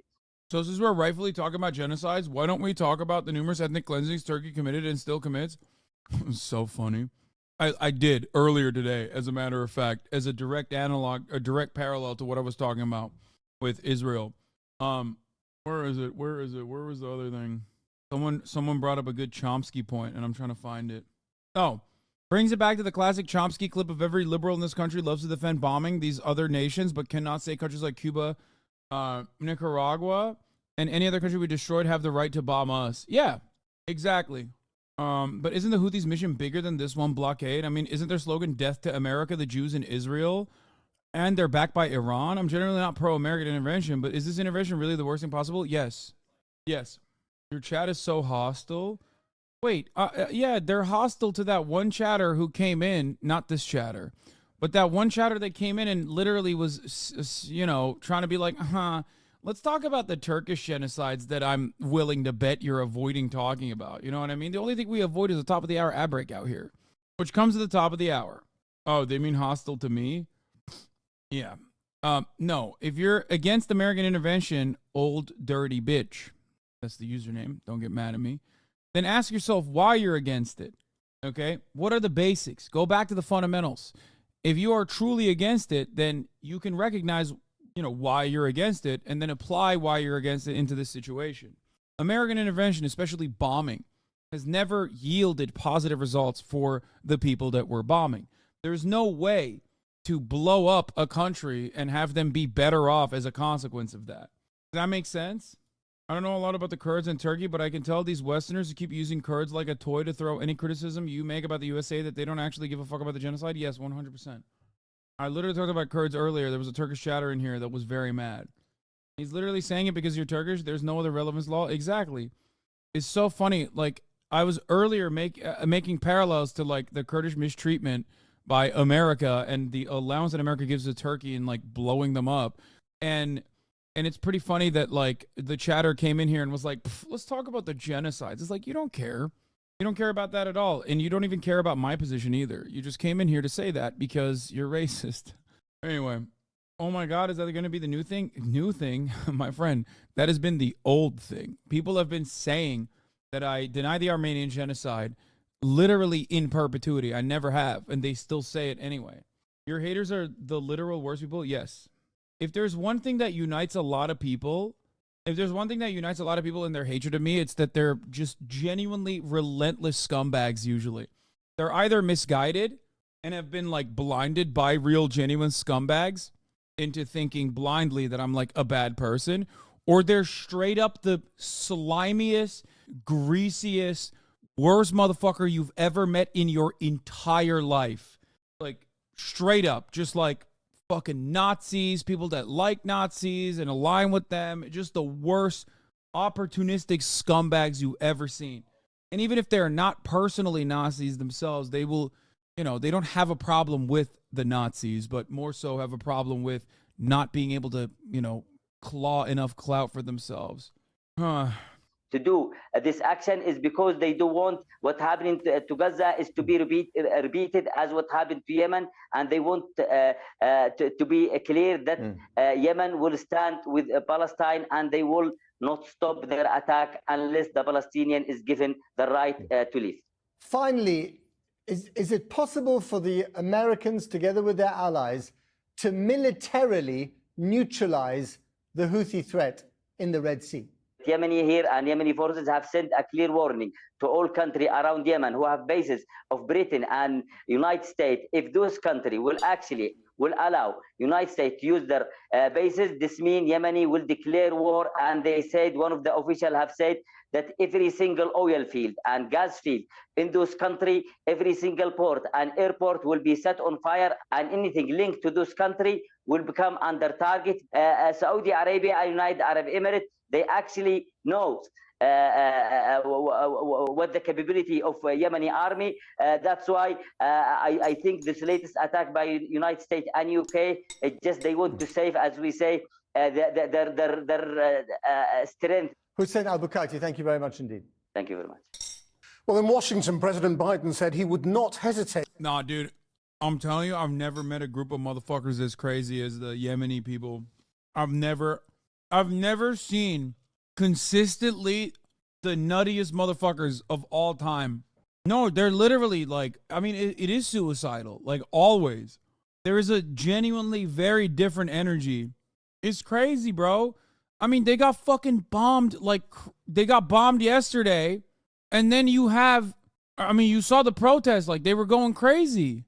They got bombed yesterday, and they were like, hell yeah, dude, come on, give us more, we love it. It's pretty wild. Yemen's "We Do Not Care" chant from today is a refrain of a popular folkloric war song mocking all of Yemen's enemies. Some have requested it. Here's the entire thing with English subtitles.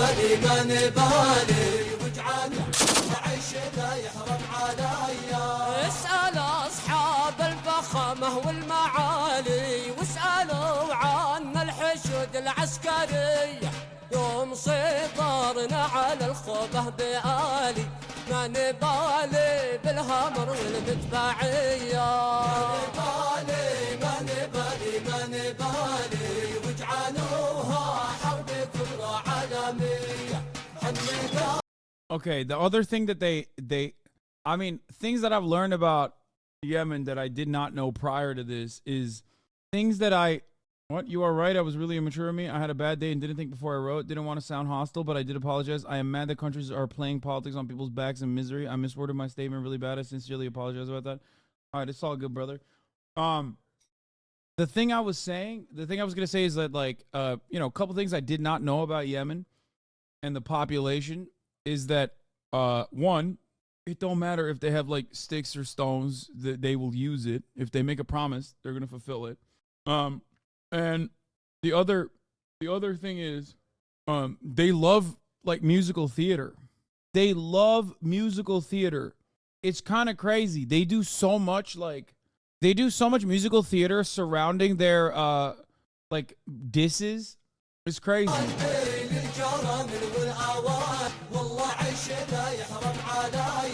واقتحمنا الدود في ساعة انقلالي ومسكنا لحد مسكح حيدرية ما نبالي بالصواريخ الثقالي والقنابل ذي سموها ذكية ما نبالي واجعلوها حرب كبرى على. These dudes are hungrier for war than the U.S. and you're like, but they're the good guys? Wait, what? Hungrier for war than the U.S.? Brother, who are they warring with? I don't know if you know this, but this song is about them being fucking genocided by the American proxies of Saudi Arabia. Some of you guys literally see brown dudes with guns and go, these guys sure like war a lot. They're saying, go ahead, kill us as hard as you want to kill us in the midst of their ongoing genocide. And saying, like, we'll still recover, we'll still survive, we'll bring it to the heart. Dude is too horny to be racist to read lyrics? Yeah, they're saying, like, we got nothing to lose. Go ahead, blow us up. I like that you kind of could grasp what one of the poorest countries on the planet is saying. Their people are saying here. and yet you don't think about like who's doing the bombing. Like, who are they egging on? Go ahead, bomb us further.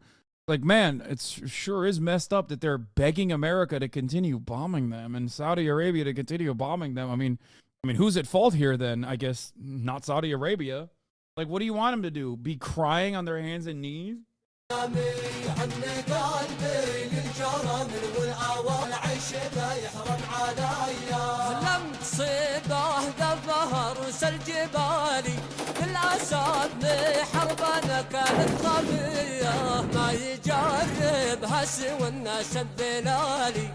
ألف طيارة تواجه مدفعية ما نبالي واجعلوها حرب كبرى عالمية. They also love dancing on the American and Israeli flag too. That's another thing.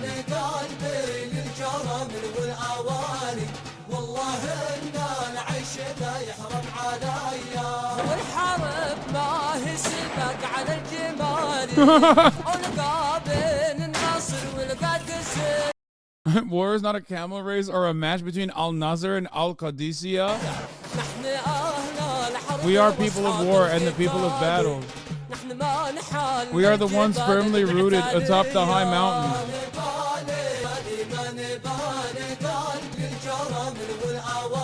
Oh, by the way, one thing I guarantee you,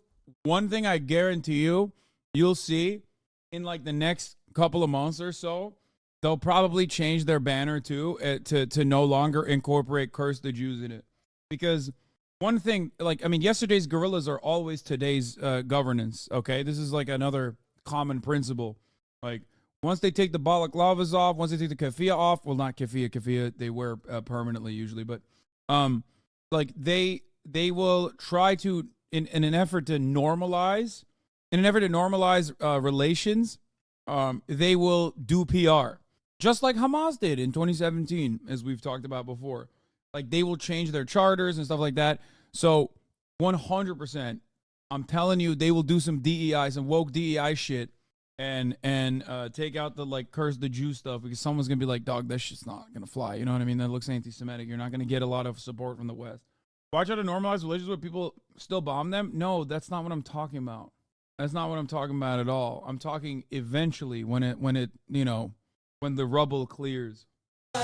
والله العيش ذا يحرم عليا من جهنا شافنا عند القتال فلنا ما عاش مجهول الهوية في سبيل الله ذقنا المر حالي مرحبا بالموت حيا بالمنية ما نبالي واجعلوها حرب كبرى عالمية حن قلبي للجرم والأواني والله إن العيش لا يحرم عليا وطمسنا حلم سلمان الخيالي Every time I see one of these music videos, like, look, I know they don't got the best ideas, okay?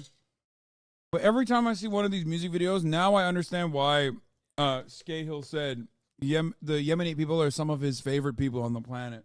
I mean, and he's been there. So, been there quite a bit.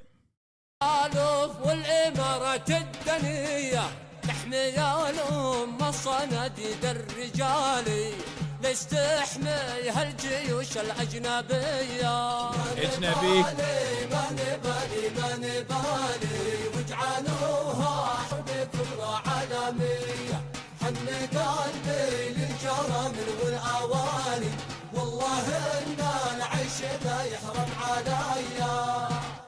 Yeah. New chopper came with the beam. There are reports of explosions in Sana'a right now. There's no confirmation as of videos or officials saying it. Okay.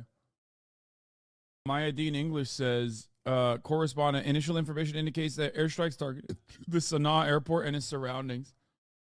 Thank you so much for making this happen. Accept the compliment, coward. Oh, Ben Shapiro has made it. That's nice. Congratulations to everybody involved. More honest promotional material than U.S. Army ads? Yeah. Do you not remember how you made fun of a lady siding with ISIS to prove Israel is right? By doing this, it's the same thing, but you're making excuses with the same side as that lady? wait, the same. No, I don't think you understand. And maybe this comes from like racism or something, but like when I talk about ISIS, like my hatred of ISIS isn't because they're like, ooh, scary Muslim guys. Okay. My hatred of ISIS stems from what they do. Okay. Like what their goals are, what they do, who they're funded by. Like that is where my anger for ISIS comes from. Okay. What their aspirations are. So when you try to make that same comparison to the Houthis, you fail to understand that there are very different aspirations at play. Like you have this, it's very odd that you have this very weird perspective on the matter where you look at it and it's like brown guy engaging in militancy. Okay, they must all be the same. Yeah, Ansar Allah is a nationalist resistance group. ISIS is a genocidal expansionist Salafi jihadist group, which, by the way, Ansar Allah in many ways, maybe not to the same degree, but like is no different than any other nationalist resistance group. Like very different goals there. I don't think that they're like overtaking Oman or overtaking parts of Saudi Arabia in an effort to colonize different aspects of Saudi Arabia or some shit. Can you explain why most of the Arab region dislikes Yemen? As an Egyptian, I can only understand a few words from this song. Can you explain why most of the Arab region dislikes Yemen? What do these guys do regularly? But right now they are on your side. It has nothing to do with race. Wait, what? I mean, they fought ISIS and Al Qaeda, so they did that, which I feel like you have a problem with. I do feel like you take issue with that. I mean, they resisted genocide. That was another thing. To order further military. The reason why Arabs don't like not the Yemeni people, but like Houthis specifically, is because they're Shia, and Sunnis don't like Shia people in this region. Reaction if the Houthis continue to attack vessels in the Red Sea, as other countries warned against the risk of widening the conflict. Russia. Monkey D. Houthi fought Al Qaeda. Okay, brother, I'm not talking about everyone. He asked me a broad question. I gave him a broad answer. And Hamas are Sunni as well, and so is Algeria, but they're aligned alongside Iran, and so is Hamas. Hamas is being funded by Iran, and yet they are Sunni as well. Is there a major difference between the Shia and the rest? Not really, but if you ask them, they do.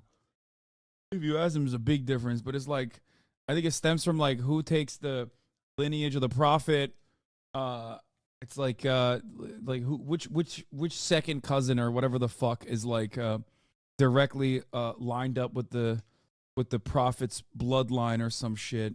I mean, that's where the major distinction comes from. And then beyond that, I would say it's like whether or not you can have a caliphate alongside whatever kind of governance you have versus you directly can only be governed by the religious leadership. Are you Sunni or Shia? I'm Sunni. Please stop. You are so wrong. Shut up. You didn't know circumcision was a part of Islam. I'm going to always say that. Every time you come in here, I'm going to cook you on the fact that you didn't know what circumcision was. More strikes on Yemen, says a U.S. official, more to follow. All right, let's finish this up. Russia requested an emergency UN Security Council meeting to discuss the strikes. Turkey accused the US and Britain of trying to turn the Red Sea into a sea of blood. Our Washington correspondent, Siobhan Kennedy, is at the White House. Siobhan. Well, the White House here says it is aware that it has ruffled feathers in the Middle East, particularly in Saudi Arabia, as it... I don't have a child. Wait, what? So? That has nothing to... Wait, what do you mean? Wait, is this where I find out that Sufi Masoodi is a woman? Because I thought you were a dude this whole time. That's crazy. I literally thought I was duking it out with a Muslim dude. Nurses that fragile peace in Yemen, but it says that it had no choice, that it has been warning the Houthis for the past 3 months to cease, to stop these attacks in the Red Sea, and that they simply have not listened. And then Tuesday happened, which seemingly was the straw that broke the camel's back for President Biden. A blatant attack, the White House says, on US commercial ship and a Navy vessel in the Red Sea, after which the White House says it had no choice but to act. but they still insist that they are just as worried as everybody else about this becoming a wider conflict, which is why they say, precisely why they took the action that they took with the UK last night. Well, earlier I caught up with the National Security Council spokesperson here at the White House, John Kirby. Absolutely and I started by asking him eviscerating precisely that, the obvious. Yemeni would these positions. strikes last night inevitably lead Many are saying fuck around and find out, yeah. to an escalation in the conflict? Don't you dare come after our trading routes over the Red Sea, yeah. It's called piracy and it's not allowed. Not at all. In fact, targets that we hit were deliberately designed to degrade and disrupt the Houthi capability to continue these reckless attacks in the Red Sea. So we're going to do the assessment here today. And God, I fucking hate this piece of shit so much, dude. in the coming hours, we'll have a better sense of exactly what the impact of these strikes were. But everything that they were designed to do was to take the tensions down. But the Houthis have said that they will retaliate. The Houthis have a choice to make. They had choices to make over the previous month or so, chose to escalate. Now they have another choice to make, and they need to make the right one. But if they do choose to escalate, which is what they're saying, that they will do, retaliate, what does America do then? Where does this go? Surely the conflict will then potentially spiral out of control. And we have that situation that Joe Biden sought desperately not to have. Let's not get ahead of ourselves. Let's see what the reaction is. I've heard what they've said. We'll watch very, very closely. And if we have to take further action, we will. Is there a risk that America loses friends in the region at precisely the wrong time? We certainly understand that countries in the region are concerned about these strikes last night. Heck, we're concerned about making sure that things don't escalate. So we hit radar sites so they couldn't guide those missiles.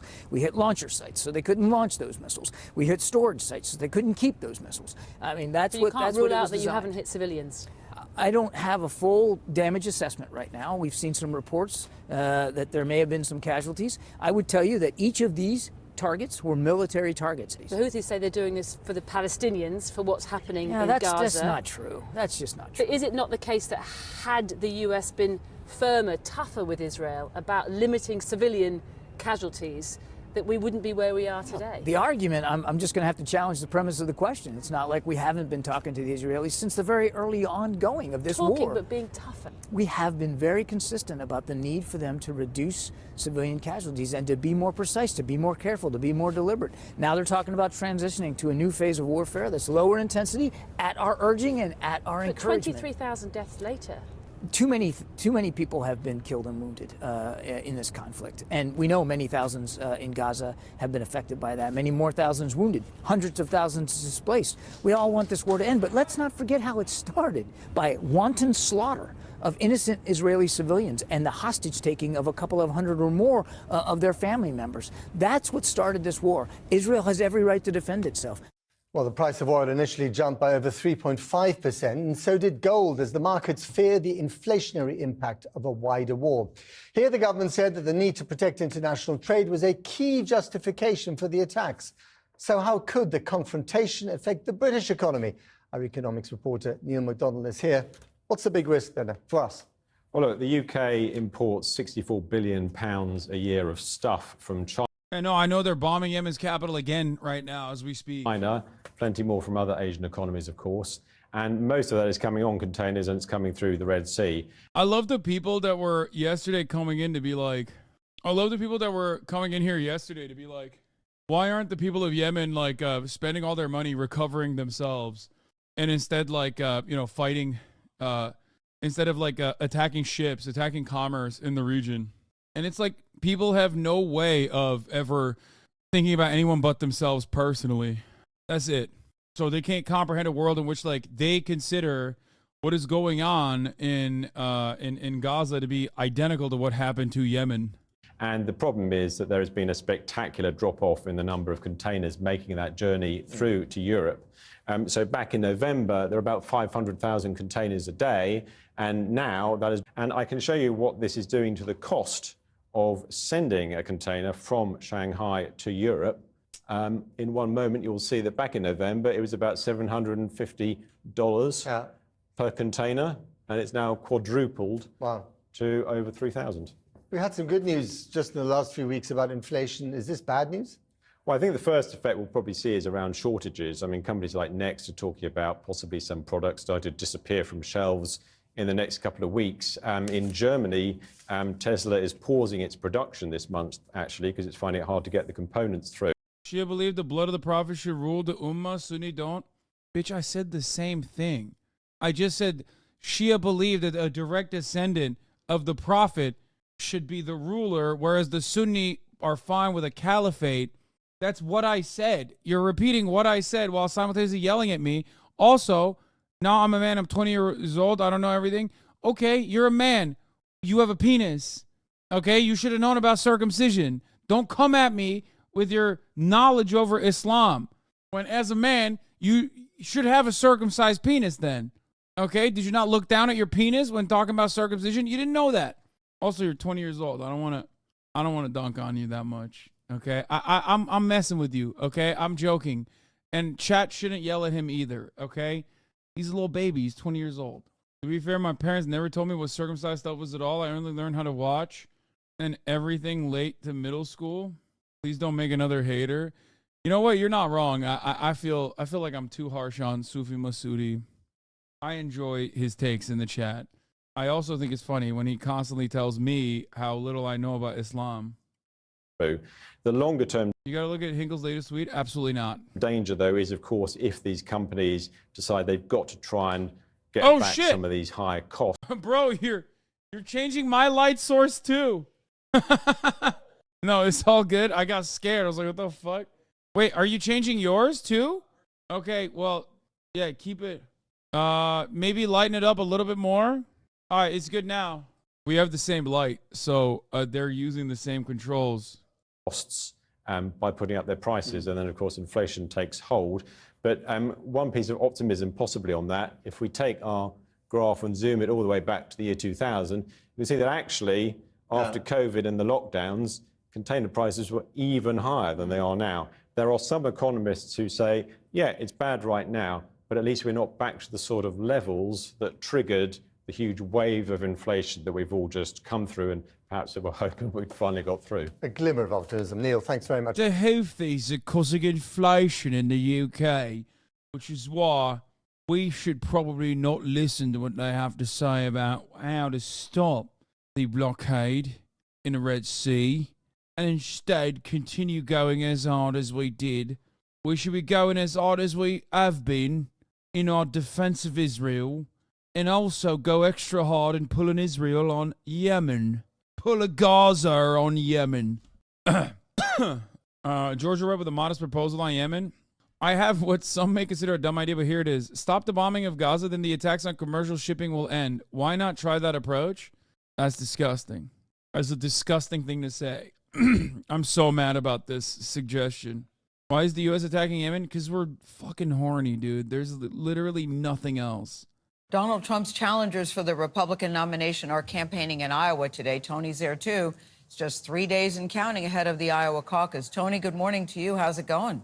I didn't want to start the show like this. Good morning, Gail. Well, it's cold. It's good to hear your voice. What we knew was going to be a big political story turned into a big weather story overnight. The National Weather Service is calling this a very dangerous winter storm and saying the wind chill could drop down to -45. And here's the big thing. That's going to last through the weekend and through Monday's caucus. But the Iowa GOP is saying there is no plan B. This will go on. And so the candidates, they are pressing on, and the voters are as well. I got a great chance to talk to them over the course of the last week, and I've learned at least two things. One, if you panic in severe winter weather, you must be new to Iowa. And two, if you don't participate in the caucus, you are missing one of the great traditions in American politics. Ed O'Keefe is also here. He's been talking to voters. What are you hearing, Ed? Well, Tony, it is cold. They're telling us to toughen up and deal with it. We should point out this is actually part of a massive cold system across the entire Midwest and going all the way down to the south. It's not unique to Iowa. But here in the Hawkeye State, in the final hours, candidates are adapting their plans given today's snow and the record cold temperatures through the weekend. And at least one contender is now raising fresh concerns about how former President Donald Trump's legal status could affect the entire GOP. I got more reinforcements with layers of clothes on the way. Florida Governor Ron DeSantis says he's not concerned about the weather Monday for the Iowa caucuses, But he is concerned about frontrunner Donald Trump with his legal troubles and promises to go from courtroom to courtroom. You must have a thought on whether or not that's a good idea. I want to focus on what can we do so that hardworking people can get ahead again instead of falling behind. None of that will happen in this election if Trump is the nominee. Iowans have a chance to weigh in on this. DeSantis and former UN Ambassador Nikki Haley. God, he's just so gross. It's actually, I don't know. It's got to be hard. It's got to be real hard going out in like 0-degree Fahrenheit weather just to go out and like caucus for Ron DeSantis. No shot, right? I'd do it for Mommy Haley any time of the week. Any day of the week. Mama Haley asked me to go caucus. I'm caucusing. I'm caucusing so hard. Okay. Ron DeSantis, ew, gross. Not happening. Are scheduled to crisscross the state through the weekend, trying to win over the last remaining undecided Republicans. You set the tone for the country. It's a pretty cool thing. Haley is drawing larger crowds intrigued by a series of polls suggesting she'd defeat President Biden if she's the nominee. Do you know what that means? That's Slay bigger mama. than the presidency. That's governorships, that's House, that's Senate, that's all the way down to the school Slay board. mama. With fresh data showing inflation creeped up last month. She's so mother. The voters are most concerned. She's so mother with rising cunt. prices. I'm in shock. I just told my husband the other day, do you know how much that orange juice cost? I mean, I am seeing it, liking it, and it does change my buying a little bit. And with immigration. Our country is immigrants, and I think we need to welcome them. We need them, that's who we are, but not in a chaotic way that we're doing now. One big unknown, since Republicans can only vote during caucuses at 7 p.m. Monday night, how will the record low temperatures affect turnout? I don't think the weather's going to be that bad. You know, I'm here at -2, maybe a little colder. He said -2, maybe a little colder is not that bad. Are you out of your mind, dog? What's wrong with people in Iowa, bro? Their brains are frozen.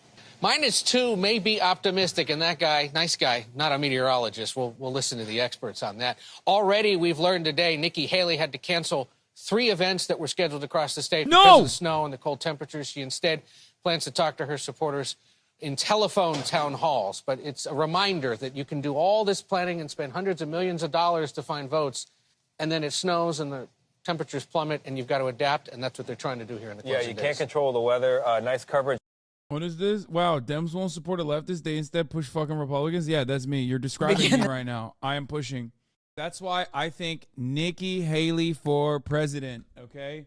Reach across the aisle means directly reach across the aisle and look at the ballot on the other side of the ballot, on the other column of the ballot, whatever you want to call it, and vote for the Republican.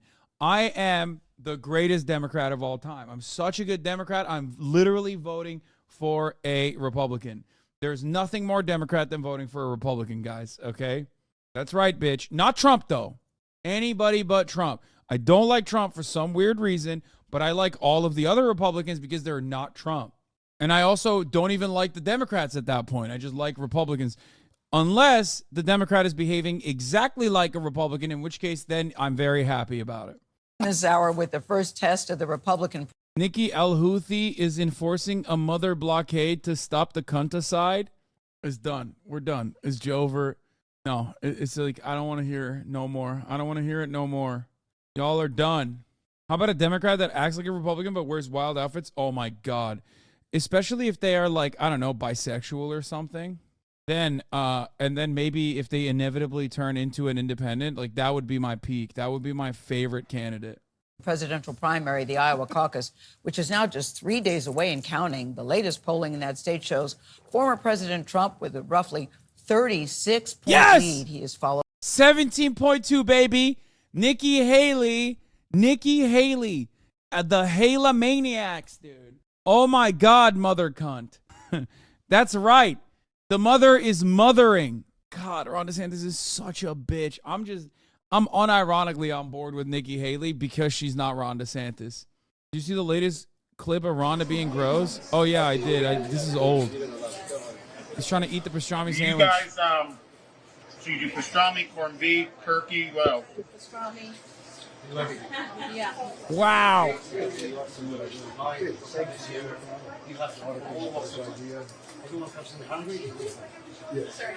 Wait, I'm confused. Why is 17% good? That means she's polling 2% above this fucking dipshit. That's it. I mean, she's cooked. She's done. Nobody's winning except for Donald Trump. Look at this. Look at these poll results, dude. Followed by Nikki Haley, Ron DeSantis, and Vivek Ramaswamy. He's in fourth place with just under 7% of the projected vote. So Any Tony thoughts about caught up Jill with Stein? Mr. Ramaswamy as a businessman made his final appeal to potential voters in the state. I've quite literally never had a thought about Jill Stein. Like before 2016, after 2016, Jill Stein has never occupied my brain, even for a fraction of a second, because I'm not a Hillary Clinton Democrat or a crank. So that's it. There's like, no. Joins us once again from Des Moines, Iowa. Tony, it's good to see you. Yesterday, I saw you on the 3 o'clock meeting call that we have every day, and Tony told everybody on the call. -2 degrees Celsius. I wasn't talking about -2 degrees Celsius. I'm talking about -2 degrees Fahrenheit. I mean, -2 degrees Celsius is not a cold. It's pleasant. It's still ridiculous, obviously. It's below freezing. But -2 degrees Fahrenheit. For you to understand, 32 degrees Fahrenheit is 0 in like normal temperature. Okay? -2 degrees Fahrenheit is like -20 Celsius. How crazy is that? It's not that bad. Where are you, Alaska? What other part of the planet where that's fine? -19 degrees Celsius is not good anywhere. It's objectively bad. Okay? Like, you're crazy. Are you a polar bear? Did you figure out how to type as a polar bear? What do you mean? -39 Celsius for me right now. Where are you typing from? Is there anywhere on the planet it's like that right now? Siberia? Canada, Alberta? Oh, God. Oh, God. That is gross, dude. He said Alberta. Cold brew. You'll probably see me wear a hat for the first time on broadcast television because I know it's going to be cold. And there you are, Mr. Snow Bunny. Hello. Hello, good morning. Yeah, mark your calendars. This is the first time in television history I'm covering my locks with a knit cap, but I need it. It is cold. This caucus is still going on, though, and Vivek Ramaswamy, he's probably one of the brasher candidates in the field. He recently said if you can't handle weather like this, you can't handle Xi Jinping. He's also definitely, for sure, the busiest candidate out here. He's the first in the history of the Iowa caucus to visit all 99 counties twice. It's a feat known as the double full Grassley after the senior senator here, Chuck Grassley, who makes a point of visiting every county. As you pointed out, so far his poll numbers are roughly in line with the temperatures here, single digits. But when we recently caught up with him in eastern Iowa, he was still very excited about his policy ideas and his chances. I think the polls are drastically off. Absolutely. I think we have a good shot at winning the Iowa caucus. Let's talk about Donald Trump. He has the lion's share of the support here. What's your pitch specifically to Trump voters? I think we need somebody with fresh legs. Somebody who can reach and lead the next generation of Americans. In many cases, I'm going far further than Donald Trump. Do you think Joe Biden loves this country? Well, I can't. Bro, fun fact, Xi did study abroad in Iowa. Yes, I did learn that. That is a fun fact. The real president, Xi Jinping, has deep ties to Iowa. 100%. That's not even a joke. I thought it was a joke when I first found out. It's awesome. And Iowa has deep ties to Xi Jinping. So I think Vivek Ramaswamy's anti-Xi Jinping narrative, not going to fly in Iowa, baby. I can't speak for his mindset, but what I can say is Joe Biden has utterly failed in his mission to unite this country. We require a president who thinks independently with a spine. And that's a big part of why I think it's going to take a business. But you know that being president is not the same as being CEO of America. That's correct, because I swear an oath to the Constitution and I keep it. We have to have a vision of what this country stands for. But I think skills as having a CEO are going to be helpful right now. And I do think that starting with zero-based budgeting. God, he annoys me so much. There's another fucking gremlin that I just, like, despise. Like, here's another guy who, like, every time he talks, I just cringe. Very similar to Little Rhonda, where he's just such, like, he is the most Reddit-ass, school shooter-ass candidate after Blake Masters. Like, makes me sick. Every time he talks, it sounds like he wants to debate age of consent laws or something. Ugh. Here's what we're supposed to do, all right? What we're supposed to do is we're going to take Russia and we're going to say, Russia, you're no longer aligned with China, okay? We're going to take Russia and we're going to nuke China. Day one, we're nuking China and we're using, that's right, Russian nukes. Russia is saying to us, all right, как дела, привет, we're doing как ты без завод, we're going to be nuking China for you, okay? Day one, he has the voice, he has a Shabibo voice, yeah. Okay, that's a 15-head play. Brother, that's like not that far removed from his insane, almost indecipherable political ideas, right? First, we're going to tell China, there's more. We're going to tell China, no more. Hands off Taiwan. We're not touching Taiwan. Hands off Taiwan means we're no longer arming Taiwan, except we're building the National Rifle Association of Taiwan. We're arming every single Taiwanese patriot with an AR-15 that we're selling directly from American deposits. That's right. We're giving every Taiwanese person an AR-15. Why? Because they need to have school shootings too. Guess what? Some of the victims of said school shootings are going to be Chinese sympathizers. I've heard that the KMT party is kind of on board with normalizing relationships with China. Guess who's going to die in those school shootings? Some of them are going to be KMT supporters. This is how we eliminate any kind of sympathy with normalizing with Beijing. None of that's happening. Day one, everyone in Taiwan is armed with China. Next step, Mongolia is overtaken by the Republic of China. That's right. I've seen those maps. So have you. Okay? First, they're going to take over the entire People's Republic, and then they're going to take over Mongolia. Okay? That's another thing that you think I'm joking about, but that is unironically kind of his foreign policy opinion approach to China. Sanus Asante, that is literally what he has suggested. He thinks that, we shouldn't arm Taiwan, but then also we should give guns to every Taiwanese person and that they can defend themselves. You should get this worked up on someone else's? What do you mean? That's how I've run my businesses. I am going to bring that to the federal government. Yeah. So I think there are skills a CEO can bring. This is a big one for me. Yeah. I know that if somebody works for you and you can't fire them, that means they don't work for you. You're talking about you civil work for servants. them. I'm talking about civil service. We're going to fire 75% of the federal bureaucrats. That's how you drain the swamp. There are a lot of people who would say you can't do that. Yeah. There are laws protecting civil servants. Right. So you'd have to work with Congress to get something I disagree changed. with you respectfully, actually. Those civil service protections only protect against individual employee firings. They do not apply to mass firings, mass layoffs. And mass firings are absolutely what I am bringing to the D.C. Yo, he's a Javier Milei-ass candidate, 100%. 100% inflation. That's right. Argentina's inflation is not going to be outpacing ours, okay? When I'm done with the economy, 100% inflation is going to look wonderful, okay? I'm talking egg prices are $150 per egg. I'm not talking the dozen. I'm talking one egg. Okay, now I understand why Squeaks has so much fun playing this fucking role, because honestly, it's such a stupid character. God, he's so stupid. He straight up went, no, the law says unemployee. We want to fire more than one. Yeah. What?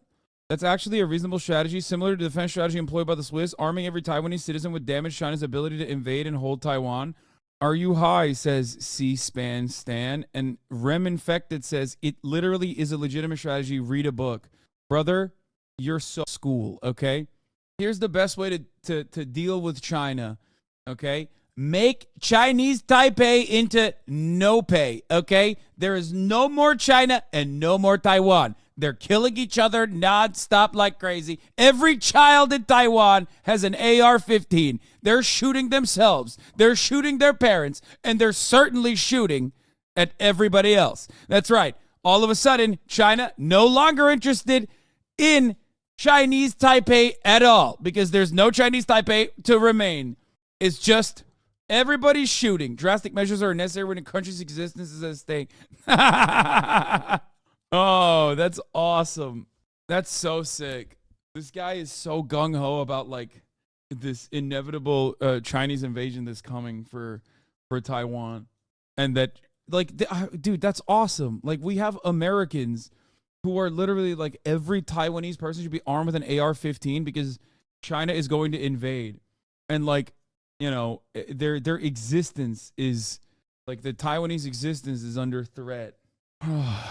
Like, so what is it? So you believe that like America is the reason why America hasn't been invaded by a foreign nation is not because of its geopolitical conditions, positioning, but instead because like every American has a gun. We have like guns for our guns. Apologies to chatter, my B. Hi, chatters, my B. Of course not. This isn't about America. Wait, so the ready... Okay, hold on. So if you personally... Hold on. If you personally think, oh, this is the Houthis are hungrier for war than the U.S., but they're the good guys guy, I love you. Chatter, you've given me 2 different points of content, so thank you. You will survive the onslaught, okay? You are not getting banned. So... Okay, so a quick question for you. If you live in the United States of America, do you think the availability of guns has been a good thing for America or a bad thing for America? And if your answer is, no, it's been a bad thing for America, why do you think arming every Taiwanese person is going to be a good thing for Taiwan, but you don't think it's a good thing for America? Do you think that there is something that's different about like the inherent cranial structure of the Taiwanese or something? Like, the mind of a Han Chinese is incomprehensible with our white monkey American brains. Okay? There is something inherently different with the phrenology of the Taiwanese skull. Okay? You don't understand. When they, in their hands, an AR-15 turns into a magical weapon of liberation, they will inevitably not shoot one another in the same way that we're shooting each other. What did he say? Every country has to tailor their defense to their unique demographics and geopolitical conditions. America has no territorial threats. Therefore, arming every citizen does not make sense. That's awesome. That's sick. I have no notes. You're right. We should arm every Taiwanese person. Dude, such a nothing burger answer. I mean, it's fine. I think it's really funny that he legitimately thinks we have to arm every single Taiwanese citizen. Like, he legitimately thinks that this is a good idea. It's like, what we must do is ensure, okay, that Taiwan is inhabitable. Okay? They just kill each other before the People's Republic get there. Okay? The same issue. Okay, I'm coming to you next on Taiwan. You said, if you want to stop Xi from invading Taiwan, quote, let's... By the way, I wasn't joking about the Ramaswamy arming every Taiwanese person meme. Open a branch of the NRA in Taiwan and put an AR-15 in the hands of every family and train them how to use it. That will give Xi a taste of American exceptionalism. And yes. Dude, that's so sick. That's awesome, dude. Okay, he's so serious. Like, yes. Quote, the National Police in Taiwan announced a zero-gun policy last year. Is this... That's right. They're pussies. All right? Day one, abolishing the Taiwanese police. Okay? We need private militias. We need private militias guarding, holding it down. Day one, no more Taiwanese police, only private militias. Private militias that have a right to bear arms, just like the rest of the Taiwanese population. This will surely be a good idea. This is a serious policy proposal. The bit about giving Xi a taste of American exceptionalism is the funniest. Yeah. He really does have the coolest foreign policy takes. I agree. I think, like, at least he's got some interesting ass takes. Proposal, and if it isn't, why do you keep repeating so fucking it? Annoying. Well, it's part of a broader deterrence strategy. And so I think I'm going to respectfully disagree with Ron here. I think the next U.S. president needs to be crystal clear that at least for the foreseeable future, the U.S. will absolutely defend Taiwan. And it is with that clarity that we actually achieve deterrence. But I have a broader strategy than that. We need to get on side in our relationship with India, take it to the next level. India has to be able to block the Andaman Sea, which is where China gets most of its Middle Eastern oil supplies. That's critical. I also do believe the Second Amendment is a critical way of preventing foreign autocrats from being able to... It's worked in America. Why wouldn't it work in Taiwan? So it is part of a broader strategy. But I do think that we need to be specific about our deterrence strategy, or else Xi Jinping is just encroaching by the day. And the reason why we're not doing it for China, I want to be crystal clear, is because we're scared. Why are we scared? Because we depend on them for our modern way of life.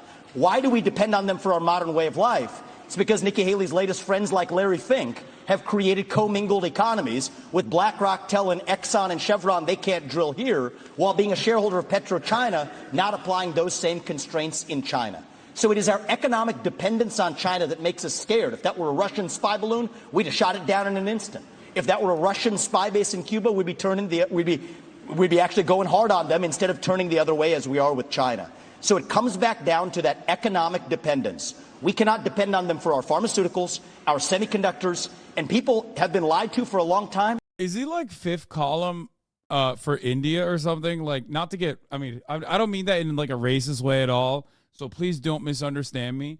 But like, he does every now and then sneak in some of the very weirdest things about like Indian policy, where it's like, no more dependence on China. India only. That's going to be the manufacturing hub. No more Chinese manufacturing. Also, India should be able to block all trade from going into China. What we should do, give them more nukes. Our own military, the F-35 jets that we make in this country. There's definitely a pro-Indian current in Anglo right-wing circles. Oh, no, it goes beyond that. Neoliberals love India, too. Like, there's definitely like a weird allegiance, like No Opinion constantly talks about how like Modi's not a fascist or whatever. And it's like always so odd. I'm like, what are you saying? They view India as the Chinese buffer. I don't understand why anyone that wants to defend the principles of capitalism and free market competition.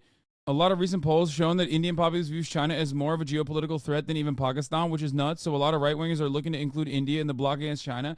Yeah, but like in America, it's always strange to me when like American neoliberals want to show like unfettered, unrestricted capitalism as a major benefit. And then they look at China and then they look at India and make that comparison themselves when that comparison does not favor their perspective or worldview at all. Like, you have to quite literally avoid like a shit ton. First of all, they're both Asian. So in the minds of Americans, they're both barbarians to begin with, okay? Every inbred hick literally sees no distinction. They look at China, they're like, they're Asian, I don't understand. They look at India, they're like, they're brown, they're Asian, and also maybe terrorist, I don't understand. So like, they don't care, but like, it's not necessarily like they have Azan Hayes' Indian chatters confirmed. He hates us, yeah, famously. It just doesn't make sense to me that like you would look at that situation and be like, this is a good one. This is a good comparison. And not one that immediately shows like how devastating free market and like weird, unfettered, unrestricted capitalism has been. Day one, India is America and China is Hamas. Depend on China. And it's going to take an outsider. India lying too, sir. I mean, never fix forget. that broken establishment. Thank you, Mr. Ramaswamy. Ambassador Haley. India lion also, sir. It's a measure of last resort. Building up conventional capabilities and preventing an invasion should be the first priority. Funny you say that because China is building up their nuclear arsenal at a rate not seen since the 60s. At a rate not seen since the 60s. Is a funny time frame. Yes, China is building its nuclear capabilities. One of the major conversation points, literally, with Xi's last visit was that China wanted to de-escalate its nuclear or dial back its nuclear program with the hopes that America would also no longer arm all of the surrounding nations around China. China was the one who, I mean, even then, China has a second strike policy and is like effectively zero nukes compared to the U.S. and Russia. Yes. Wow. Anyway. I'm honestly not even convinced that it is in China's immediate interest to forcefully invade Taiwan anytime soon. I don't understand why liberals are so obsessed with this. Xi is not as idiotic as Putin. He knows that invading is a bad idea. Highly doubt an invasion will happen in the way liberals think it will. It's not 1950 anymore. Yeah, I mean, you would ruin any chances of like peaceful reunification if that is your overarching goal. If you were to go in and like try to fucking invade, if you were to go and try to invade Taiwan, just like China has deep economic ties with the United States of America, there are genuine ties between Taiwan and China as well. Although, like I said, this is the best time for them to invade. In July, a story began to circulate of a top-secret meeting between Taiwan and the U.S. A newspaper had published a summary from a secret meeting in the South China Sea. At the meeting, U.S. officials had reportedly asked Taiwan to research and develop biological weapons in a high-security laboratory at the National Defense Medical Center in Taipei. I do love when they're like, I can't believe China's doing fake news in Taiwan. And it's like, and then the source of it will sometimes be like Epoch Times or source Radio Free Asia. The report began to spread across local media in Taiwan. Damn, the that's US crazy. State Department has denied a report. I can't believe they're doing that. That's so not like a regional power to do that sort of thing, I say, as I cash my Voice of America check. Saying that the U.S. asked Taiwan to develop biological weapons. Develop bioweapons. The only problem? None of it was true. It was part of what analysts and Taiwanese government officials say was a Chinese disinformation campaign. Ahead of Taiwan's presidential elections, there's been a striking increase in disinformation attacks targeting the island, which the government and analysts attribute to China. Taiwan's government says Beijing wants to influence the elections because whomever next occupies the presidential palace here is going to dictate Taiwan's relationship with China.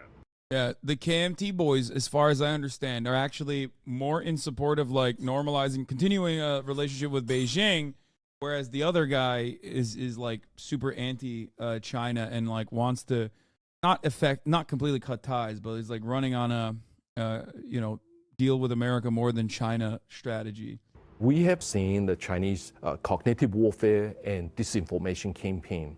And I think they have sharpened. Oh my God, is this the guy who was eating all the freedom snacks? Their tools in this regard. Every day we have hundreds of battlefields about misleading information on the social media.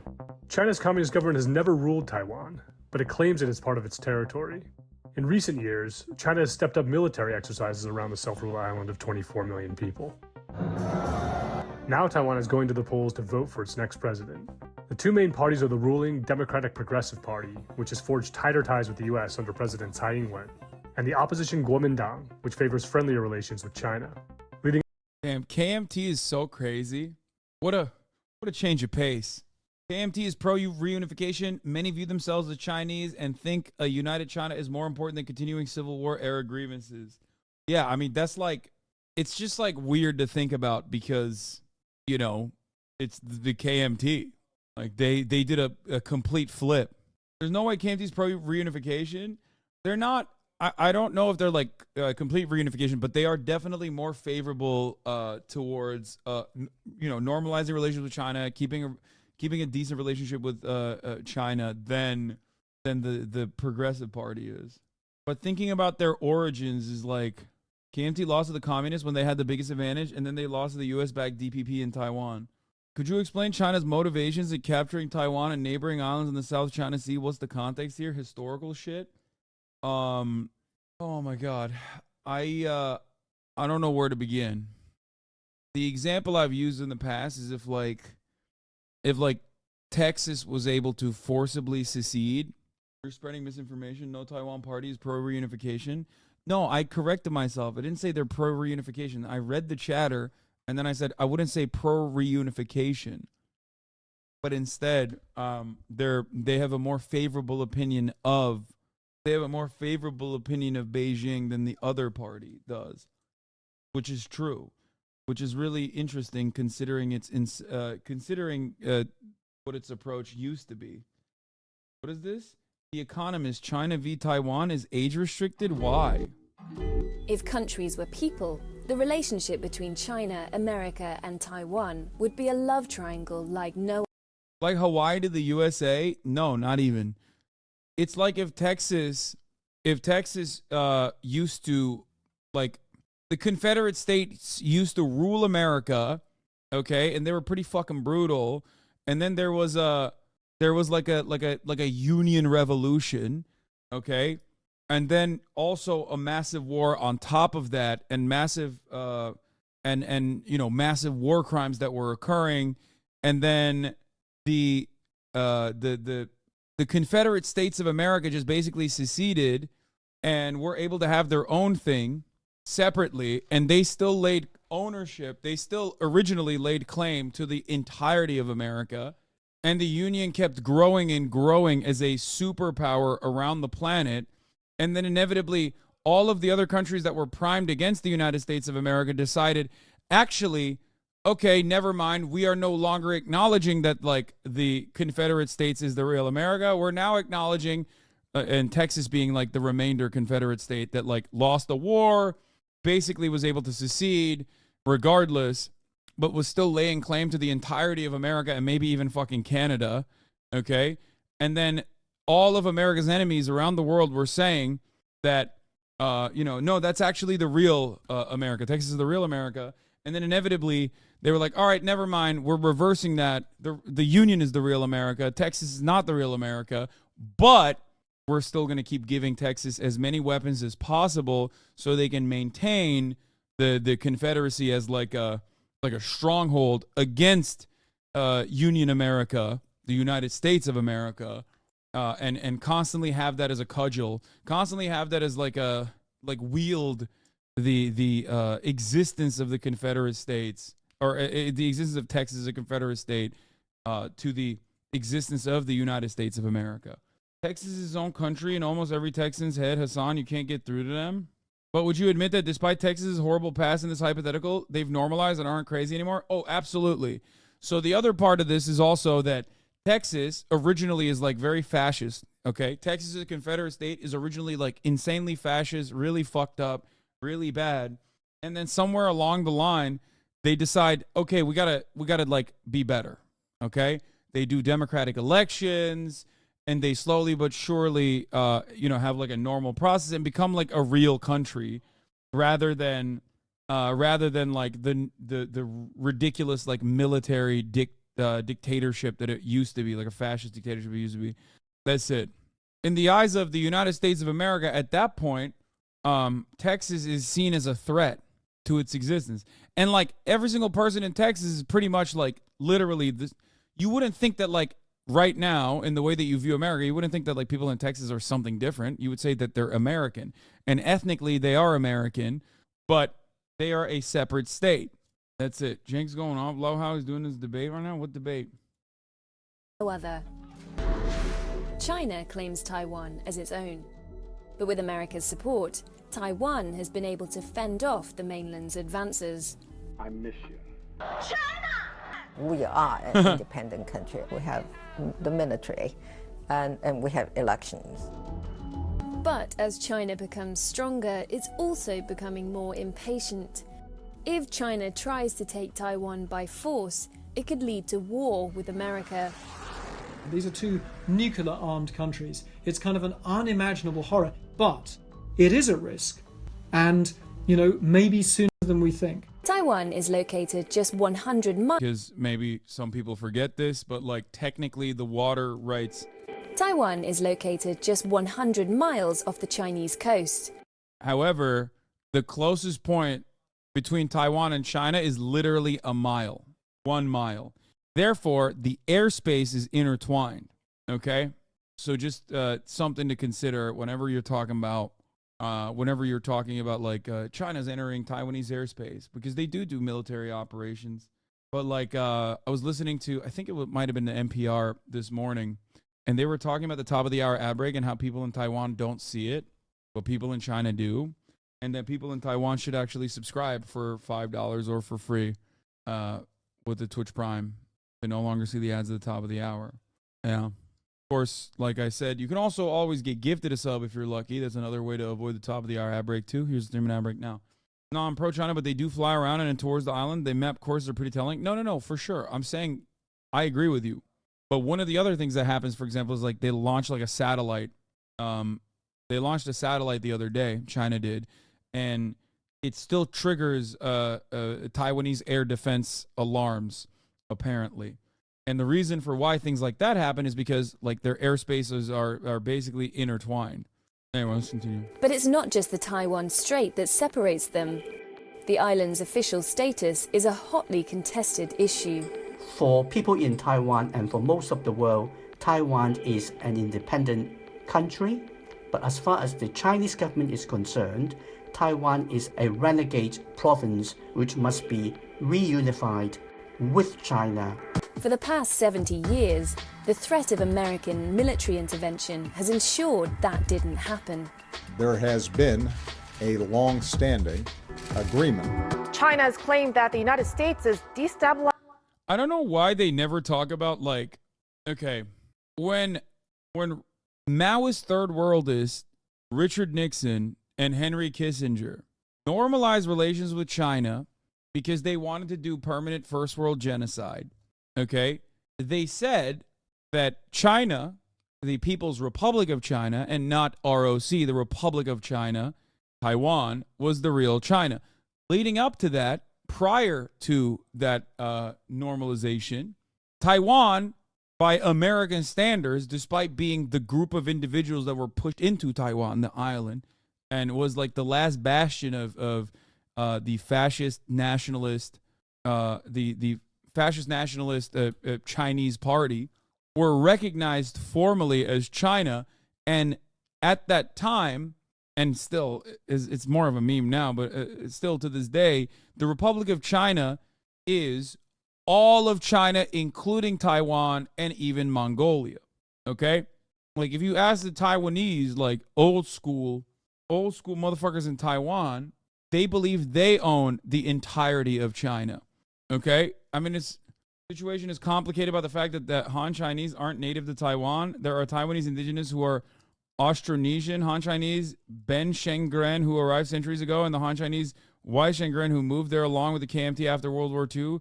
It is to some extent a settler colony. Barely any countries think Taiwan is on its own. Yes, America doesn't think Taiwan is an independent nation.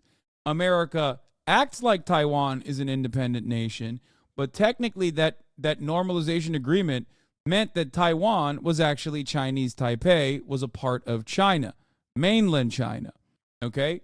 But America, however, turned around and did something that they call strategic ambiguity. To the layman, strategic ambiguity is just lying, okay? That's it. I mean, there's no, I'm sorry, it's just lying. Like, it's telling China that you are actually, you know, respecting their sovereignty and saying that, yeah, Taiwan is actually Chinese Taipei, but then also consistently giving Taiwan weapons and propping Taiwan up and saying that Taiwan is independent on the side. It is technically just lying and not following on the agreements. But the official position of the American government, make no mistake, and that's precisely why, like, Anthony Blinken will every now and then come out and be like, it's one China, is that Taiwan is a part of China. Okay? Wink. That's it. That's why so many neoliberals who don't understand this for some reason, but are like primed into hating China, will oftentimes get mad even at Anthony Blinken when he comes out and says something along the lines of, we believe that Taiwan is a part of China, is one country. Okay? Is one country. Wink. And they get so mad. They're like, tanky Anthony Blinken? What the hell? What the hell is this? Why is he a tanky? Does he know about Xinjiang? What's happening? Anyway, there's something to consider, which they didn't mention here in this situation. Peace in the Taiwan Strait. The expectation is that America is at a minimum the security guarantor, that if China invaded, they should expect the US 7th Fleet to turn up very soon, and that could be a war. This precarious standoff is a consequence of the unique role Taiwan has played in China's divided history. At the end of the Second World War, the defeated Japanese, who had occupied Taiwan for 50 years, were forced to give up control. Taiwan was handed back to the Republic of China, then a military dictatorship led by Chiang Kai-shek's Chinese Nationalist Party. But it was a short-lived union. Within months, China's civil war, which had been fought intermittently since 1927, ignited once more. Communist Chinese armies fighting the nationalist forces. By the way, the U.S. ambassador to Taiwan is technically not a civil servant, but on leave from the State Department and vacationing in Taiwan. That's funny. Thinking that the U.S. would come to Taiwan's aid if China invaded is so laughable. I don't know what the United States would do in that situation. I think that it's good to have Taiwan as a thorn on China's side, but like there's a reason why we arm every single country in the region. You know what I mean? Of Chiang Kai-shek. By 1949, Mao's Red Army had swept to victory, deposing Chiang Kai-shek's military dictatorship. We'd fund Taiwanese paramilitary groups, also bolster relations with Vietnam, Philippines, Japan, and other countries that dislike China in the region and send nukes there. Yeah. And we'd bring Susan Collins' level of concern and action. No, we would literally fucking send every country in that region into the slaughterhouse. It would be a Ukraine situation, 100%. And every step of the way, America would be championing Taiwanese independence and how gay Taiwan is and how not gay China is. And like, it would be a proxy war, 100%. They'd be like, look at how gay Taiwan is. China wants to take over Taiwan because they're gay and progressive. And China hates how progressive Taiwan is. They hate it, okay? And then yeah, they already have literally fucking weapons lined up pointing at China around this entire area. We have a new nuclear submarine program with Australia. Like, we recently brought back the Philippines military bases. Like, forcing the former leader and around 1.2 million of his anti-communist supporters to retreat to Taiwan. To the kind of... Okay, this part is actually pretty cool. Let me run that back again. Sorry. What happened there? Former leading Chiang Kai-shek's military to victory. So in October 1949, military dictator Chiang Kai-shek is defeated by Mao's Red Army in the Chinese Civil War and then retreats to Taiwan. Okay. Deposing Chiang Kai-shek's military dictatorship and forcing the former leader and around 1.2 million of his anti-communist supporters to retreat to Taiwan. To the kind of... So what do they do in Taiwan when they retreat there? Is there like any information on that? Like what comes after they retreat to Taiwan? Grand gentry and aristocracy of mainland China, Taiwan was not somewhere... So do you support the Houthis even though they literally reinstated chattel slavery in Yemen? That's why I support the Houthis, dog. I'm such a... Dude, you don't understand. That's my shit, dude. 50-month subscriber. Lord Ahsika. That's my... Yeah. No, I think the greatest way to deal with slavery allegations is by actually nuking it. We should nuke Yemen. That way, no slaves. 50-month subscriber. There's no better way to end slavery than nuking the entire area. And then, I don't know, maybe you could do Neom 2 there. You know what I mean? Bring the Saudi developers in there. Build a second Neom, right? That's pretty fire. Luckily, the Saudis don't have any slaves. So it's my conscience is clear when I make that genocide work.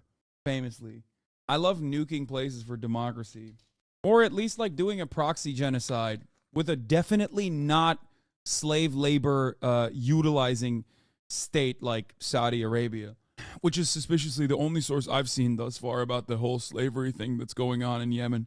Crazy thing about Chiang Kai-shek, I literally learned that Chiang Kai-shek was the good guy because he was capitalist and Mao was communist. Only learned later in life that he was a homicidal maniac and he definitely wasn't one of the good guys.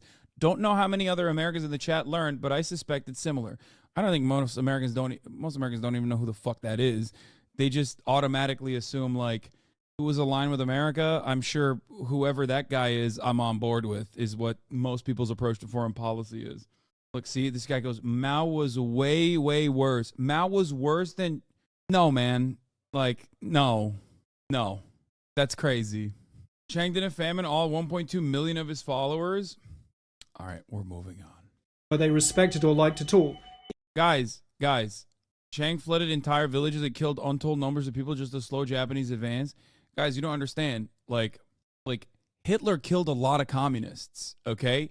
So technically, maybe he's not worse than Stalin. Have you thought about that? Is kind of the argument you're making in this situation. You know that, right? Like that's literally your argument. Stalin, after all, did famines. So maybe he's worse than Hitler is the argument that you're making in this situation. It's such a ridiculous fucking argument, dude. You must think that as well, right? Hitler did kill a shit ton of communists, brother. Mao personally went door to door and ate everyone's food. So like when you see the entire Chinese population in the People's Republic in mainland China, like celebrate Mao as a founding father, akin to like how we do here in America with our founding fathers, like, do you think they're all brainwashed, or do you think that they still consider him to be an important figure? Like, or do you think that, like, the famines, like, that he deliberately did to kill his followers, they just simply didn't recognize it? Like, they don't understand that. Like, what do you think is going on there? Like, why do you think they like him? Like, they were the victims. Yes, they think they're brainwashed / and or more stupid. Yeah, that's true. They are not white after all. North Koreans consider Kim Il-sung to be a god. Doesn't make him a good guy. First of all, that's not true either. Like, the idea that North Koreans genuinely think he's a god is ridiculous. Like, you just fucking read a BBC article. What are you talking about? No, I'm of the mindset that most people are very much familiar with, like, what is going on in their conditions. They have nothing to compare their conditions to, though. Okay. That chatter is popping off today. Let's continue. It is a backwater. And yet...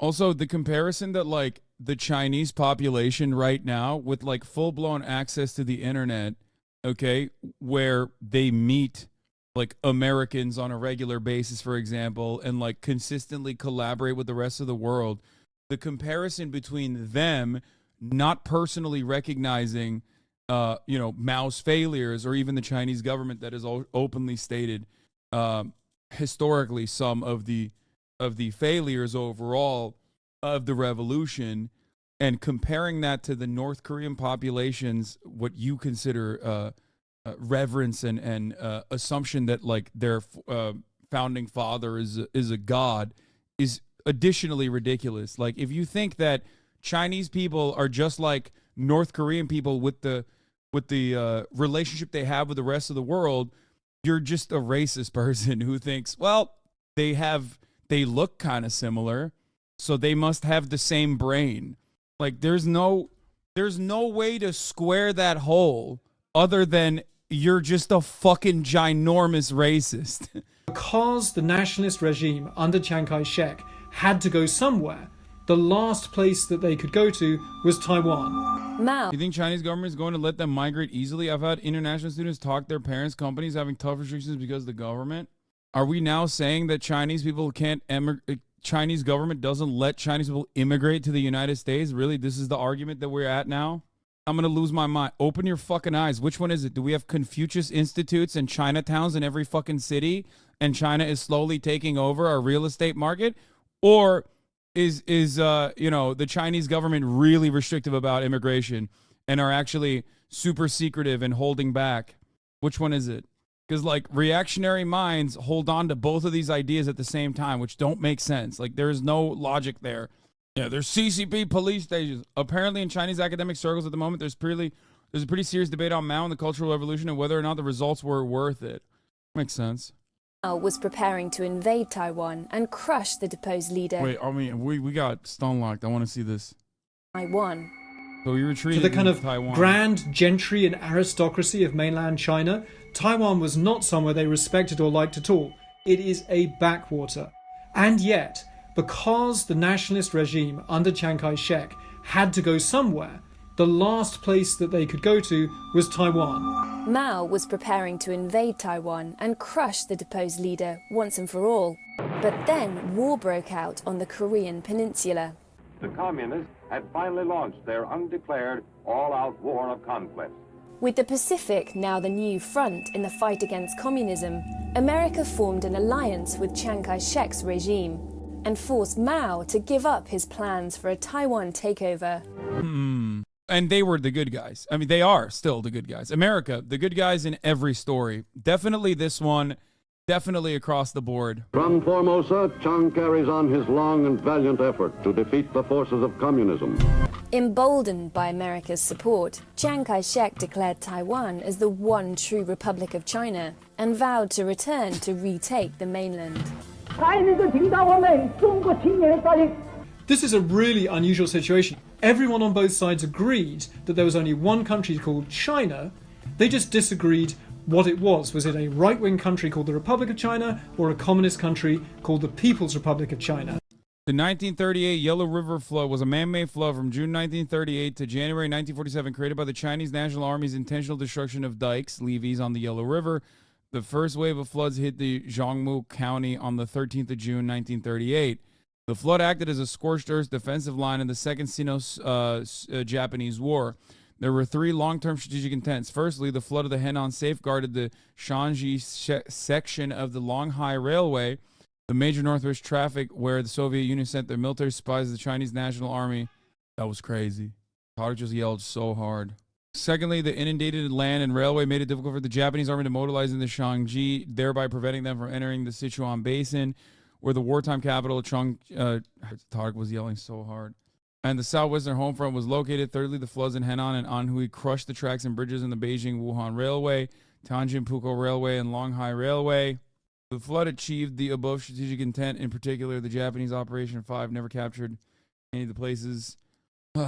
Many of the officers in the Chinese National Army were familiar with the use of floods, as the warlord Wu Peifu used it against. What's the meaning of dikes in this sense? It's levees that stop. It's levees that operate as like natural dams in controlling the flooding. Levee, not levee. Sorry. The immediate drowning deaths were estimated to range 30,000 to 89,000. Estimates of total deaths resulting from floods, famine, plague varied wildly. Two professional sources put it between 400 and 500,000. Much higher estimate. And the researchers' Second Historical Archives of China, respectively, a much higher estimate of 893,000. Deaths given by the national government's relief statistics in 1948 was discredited for its unspecified methodology. The nationalist government's relief statistics were even higher than the two early communist estimates in the 1950s, which put the total deaths at 407,000 and 500,000 respectively. However, subsequent communist sources generally upheld the 893,000 figure that portrayed the nationalist government as inhumane, as opposed to the 470,000, which would make the nationalist government not as inhumane. The figures of inundated land were exploited by nationalist propaganda. Initially, the nationalist government falsely claimed that the flood was caused by Japanese aerial bombing. Hence, the nationalists initially claimed 12 million peasants living on inundated land to boost anti-Japanese public sentiment. Bi Chunfu estimated that 5 million peasants were living on inundated land. B's figure was echoed by two early communist estimates in the 1950s, which estimated 6.1 million and 5 million respectively. Although no longer fighting face-to-face, Mao and Chiang Kai-shek were now in a battle for international recognition and legitimacy. Initially, Chiang Kai-shek's government held China's seat on the UN. Okay, even hearing it from The Economist probably helps you understand what I said, though, about like a Confederate state of Texas still maintaining that they own the entirety of the United States of America, right? Like, do you get what I mean by the nationalist government led by Chiang Kai-shek thinking that they still maintain ownership over the entirety of China, even though they were pushed into and lost and pushed into Taiwan at that point? Security Council and was it would be like the Confederates running away to PR. Yes, it would be more akin to Confederates running away to PR and like purging most of the people living in PR, and even the other people, like the other non-Puerto Rican but like otherwise American ethnicity people that were of communist mindset were also murdered ruthlessly. On top of that, in order to create a hegemonic Confederate attitude in Puerto Rico. And then Russia and China in this story are consistently funding the Puerto Rican Confederate state as like the real America. Recognized by many Western countries as the only Chinese government. Our great socialist fatherland is in a bright and splendid morning.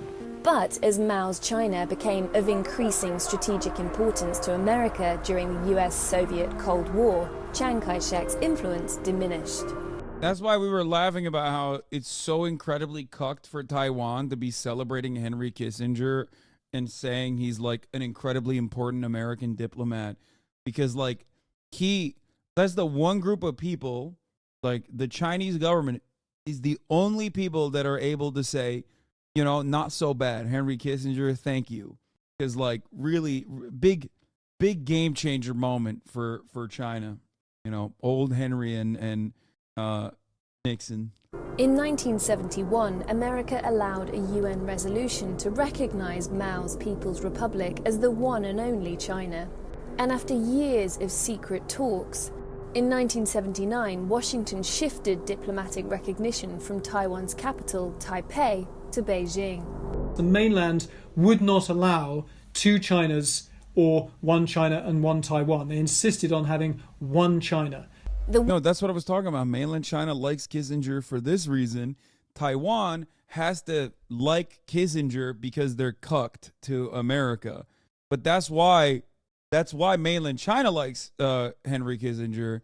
I'm saying it's really funny that like Taiwan also has to act like they hold him to a high regard, even though he fucked them. One China principle became a bedrock of the communist regime, and most of the world no longer recognized Chiang Kai-shek. Also, I love dummies. This guy's back. He says Henry Kissinger was based. He maintained U.S. hegemony for decades. If only we had a mind like that in power today. Yeah, dude, totally. Henry Kissinger of any other country would be laughed out of every room. There is no Henry Kissinger being held up in high regard in any other country. It's just might is right. That's it. KMT leader tweeting out the condolences were peak cuck behavior. That's what I'm saying. It's like, imagine losing your status as the real China to this guy and then being like, so sick, thank you. Government. Unofficially, however, there was still strong sympathy in the West for Taiwan, not least from its ex-partner, America. But it was no longer quite so outspoken about its affection. The Taiwan's Relations Act is both the strongest promise that America still makes to Taiwan, but also it falls a long way short of a full defense treaty and a full promise that America will definitely protect Taiwan no matter what. America's lack of commitment led Taiwan to find another way to stand on its own 2 feet, through economic growth. Taiwan's small agricultural economy had already undergone rapid industrialization. In the 1980s, its exports boomed. As economic growth surged on both sides of the Taiwan Strait, Taiwan and China let down their barriers. Initially, Taiwanese businesses set up factories on the mainland, reaping huge rewards. But as China's economy began to catch up, leaders in Beijing realized they'd found one way to break down Taiwan's resistance to merging with the mainland. It was the start of a long-term policy. Yeah, it's really, really fucked up how they did that through trade.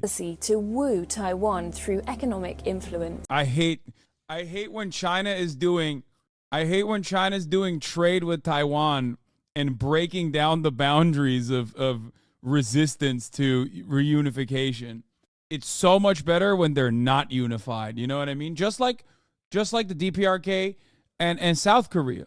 You know what I mean? I would hate it if there was any economic cooperation and that there was some kind of reunified Korea, because that would be bad. I would hate that. Why would I hate that? Don't ask me that question, okay? You don't understand. It's just that would suck in general, okay? Yes, I do live in Iowa. Yes, I think that reunification for Korea and reunification for China would be bad. Don't ask me why. Shut the fuck up, okay? Shut up. I have an opinion on this. And because I'm an American living in Iowa, my opinion on this stands, okay? The Chinese government saw that this is a phenomenally... Meanwhile, do not tell me that the Dakotas need to reunify, because I will fucking fight tooth and nail. That is not... I am just in it because I don't like unification. You don't understand. At first, you thought it was a strategic interest. Now you're realizing that I just hate reunification. I'm a big Balkanizer, okay? Balkanize China further, as a matter of fact, okay? Xinjiang, separate. East Turkestan, boom, okay? Tibet, free Tibet. Back to the Dalai Lama, boom. Russia should be also ripped into shreds. Balkanize everybody else. Useful opportunity to make the two economy so integrated that it will be economically suicidal for any government in Taiwan to try to come into a kind of confrontation with China, which will therefore require the government in Taiwan to accept some form of unification with China. And so the Chinese Communist Party suddenly started to drop its kind of implacable hostility to everything to do with Taiwan. You saw direct flights, direct ferries, direct shipping, and a huge interconnection. But while economic ties tightened, cultural divisions between Taiwan and the mainland deepened. Political reforms in the 1980s led to the birth of the opposition party, the Democratic Progressive Party, or DPP, who supported an independent Taiwan. Just 2 years later, progressive Lee Teng-hui, or Mr. Democracy as he would come to be called, became the island's first Taiwanese-born leader. National Assembly elections in 1991 were hailed as Taiwan's first true democratic elections. Within a decade, Taiwan became a full-blown true democracy, and people in Taiwan are extremely proud of their democracy, and that is something which helped to define their sense of identity. Alongside democratization came a growing desire for a separate identity, much to the dismay of leaders in Beijing. In 1996, China used its military might to threaten Taiwan. And so famously in 1996, they launched these missile tests off the coast of Taiwan to try and Lee Teng-hui was a huge Japan simp. There is like a very weird, I guess it's not so weird because they're like literally it's an American vassal state, but I feel like Taiwan is in a permacucked position because like I do find it rather strange to so openly be a colony and like defend Japan like in its current state, both because America wants that and because I guess you're just cucked. I don't know. My Chinese friends actually all really respect Taiwan. Some of them have visited Taiwan and actually really appreciate the culture, but they all feel as if Taiwan is just an extension of China but separate. Yeah. Taiwan was treated relatively better by Japan than other colonies during the World War II model colony. I don't know how people can pretend they are like different people now. They're all Han Chinese. No. Yeah, when you say that, though, people will turn around and go, that's blood and soil politics. Like, you're doing blood and soil politics. Like, that's fascism or something. I don't know. Yeah, even South Korea, which is also practically a U.S. vassal state, has the dignity not to suck up to Japan. South Koreans, but South Korean governments, I think that's a little bit different. South Koreans, yes. South Korean governments, not so much. But if there's one group of people that despise the Japanese, I would say it's the Chinese for sure. frighten the Taiwanese people into not voting for Lee Teng-hui. Wait, what did he say? Okay, so they did the... In 1996, they launched these missile tests. Hey, is Turkey a vassal state as well since 1947? I mean, yeah. Turkey is in many ways, yes. Like, as every NATO country is, yeah. What do you think? You think I'm going to say no to that? Off the coast of Taiwan to try and frighten the Taiwanese people into not voting for Lee Teng-hui, who was, in their view, too much of a kind of pro-Taiwanese figure. I think it is a very bad mistake on their part to put the impact area so near to Taiwan. I deplore that decision on their part. America responded with the biggest display of military might in Asia since the Vietnam War. This made China aware of how difficult it would be to stop American forces assisting Taiwan. But China's attempts to meddle in Taiwanese affairs continued. Despite claims it wanted a peaceful reunification with Taiwan, in 2005 China passed an anti-secession law authorizing the use of force should Taiwan formally declare independence. 从而也是我们坚定的反对台独分裂的这样一种立场上升为国家的意志。 That was meant to kind of intimidate the Taiwanese people, but it does intimidate some people, but it also makes the idea of unification with China all the more unattractive and just kind of plain weird to younger Taiwanese people. With the younger generation increasingly alienated from China, more recent attempts by Taiwan's government, even to just forge closer economic ties, have met with opposition. In 2014, the Sunflower Movement occupied parliament to protest against a free trade deal with China. Well, for most people in Taiwan, they think that China has every right to have a one China principle. It just cannot include us, and they simply will not accept the prospect of being part of a very hard authoritarian Leninist political system, whatever the economic benefits. So up to this point, the Chinese approach of using economic integration to achieve political unification has failed. Since the 1990s, a growing proportion of people. In terms of Taiwanese identity, I do think these recent figures are fairly interesting. Today, less than 3% of Taiwanese people identify as only Chinese, while about 30% identify as both Chinese and Taiwanese. More than 60% say they're only Taiwanese. As far as I understand, the younger generations in Taiwan are less, they're more independent and want to be not a part of China at all, versus the opinion of an older generation that focuses on stability, but also don't want conflict. The young generation wishes the status quo would last forever. Yes, the prevailing attitude, the prevailing attitude always is don't rock the boat. Like, it's definitely more so like the majority still want, if given the possibility, an opportunity for independence.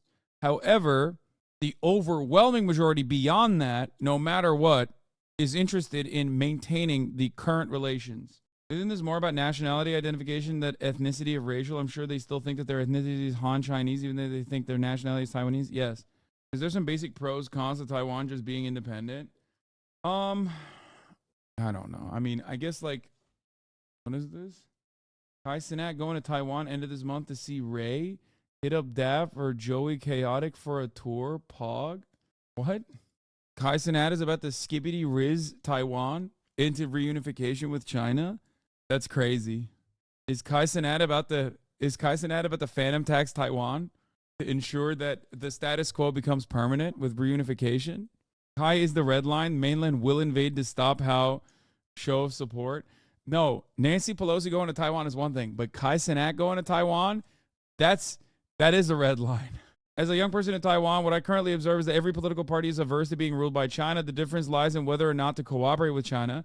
The Democratic Progressive Party tends to align more closely with the United States and Japan, while the Kuomintang leans towards seeking trade relations with China. Yes, this is what I have read as well, as far as I understand. Which is weird to think about when you think about the Kuomintang, but Kai Cenat's coming to Taiwan. It's Kaiwan now? What do you think about that? Taiwanese chatter? Yeah, it's Kaiwan now. But the W pronounced. Could Kai rizz up Xi to stabilize relations? Maybe. Yeah. Kai Cenat is going to re-skivitify Gyatwan and the People's Republic of Ohio with a Sigma Riz. He's going to Taiwan. He has a friend there. The People's Republic of Kaiwan. Kai Cenat says Lil Nas X can't come to Taiwan. Kai Cenat doesn't realize how gay Taiwan is, dude. Taiwan is the Lil Nas X of nations. Okay? What is happening? Does he not realize that? They're so gay, bro. Okay, let's continue with this video. People in Taiwan see themselves as Taiwanese rather than Chinese. These views helped Tsai Ing-wen, the pro-independence DPP candidate, win election in 2016 as president of Taiwan. And just 3 years later, events 440 miles southwest would create even more support for Taiwanese independence. In 2019, hundreds... I love when, like, they show police brutality from China and they're like, look at how fucking nuts this shit is. And then it's like, have you seen our country? Stop saying banned, dude. What do you mean? I've shown police brutality and protests, like, as a part of my profession in the United States of America with infinitely worse conditions than what you just saw. Hundreds of thousands of people took to the streets of Hong Kong and battled with police to protest against Chinese encroachments on Hong Kong's free. It's also funny because, like, every single person that was like free Hong Kong and like talking about different methods of like resisting Chinese oppression in Hong Kong were also like, you should kill every Black Lives Matter protester. Like, how did that turnaround occur so fast? Freedoms. For many in Taiwan, including the president, it was a stark warning. The more that China shows its teeth and shows that it's not willing to tolerate even a semi-democracy in a place like Hong Kong, the more that the Taiwanese people think, what kind of promise of autonomy makes any sense for us? Back on. In 2020, why can't you criticize China without somehow making it about America bad? Why can't you why can't you ever fathom that, like, America does the exact same bad things that you lose your mind over China doing? Like, police oppression is police oppression, no matter if it's a Chinese cop doing it or an American cop doing it. Sometimes, though, you know what the worst version of that is?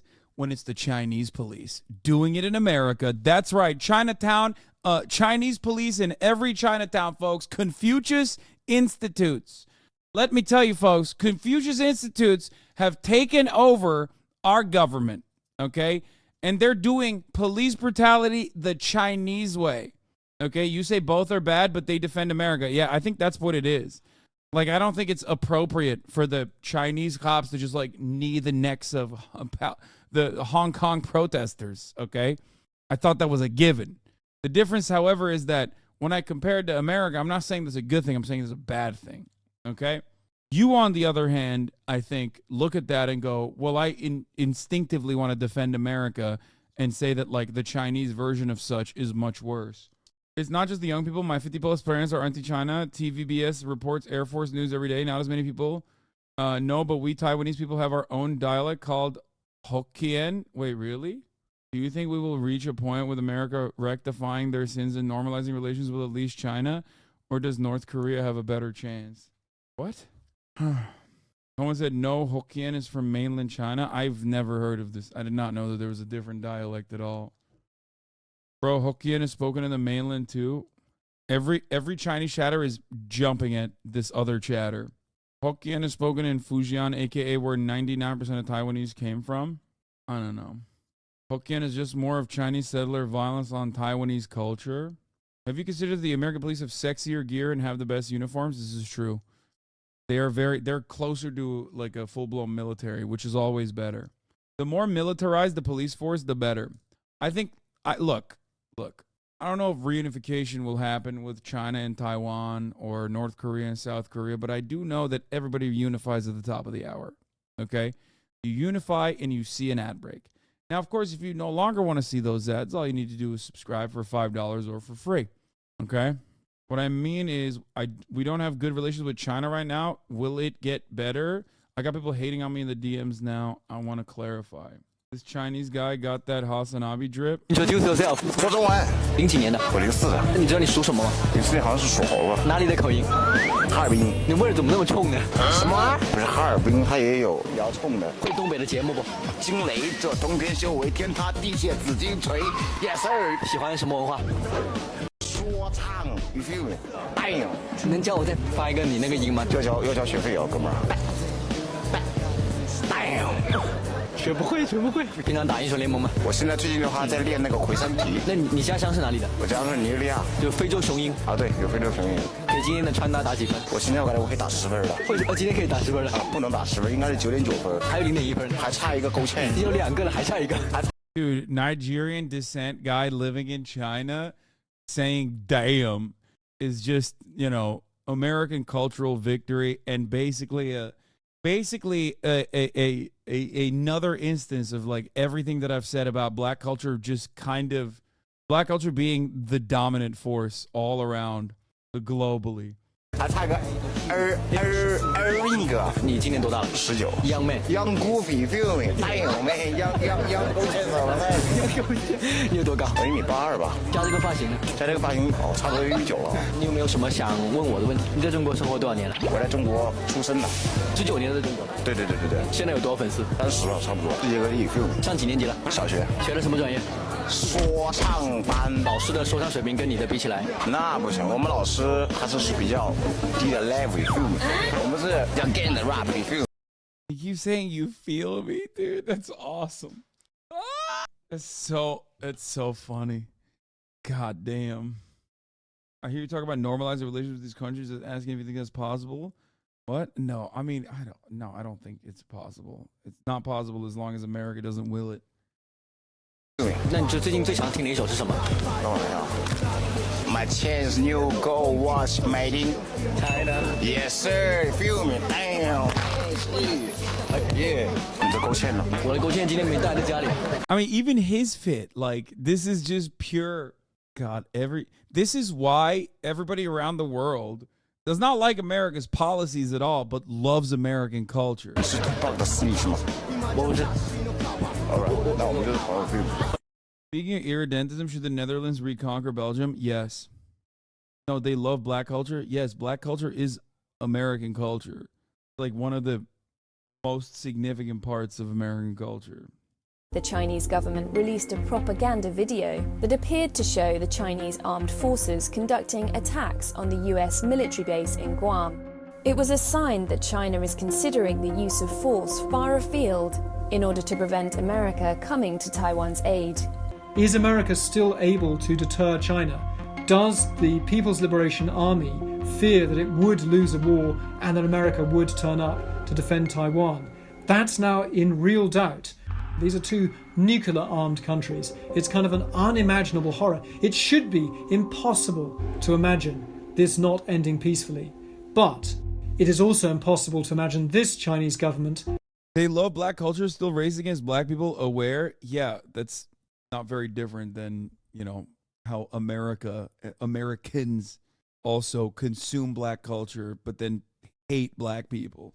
That's ironically more American culture. What you just described is like American culture times 2. Allowing Taiwan to drift away. I'm David Rennie, Beijing Bureau Chief of The Economist. To read our recent briefing on how Guam helps protect Taiwan. Bro, chatters are going crazy. Poof, we will reach Brussels in 3 days in our special operation to cleanse them of the EU Nazi junta and free Belgian people. That's, bro, what happened? What were you yelling about? You getting cooked out there or what? Junta. Look, the only thing I know is that China is falling tomorrow. Okay, it's gonna collapse. That's all I know. And if it doesn't happen tomorrow, then it's gonna be the next tomorrow. And if it doesn't happen tomorrow, then it's gonna be the next tomorrow after that. Okay, but it is inevitable. Leading up to the vote, the Taiwanese government has seen a wave of disinformation pointing to Beijing, with many of the attacks designed to cast doubt on the island's relationship with the U.S. Taiwan's foreign minister says these attacks are part of an effort to influence voters. It will all be different kinds of scenarios portrayed by the Chinese side. For example, they continue to say that the choice in this election is in between war and peace, and if you vote for the DPP's candidate, it will mean war. What are you seeing this year compared to previous years? Is it worse, better, different, and how concerned are you about it? The Chinese always try to play its role. And they try to influence the outcome of the election one way or another. In the previous times, they went through military threat against Taiwan. And this time around, we noticed that China has been gearing up its cognitive warfare and disinformation campaign against Taiwan. As the vote nears, researchers are working to identify and counter disinformation targeting the election. They are trying to manipulate the Taiwanese people's opinion against the ruling party. Ethan Du is the founder of Taiwan AI Labs, an NGO that uses artificial intelligence to trawl through social media to identify trends and instances of misleading information. Taiwan is #1 in terms of the foreign government false information, 11 years in a row. So in Taiwan, overall, every day, every individual have received some kind of information manipulation. Taiwan receives thousands of disinformation attacks every day that mirror Chinese state media narratives. In the 2 months leading up to the vote, attacks peaked at more than 15,000 a day. We believe that there's a consistent funding support to manipulate the democracy country's election in Taiwan. And the reason of that is Taiwan is at a very unique position between United States and China. Beijing has threatened action against any perceived moves by Taiwan to assert independence. China is trying to influence the election because it doesn't want this man, William Lai, to win. Beijing sees Lai as an advocate for Taiwanese independence, and it worries that Taiwan will move further away if he becomes president. Lai is currently serving as Taiwan's vice president and has said he would maintain the status quo in relations with China established by President Tsai. 中国对我跟美琴有意见，那是因为我们两个都坚守台湾的主权，维护民主、和平跟繁荣发展。台海的和平稳定是全世界安全跟繁荣的必要元素了。 Wait, what? He said peace on the Taiwan Strait is a key part of maintaining safety and prosperity around the world. 是全世界安全跟繁荣的必要元素了。中国有责任。 China has a responsibility to uphold peace, and so does 那 Taiwan. 过去这段时间以来，国际 In 社会 recent times, the 认为 international community believes that the 两岸 changing 情势改 cross-strait 变，责任不 circumstances 在台湾， is not 而是在 Taiwan's 中 fault 国。 but China's. The surge in disinformation comes amid efforts by Beijing to ramp up military and diplomatic pressure on Taiwan, but China has denied that it's trying to interfere in the upcoming election. Beijing's Taiwan Affairs Office said accusations of Chinese interference in the election are false and that it respects the island's current social system. Chinese leader Xi Jinping has vowed to eventually take control of the island, making Taiwan's status a flat. I mean, he didn't say it like that. He said a peaceful reunification is the ultimate objective, no matter what America's takes on the matter is what he said. Flashpoint in relations between the U.S. and China. Whoever wins this. It's so funny because, like, in that same meeting, he also was the one who brought up China's nuclear program. China's nuclear program was brought up by Xi Jinping, where he said he wants to engage in some level of nuclear disarmament, with the hopes that America will also show good faith and go back on its approach to the militarization of Japan. What's the term? China's final warning, a joke by Soviet on how they have no bite in all talk. China is not going to do this by force. Has Xi Jinping done any action to prove that his intent is peaceful, particularly in China? I mean, they don't have a lot of smoke, that's for sure. This election will set the course of Taipei's relationship with Beijing at a critical moment. That's pretty much it. Are you going to run an ad break? We're waiting ever so patiently. I did. I ran it. China doesn't have a lot of smoke. I mean, China has a lot of soft power. You have no idea how many people in Taiwan genuinely think America is a guardian of democracy. No, I get it. What do you mean? I totally understand that. America can't even defend its own democracy. All right, two things. I want to watch the emergency pod on Aaron Rodgers that Daniel Tosh put forward, but also let's see what Jen Psaki had to say. Let me ask you about another topic that comes up. I get asked about this a lot, is the president's age. A lot of this, in my view, was driven by kind of right-wing efforts to make him seem old and senile, and that was never my experience. He's the age he is. China is all bark and no bite because they're weak and feeble, but if they do bite, then they're violent warmongers who have to be stopped. I mean, the reason why I think they're all bark and no bite is because I feel like they're very pragmatic about their approach to engaging in military conquest. It does not benefit the Chinese economy as it stands. I like that she's saying this as the former spokesperson, former press secretary, and the dudes she's saying it to on her new MSNBC show, Inside with Jen Psaki, even the dudes she's talking to are like, yeah, I don't know if it's the right-wing media that's made me think Joe Biden is old and feeble. But it still is an issue to combat, right? It pops in polls. It is something that comes up in focus groups. You, Rob, were a part of, I know not alone, but kind of flipping the Dark Brandon meme to make it more of a winner, probably to the anger of the people who were screaming, you know, let's go Brandon at events. By the way, I know Edinger Mentum claims he invented Dark Brandon, but you know who actually invented Dark Brandon? China. Like, Dark Brandon originated in China, not in the way that we understand it now, but it was originally a Chinese meme showing like Joe Biden sitting on like a throne of skulls or whatever. We took that, yeah, 100%. And then we took that, and Edgar Memtem and a bunch of other like American memers started like, you know, started joking about how it's like Dark Brandon. And deteriorated over the decades. The US was busy spending trillions invading and bombing multiple countries around the world. This is the state that America is in today. Increasing social division, racial discrimination, inequality, political parties unable to agree on anything, failed foreign policies, and through years of neglect and lack of maintenance, key areas of America's infrastructure are at breaking point.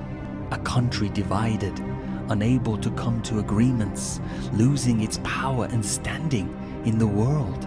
Are these genuine signs of a superpower in decline? You cannot build a modern economy on a crumbling infrastructure. Okay, like, I mean, he's hamming it up a little bit, but like what he's saying isn't wrong. Like when you guys hit me with the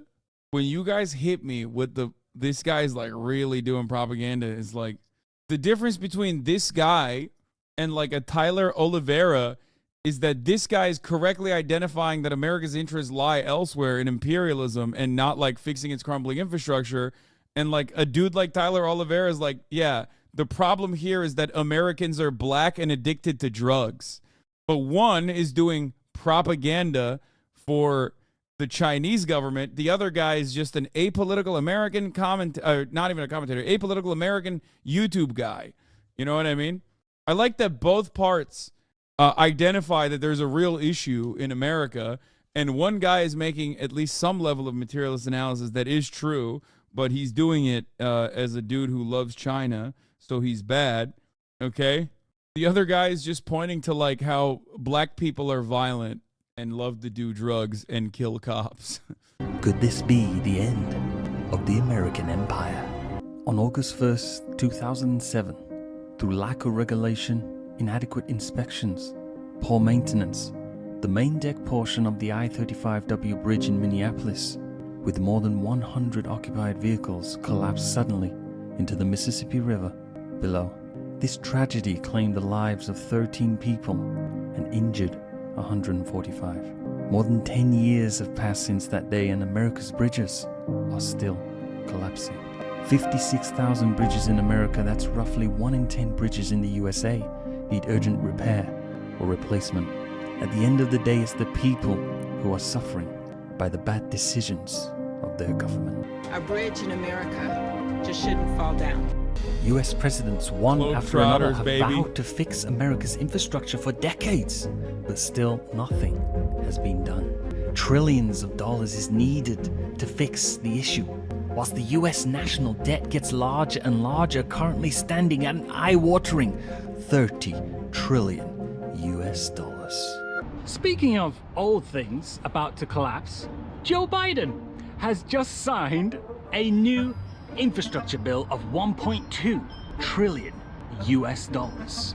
Can Joe Biden, Joey B, do what no other president has done before him? Can he fix broken America? Can he unite the divided states of America? Whilst the American parties argue over passing new bills, laws, and legislations, China is already busy building and improving every single day.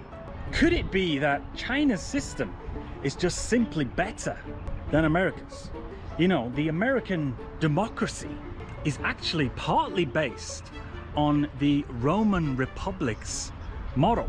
And we all know what happened to the Roman Empire. God, okay. It's just like, his stuff is just like a little bit, a bit much, okay? He lays it on real thick. All of his videos are this silly. Listen, he's anti-America and pro-China is good for me, okay? Anyway. Oh no, Hassan, this make you big tanky and now all your foreign politics are mute even if they're scathingly accurate. What is this? If we're still glazing China, check out this Chinese Donghua. It's sick. What the fuck is this? There ain't no fucking way, dog. What, is China taking over anime too? What's happening?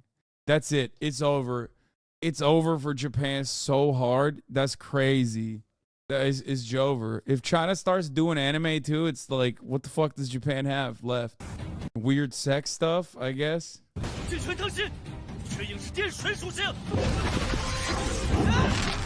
mean,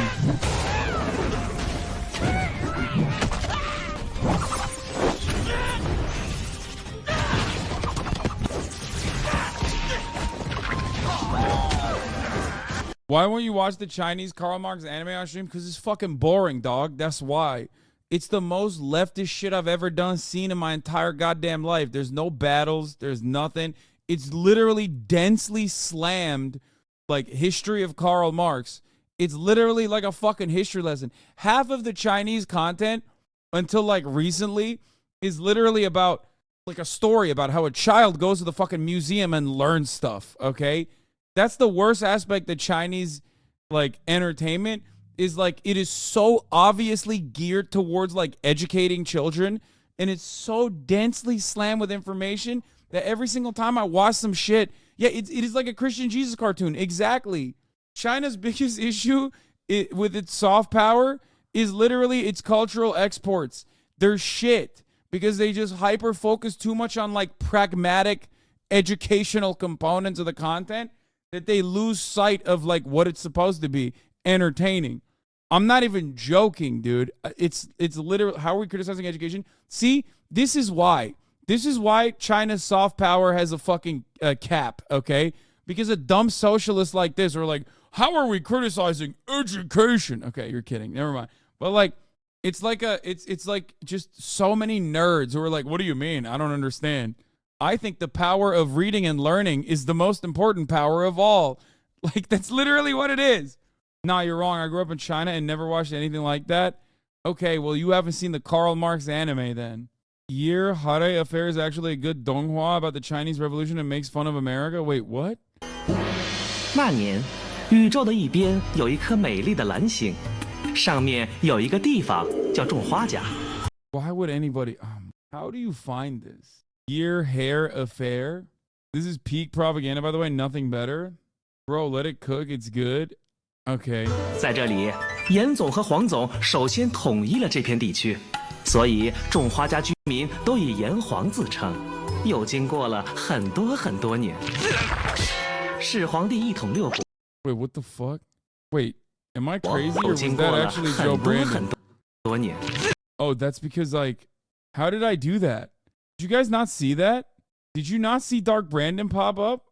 Am I going crazy? What's happening? I feel like I'm going crazy.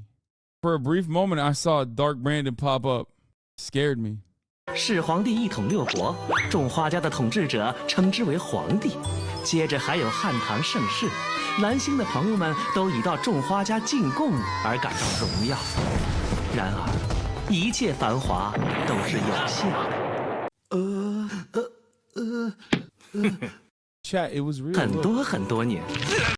See? That was weird, dog. That was weird as hell. 很多年。这都是我的这块。你是什么意思？这块是我替兄弟们要的。这块是我的，我的。啊，不服气啊！不服气怎么样？我才呀！都就是你！不服气咋的？好好说。这没你说话的份儿。还不快去调查？是。少啰嗦！这是我的，就这么定了。别给我抢！这是我的。两位的茶水，这里也是我的。Dude, this is literally exactly what I was talking about. You guys are so lame for this. You literally were like, no, you don't understand. The Year Hare Affair is not like what you said at all. Watch it. And it's like half of it literally is Treaty of Nanjing with Great Britain. China lost Hong Kong and lost $21 million from the... Yeah. China lost Hong Kong and was blackmailed for $21 million. It's like, how is this entertaining? How is this entertaining? One Piece clears, man. I'm telling you. Bro, I fucking showed you sick-ass anime fights and you immediately switched to fucking theory cartoon. You're looking at the wrong ones. There's some good boy love ones on there. I don't want to watch a boy love anime. I don't even watch boy love Japanese shit. Why would I watch a donghua or whatever it's called? What the fuck? He's so sad. Treaty of Shimonoseki with Japan. China was blackmailed for $5 billion and lost Taiwan, Penghu, Ryukyu. He's crying. Boxer Protocol with UK, USA, France, Germany, Italy, Japan, Russia. This is not, in any way, shape, or form, has no entertainment. Can't accept that kind of shame. 一起抵抗吧！你们好，我是种花家的新当家蒙总。 I'm the new leader of China. Bald. What the fuck? I'm the new leader of China. Bald. 这是我们二当家兔子。亲们，大家好。总之，当家的换了，规矩也得换。混蛋，你背信弃义！是你呀，先下手的。你给我等着！这就等着，死兔子！死兔子，搞不定了。Damn funny, I can't win. 小喷嚏。 In 1931, Japan unexpectedly occupied northeastern China and supported Puyi, the last Chinese emperor, to install a public government. 乖乖的投降吧，种花家由我来接管。想得美！啊，真不禁打！是啦是啦，你输了！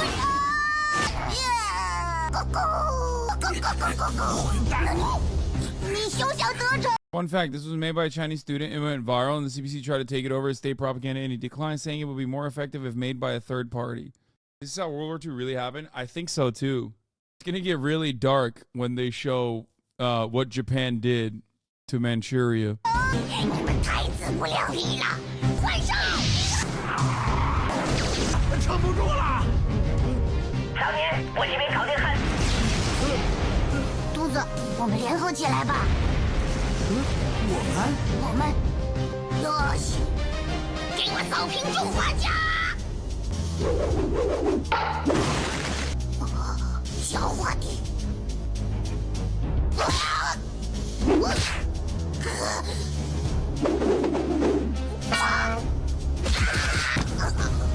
，It's getting a little dark for me. 后买了，换上！飞枪召唤兽鹰将。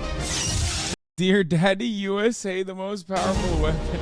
Oh no, is that supposed to be a nuke?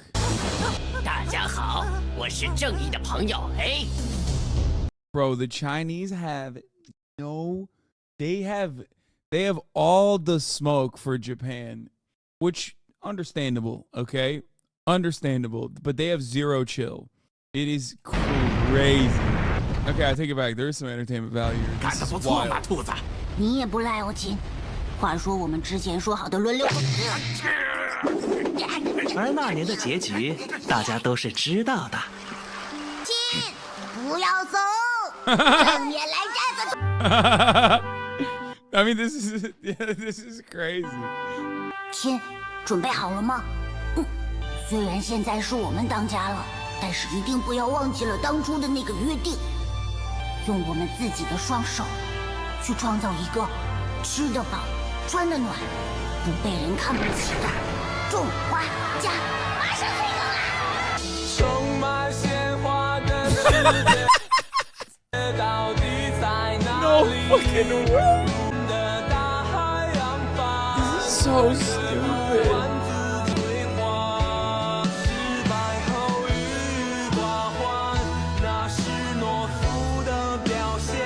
The music is hilarious too. Keep clenching your hands if there's any hope is still there.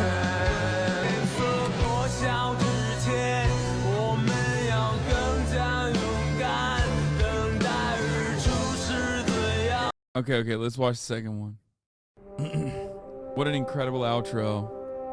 It's so wild that this showed the bomb as a friendly act by America. No, that was sarcastic. Like, America literally says, I'm your only friend, as it's bombing Japan. As it's like, it's on the one hand, I think, saying, like, you're getting your comeuppance for the war crimes that you did against the Chinese, while simultaneously saying, like, no, I'm doing this in a friendly way, because, like, Japan is America's ally. It was saying that to Japan. 哎，老大，人猪来了！终于来了！快，立刻再来见我。是。亲，以后我来帮你看场子了。太好了，欢迎欢迎！大拉力是不是还是没有忘记俺们呢？哎，有带飞机来吗？没。哎，大炮呢？没。坦克呢？没。 I think this is 3, not 2. Wait, where's 2? Wait, where the fuck is the second one? No, I want to see. We're missing the second one. Why is the second one not on here? 2 is redacted. This isn't 2. This is 3. 那你打游戏氪金吗？也没有。那怎么打？过来送银筹吗？我对我这边的亲们有信心。何况你说的那些重装备，我也没法在鹰将的空中优势下送上来呀。哎，将就吧。行吧。又年以后。Wait. We found it. Season 1, Episode 2, Advancing Corys. 那年以后，世界又恢复了往日的和平，但此时的世界却以另一种形式的战争存在着。世界人民称之为冷战。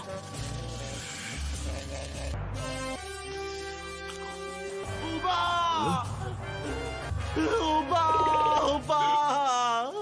Why is Korea represented by a cigarette? Like, that I don't understand. Like, what's going on there? It's like, it's a rice cake? Oh, dude, that is pretty sick. Rice cakes are fire. That does make sense. That's a nod. That's like respecting one of the greatest inventions of Korea. Oh my god, it's my favorite thing on the planet. Oh my god. God damn it, now I want some Sanandong. Fuck. 兄弟们，咋了？你要帮俺做主啊！你看，这是高丽姐对吧？高丽姐之前是脚盆鸡在看场收租对吧？自从她被赶走之后，现在这条街轮到俺们说了算啦！ What was that? 经理的，啊！别小看爷！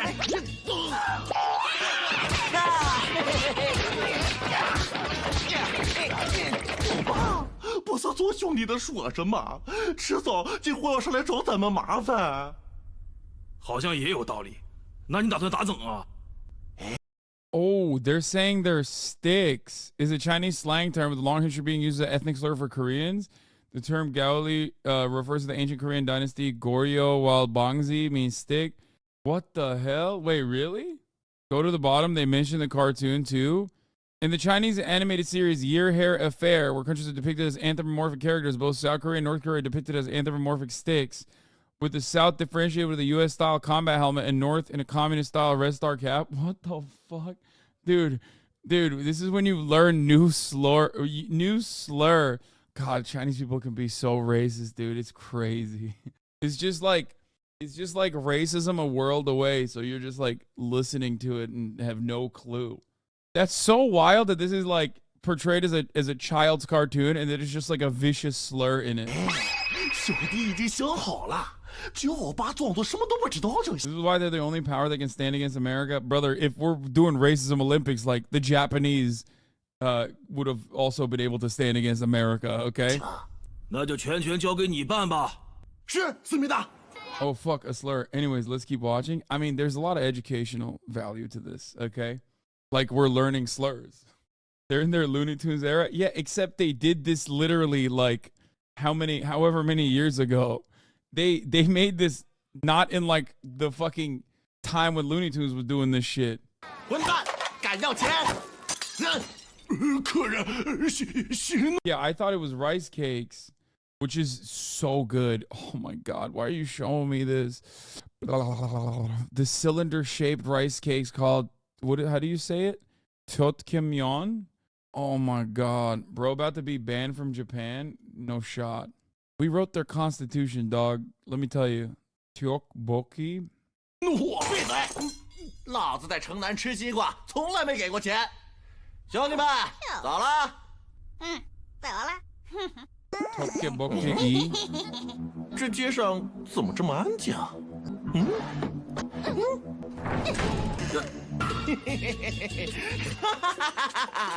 姓李了，等你很久了。给我上！西巴啥？不要让跑了！从今天起，高丽街就是我的啦！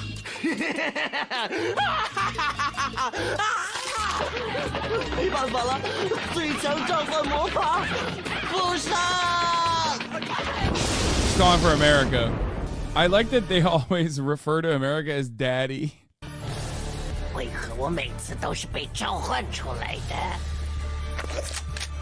The Thompson machine gun.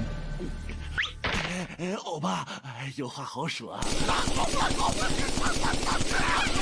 America is represented by an eagle who is a mafia guy with a Thompson machine gun. 亲呐，亲呐，你可要帮忙啊！亲。你说怎么办？那你的意思是？我是这么寻思的，既然北方看不住场子了，咱们做兄弟的还是要拉一把嘛。你不就担心你大后方东北广场的地盘吗？我派些部队过来驻扎不就好了吗？滚粗！那我就没办法了。那你是不打算拉北邦一把喽？这样吧，我就给你个面子，空军掩护你东北，给点洗手礼包啥的，你去捞北棒，成不？成交。毛熊 They're 说 kind 到 of 今 low-key 天给不了支 disrespecting 援， North Korea. 我们 Yeah, 100%. 今天过去吗？ They're calling the Koreans slurs, bro. They also said a slur for the Japanese when talking about the Japanese as well. This is definitely racist. What if you get copy strike by what? The Chinese government? 回 What are you 国了 talking 吗 about?？确实说了来不了，我们今天还过去吗？好，老祖宗说的对，靠山山倒，靠人人走，不管毛熊了，靠自己。走，我们打鹰将去。Trip to China canceled? What are you talking about? This is like helping my trip to China. Oh, the Japanese one is not a slur, man. It's in Chinese. It's not like the English word. Oh, okay. 亲们，等我，我会回来的。 What is happening with these ending credits, bro? American soldier, female Russian officer, U.S. and SU ending Japanese involvement in Korea. Where is the floor?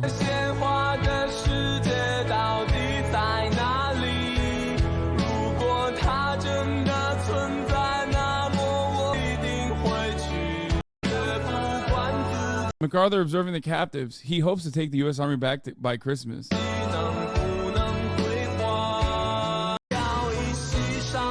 Okay, I can't stop. This is insane. All right, episode 3. 38th parallel, north. This is in Chinese diplomatic parlance, this is a final warning and declaration of war. 我说，那边的就是这部动画的反派吗？这不是你腿子吗？哦，哼，哦，这对，滚开！都给我杀！放马过来！ He's whooping that ass, dude. 敢和我叫板，不自量力！老大，兔子不按剧本来的。 The hair doesn't follow the script. Wow, he's whooping their ass. Never mind. He 1v4'd them and then they go back to America crying. 不就是中华街区的混混吗？ Just a weirdo from the Chinese zone. I've already met him. It's not a big problem. 不就美些嘛，没关系，我见过。来吧。 China is so strong. China is so strong in this that it like is whooping America's ass so hard that America is now begging for help from the allies. 老子都吃了1个星期的午餐肉罐头了。 America can't handle eating pork. America needs barbecue. Calm down, big boss. 不要流口水，口水。 The early Chinese volunteers army was transferred from army in the South China because of emergency. They didn't have code for winter. The Battle of the Chosin Reservoir. Many soldiers were freezes to death. Yeah, please do not allow your saliva to come out or it will freeze. 亲，你眼泪冻住了。 Your tear has already frozen. 不要在意这些 It's not a 细节 problem. 距离发起攻击还有 How 多少时间？ long do we have to wait for the final offensive? This is China's greatest military victory. 4个小时，注意前夫，搞得定。 Is the plot of the largest movie from China? Brother, we watched it. I watched it on this broadcast with the Aussie boys. We never actually ended up finishing it, but... 是。 No. Or did they die? 亲。这里，在这里和兔子摊牌吧。麦桑，我会为你报仇的。下面有请飞机和大炮发言。时间到了 ，Fire， Fire！ Okay, this is nuts. They have more respect for Americans than North Korea. Yeah. Yeah, welcome to like Asian culture. People in America think like Asian people all look the same and therefore must love one another unconditionally. Like, if you think the Balkans got hatred for one another, you got another thing coming. You think Russia, Ukraine would dispel that kind of thing? Dude, I think the Russian-Ukrainian hatred is nothing, especially like before Russia's invasion of Ukraine.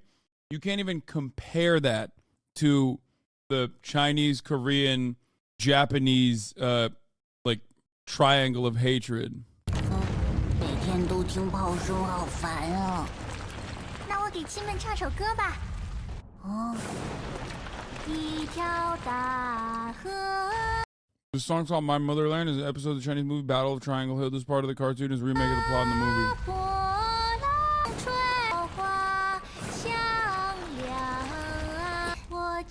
I like that someone in the chat said, clearly this cartoon is not made with a materialist perspective in mind, and it's actually intensely nationalistic. Like, yeah, man, it's rabbit rabbit China killing Eagle America, you know what I mean?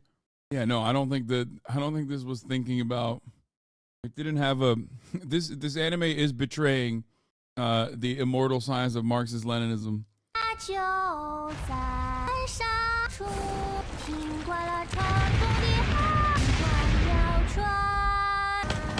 亲们，炮火结束了。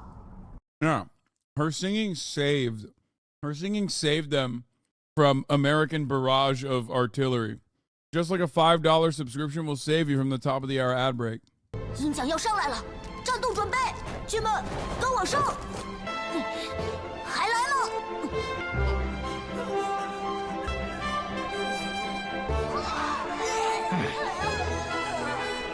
亲， Thank you to the anonymous gifter. 你好吗？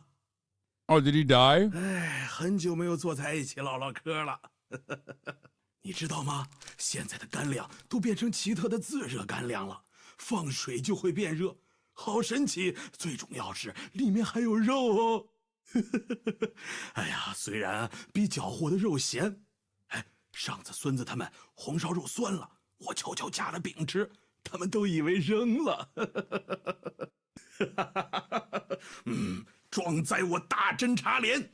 哎，对了，你还记得当年我们搞过的铁乌龟吗？60阅兵的时候我们也见过。我去，好大，好牛，好帅，就像当年那种顶到10米也未必打得穿呐。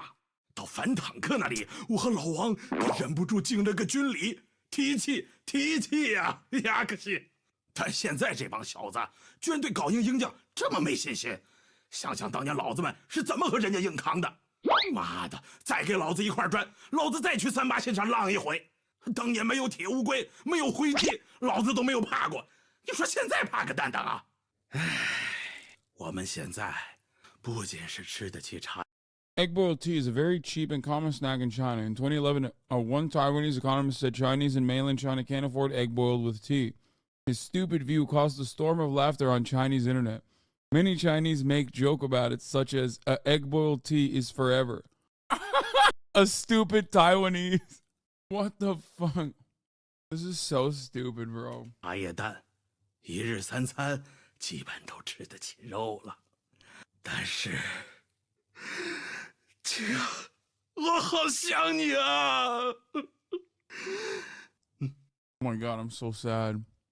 对啊，今天是高兴的日子。 亲啊，我们回家。 What the fuck is this? Welcome the martyrs of the People's Volunteer Army. This is China Air Force One. We've received orders to protect the remains.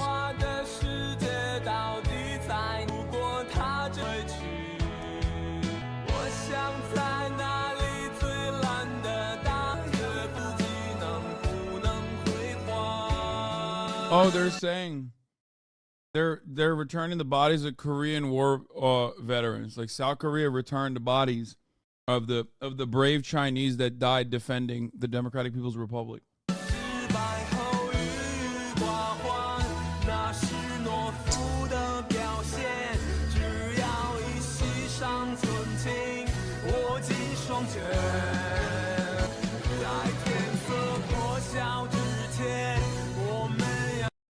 Is this satire? No, dude.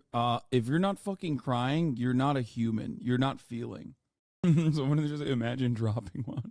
Fuck. 听说了吗？鹰将进去了。开玩笑。 Wait, 咱这儿演的可是。 Where's the fucking hello? Where's the subtitles, dog? Secret memes. Excuse me. Do they not have subs for this? Okay, somebody send me the sub version. We gotta find it. Oh, the next one is the same with subtitles. Okay, never mind. Oh, thank God. Yeah, I learned Mandarin so I can watch this fucking TV show. 听说了吗？鹰将进去了。开玩笑，咱这儿演的可是西部牛仔剧，鹰将就是警长。不是班房，是医院。听说蛮严重的。看见前面的牛牛了吗？那满边角可不是被天马座那个小谁敲断的。 This stuff has me researching the Chosen campaign. I can see why the state wanted to use it. My friend, they've used it, okay? Not just this, but in general. That's kind of the thing that they use all the time. It's the one thing that they have that they use regularly.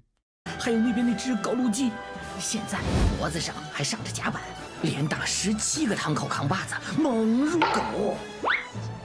哎呦，谁这么屌啊？嘿嘿。 现山海经有云：有兽焉，其毛雪白，耳长，性土，喜食鹰将。 Gaul chicken. The French are chicken, and are being called Gauls for some reason. 羽毛熊即刻变为绅士。 I assume a mistranslation and not like deliberate. 嘴里念叨厂子、银子、妹子，并会谢大大发偏，其笑声如铜铃般。 座右铭是：武功再高也怕菜刀，衣服再屌一砖拍倒。这，伤还没好，再感冒就不好了。兔子。 They are Gauls. It is known. No, I know, but like it's weird to refer to them as the Gaul chicken, bro. This ain't the Roman Empire times. What are you talking about? 你好，兔子。你好。 好厉害啊！真的好厉害！你们好。我说，那边的兔子开挂了吧？你知道吗？我那个大兄弟可厉害了，走位风骚，意志独特，对干克丝巾把握也很好。下次有机会，我和他带你们上分。再见。说你的，来，看，这是我大兄弟。 大哥，上次说的工业设备，给。那还有之前我找您要的那些技术。Brother, where's the industrial equipment you promised last time? And then the US is like, oh, it's coming. 给。还有。 给，都给。那就谢谢大哥了。哪儿的话，有你在，大哥长脸呐。那大哥，我先回去准备了。慢走，亲。再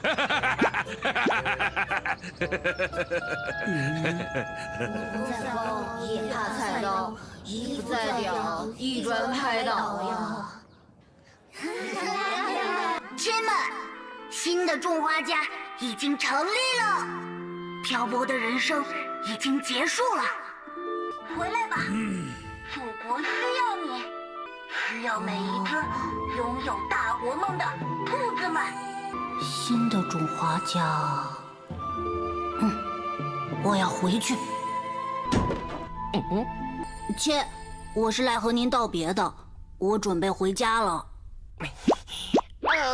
朋友，你先冷静。麦卡锡同学一时爽，终归会参加火葬场的。在这里，你会有最大的发展空间。对不起，我此意已决。司法部吗？不能让他回红色种花家，尽一切力量阻止他。是的。 他喵的，他养一只兔子，顶老子5个师。What? Oh, it's the Chinese Oppenheimer? The father of the bomb in China and the guy who started the jet propulsion lab in the U.S.? 亲们，为何被关在这里？我们想回家，回去建设种花家。你呢？我啊， They locked him up. 回去种苹果树，真好。怎么，亲？原来不止我一个，还潜藏着那句话：每一只兔子都有一个大国梦。 All he's dreaming about is the stars in the Chinese sky. In August 1935, Qiang, however you say it, has been to America to further education.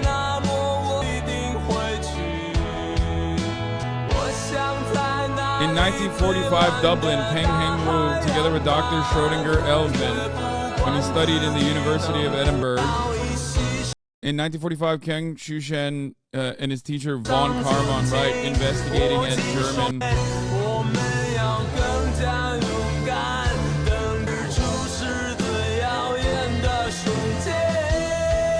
The song's kind of a banger.